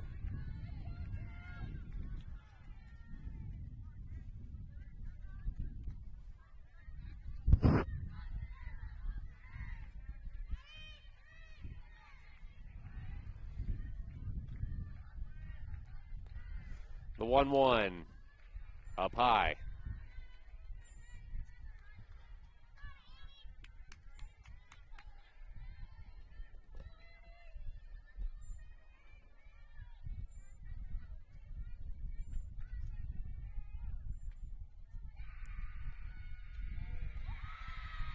Strike 2.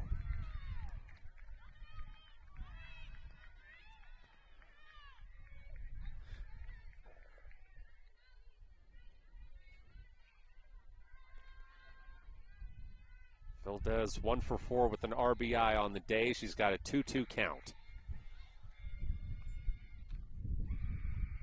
Lined foul down the first baseline. If Henley can get out of this half of the inning without a run, that's just what they're looking for. They can push one across in the bottom of the 8th and come away with a win.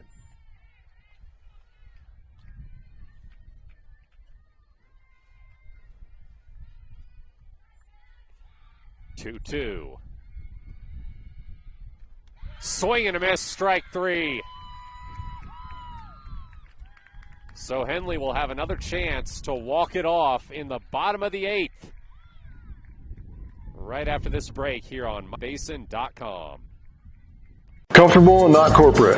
At Clown Falls Subaru, we built our business on that simple promise. Well, that and some of the best people you're ever going to meet. Hi, I'm Rob Cedar, General Manager at Clown Falls Subaru. Our 62 employees make it easy for us to live up to our comfortable, not corporate philosophy. Friendly faces, easy answers, straight talk, fairness, and exceptional service. These are the things you expect. These are the things that all of our people deliver. Our management team, sales pros, certified service and body shop techs, lot attendants, and detail experts are all 100% focused on you. Local people putting their friends and neighbors first. At Clown Falls Subaru, that's the only way we do business. It's comfortable, not corporate. Our team members also spend hundreds of hours each year supporting local charities and events through the Subaru Love Promise. That's the kind of people they are. We're very proud of them. They're your friends, they're your neighbors, they're glad to know you, and they want you to be glad to know them too. I'm Rob, and this is what makes us comfortable, not corporate. More Campos and Birch due up for Henley as the Hornets try to win it in the bottom of the 8th. After a 5-run rally in the 7th to send this game to extras. This has been quite a game. What a fun game. And if there's such a thing as momentum, Henley has it. That big inning in the 7th offensively, and then Andy Campos coming in and doing exactly what your coach would want you to do. Just retires the side in 4 batters. Henley sent 10 to the plate in the 7th inning. That was quite an inning right there. Moore got hit by a pitch to load the bases. She just got hit again. When she digs in, she stays there. So it's Annie Campos now. So there's the winning run at first. Henley just needs one. She drew a walk to get the first of those 5 runs in. Takes ball 1 here. Campos has walked twice today. She's 1 for 2 with an RBI. Pops one up here to shallow right. And Bartolotti makes the catch for the out.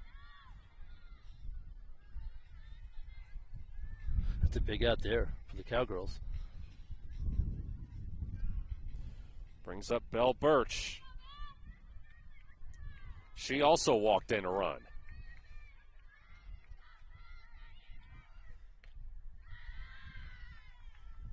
Takes a ball here. A double play would get you out of the inning if you're Crook County. She's 0 for 3. Has struck out. Takes one low.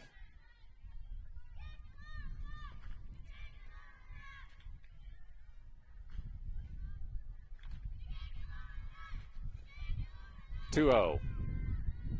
Called strike.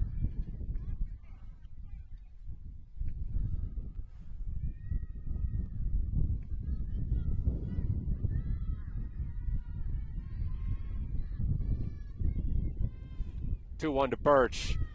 Liner to second. Fielded cleanly, and they can't complete the double play at first. They get the lead runner at second.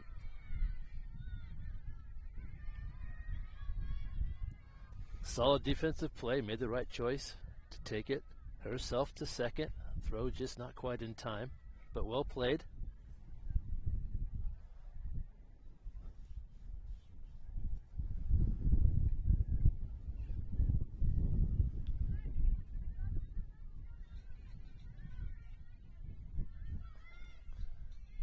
Liliana Segura, 0 for 4. Drove in a run on a sac fly in the 7th. takes the first pitch high.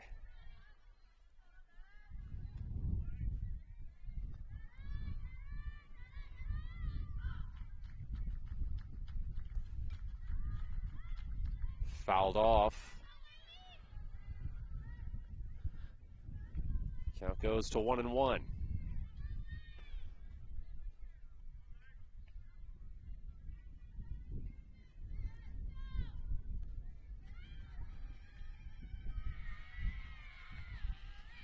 One in the dirt.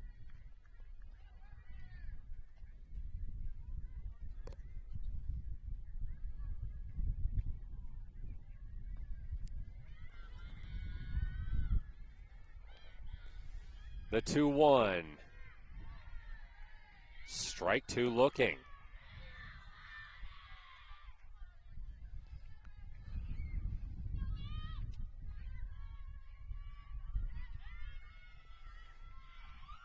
Two in the dirt. Full count.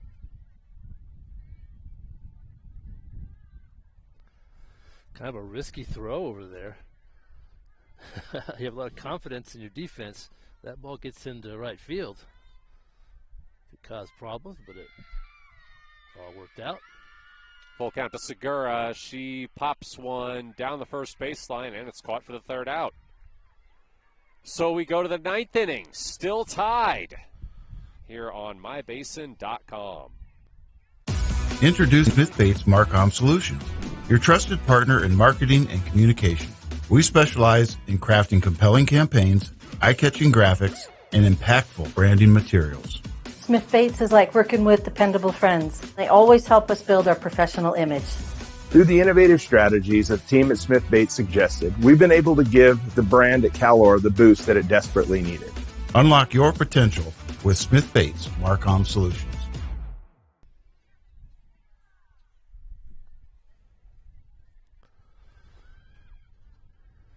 Top of the ninth here at Henley. Annie Campos back to the circle.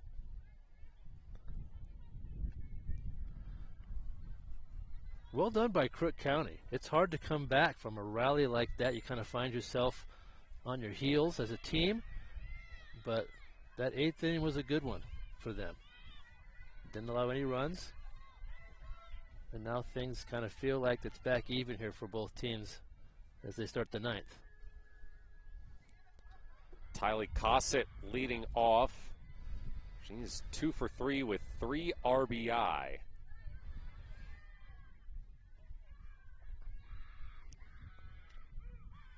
She takes strike one.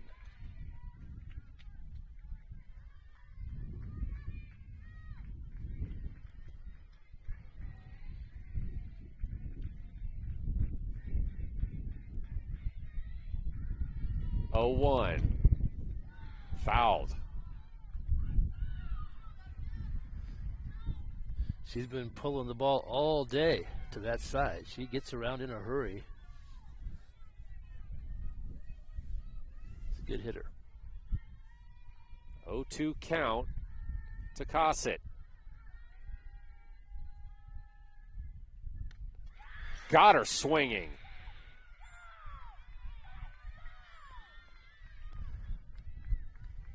A 3-pitch strikeout of maybe Crook County's top hitter. That's a major fastball. A lot of speed coming across the plate there from Campos.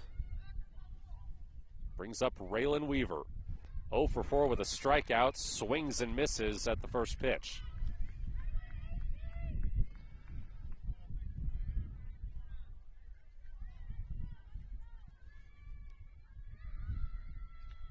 Oh, 1 is up high. There's that changeup again. That's one thing when you can throw the ball that fast. It makes your changeup all that much more effective. It's hard for the hitters to stay on balance. 1-1 fouled.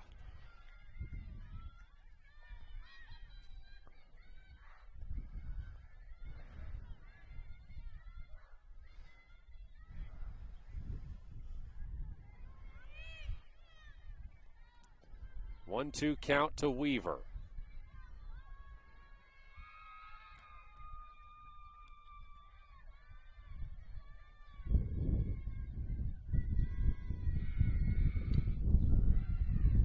Fouled off behind.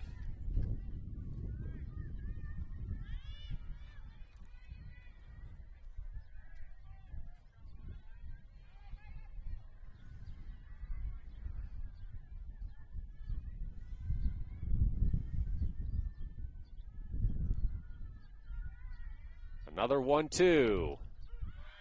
Got her looking.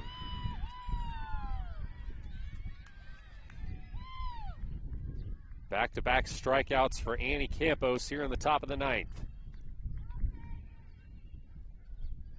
Campos pitching very well in the extra innings here. Brings up Asmita Pennington. 1 for 4 with an RBI. Fouls one off.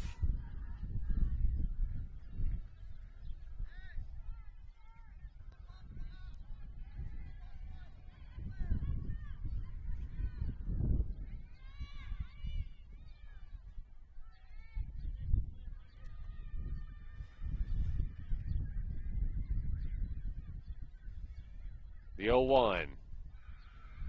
Driven to third. Throw to first is off target. And Pennington will go to second. Everything had lined up for Henley to end that inning. It just didn't work out. So now it brings up Allison Ware, who was 2 for 4 with 2 RBI. Will have a chance to give Crook County the lead back. 2 outs. Runner on second. Tie game, 9th inning.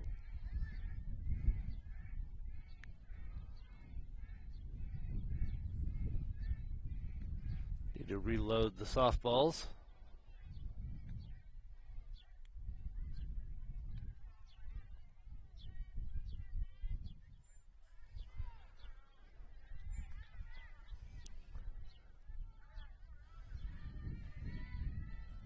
And now we're ready.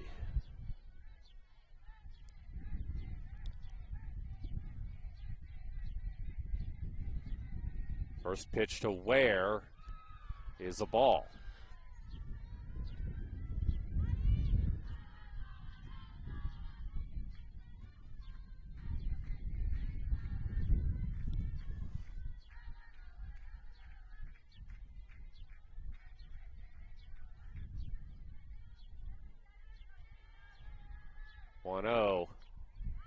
Fouled. It's been a crazy game. Just when you think things are sorted out, we'll go one way, something wild happens, and momentum swings back toward the other team. It's been a fun one.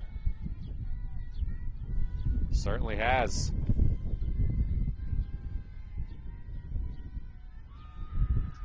The 1-1 upstairs. That wind's really whipping now. Yeah. And once again, it's blowing straight out from home plate, so it will help the hitter. 2-2, count goes full.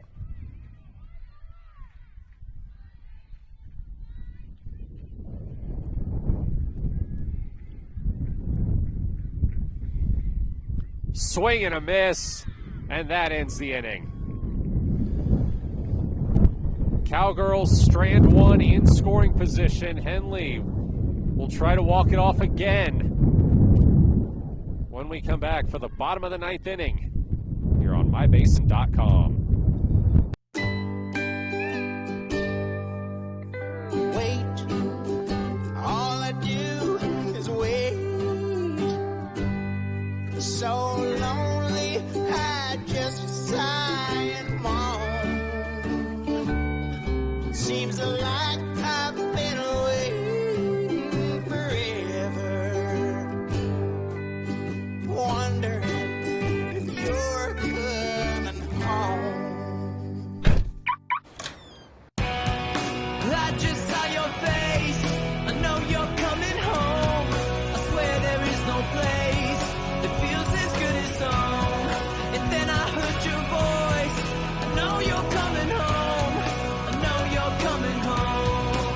This is where unconditional love and immeasurable happiness reside. This is home. Coldwell Banker, where home begins.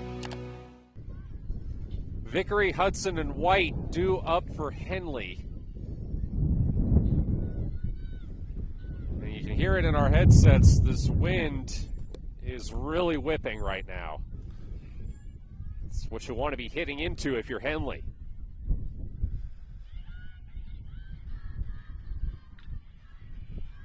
First pitch fouled off.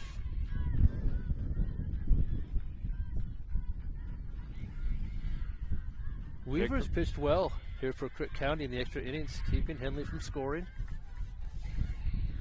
Vickery 0 for 3, has walked, has struck out twice. Takes a ball here.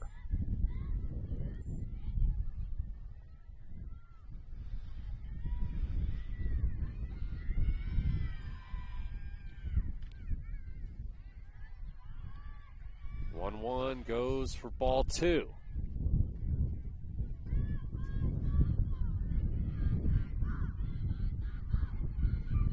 Two one, fouled.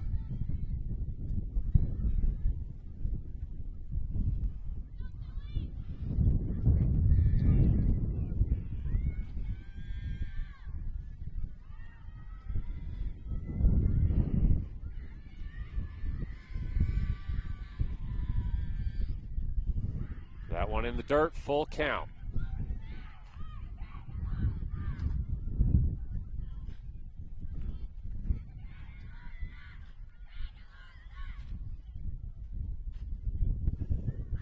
Full count. Driven to center. It's going to get down.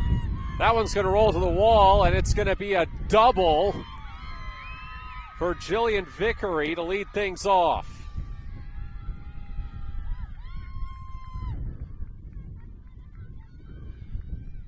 Winning run now at second for Natalie Hudson.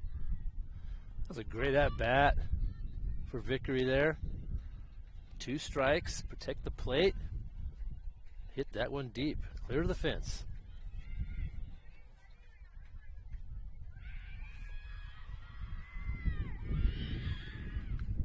Bunt down the first baseline, stays fair. Everybody's safe. Vickery goes to third. And there's nobody at second to cover. She gets an extra base. There we go again with that heads-up base running.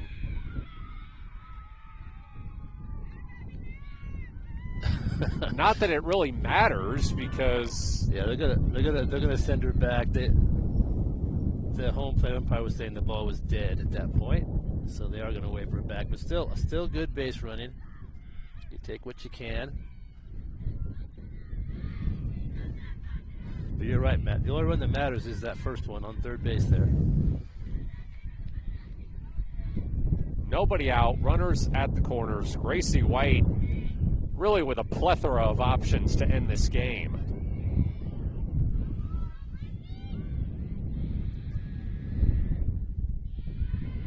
Takes the first pitch in the dirt. And now Hudson will advance to second.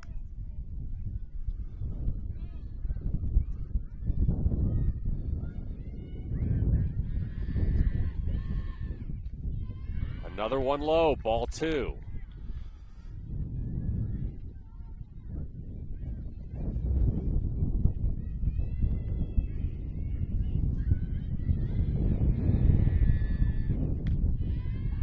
Upstairs 3-0.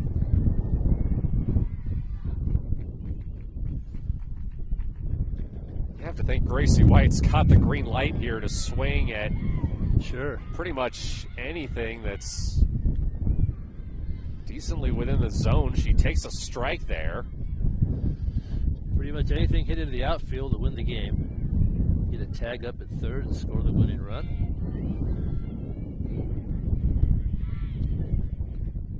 She's going to get a base on balls. So that brings up Susie Nichols. And not much better person to be hitting for Henley here. 2 for 3 on the day with 2 RBI. She led off the bottom of the 7th. Hit a line drive double.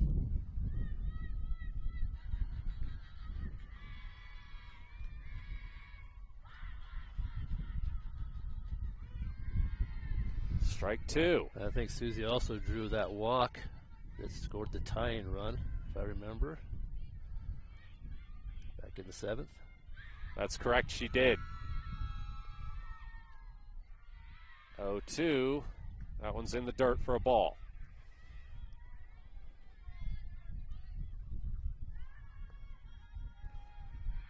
Bases loaded, nobody out, winning run at third. Nichols fouls one off.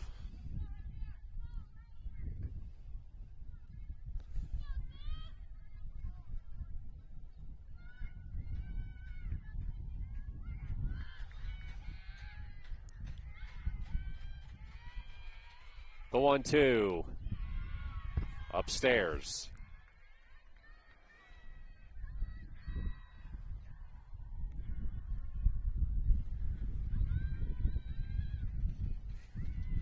Two and 2 is the count for Nichols. Chopper misplayed. Henley win. No! They got the runner at home. Good that play. Was close. That was a good play by the pitcher because there's no decision to be made. You have to go to the lead runner. You have to go to the plate. She made that throw just in time. Good defense.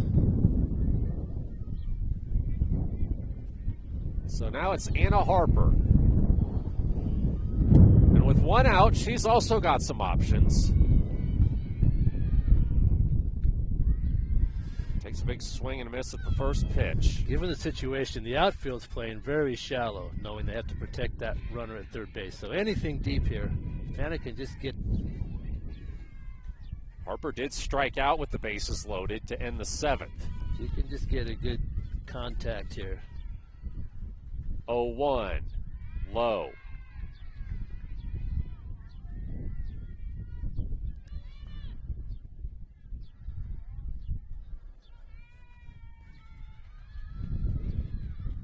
One. That one's low.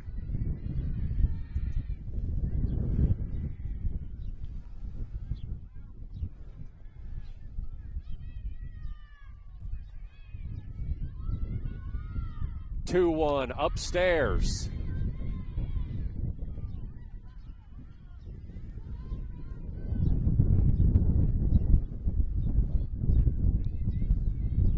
Big pitch here for Weaver. A ball will end the game.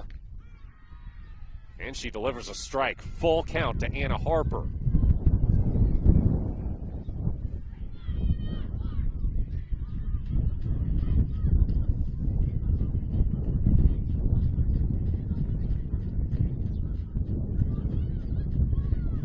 The 3-2. Henley wins. A bit anticlimactic, but a walk-off walk sends the Hornets to their 12th straight win and will keep them, not only keep them at number 1, but strengthen their number 1 resume. Yeah, 2 wins today against the number 8 team in the state. What an effort, and more than you could even expect. Given the way that second game started out, you didn't know what was going to happen, but Henley came back and picked up the win. That was a good game of softball right there. Just an excellent game all around. And Henley, again, this is why they're number 1. They just find a way to get the job done. Annie Campos will pick up the win. Not the way she's usually used to picking up the win, but she'll get one. She came in and pitched, I believe, 2 innings. Yeah, we'll take a quick break, then run down the stats Matt Bowling here alongside Kevin Petrick. Don't go away just yet. This is Henley Softball on mybasin.com. Sports was kind of what defined me as a person. I loved to play every sport I could possibly play. The Abbeys was really the family stomping ground for all of our community. Saturday afternoon soccer tournaments, we'd head over to Abbeys afterwards. And then when we got up into middle school, on our way home, we'd stop at Abbeys after basketball games. When I go home, I want to see two things when I drive through Winston. I want to see my Abbeys, and I want to see my high school. And those are the two memories that stick out the most to me. Henley entered the bottom of the 7th inning trailing 8-3. They were down 6-0 after the top of the 3rd. But the Hornets staged an incredible rally. Not necessarily through big hitting, but taking advantage of a couple of Crook County errors and great discipline to draw multiple bases loaded walks. And maybe ironically, maybe somewhat not ironically, it was another bases-loaded walk that ended up winning the game for the Hornets in the bottom of the 9th. Anna Harper drawing it. And, I mean, like we said, Henley just finds a way. We're going to go over the stats. First pitching. Gracie White started the game through the first 2 1/3 innings. Wasn't quite her day. She gave up 7 hits, 5 runs, 3 earned, walked 1, struck out 1. But Leliana Segura really held it down well in the next 4 1/3 innings. Only allowed 2 hits, 2 runs, both earned, walked 2 and struck out 4. And then Annie Campos pitched in extra innings. A monster effort. Allowed 1 hit, struck out 5. Going down the lineup. Anna Harper, 1 for 4, 3 RBI, including a home run, two-run home run. Susie Nichols, 2 for 4 with a couple RBI. Great day in the 9 spot. Other RBI coming from Annie Campos, Belle Birch, and Leliana Segura. A couple stats from a couple lines from Crook County that stood out. Tylee Cossett went 2 for 4 with 3 RBI, and Allison Ware was 2 for 5 with 2 RBI. Other RBI came from Kaylin Fildes, Asmita Pennington, and Addison Luna. Well, we mentioned, good relievers. Raylan Weaver had a pretty solid performance in the last third of the 7th and extras. She gave up 2 hits, 2 runs, 1 earned, walked 4, struck out 1. JC Villastrigo, who had great command of this game up until that 7th inning, finished with 4 hits allowed through 6, 7 runs allowed, 5 earned, 6 walks, 6 strikeouts. And I think in that 7th inning, she allowed 1 hit and I think 1 hit and 3 walks before they pulled her. So heading into that 7th inning, she had only given up 3 hits, 3 walks, 6 strikeouts. I mean, man, just let it get away from her at the end there. But other than that, really a solid performance. And again, not a lot of pitchers this season have really been able to solve this Henley lineup. And, well, just an admirable effort overall. And if these teams do see each other again in the playoffs, which is a possibility, she may come out throwing heat. Yeah, for 6 innings, Henley had all they could deal with their pitching. They didn't produce a lot of runs. This game was one of those ones you can't explain. It went in waves for a while. There were a lot of batters walked on both sides. Crook County scored a lot of runs. Then there was good defense in the middle. We saw a lot of good defensive plays. Teams didn't score on either side.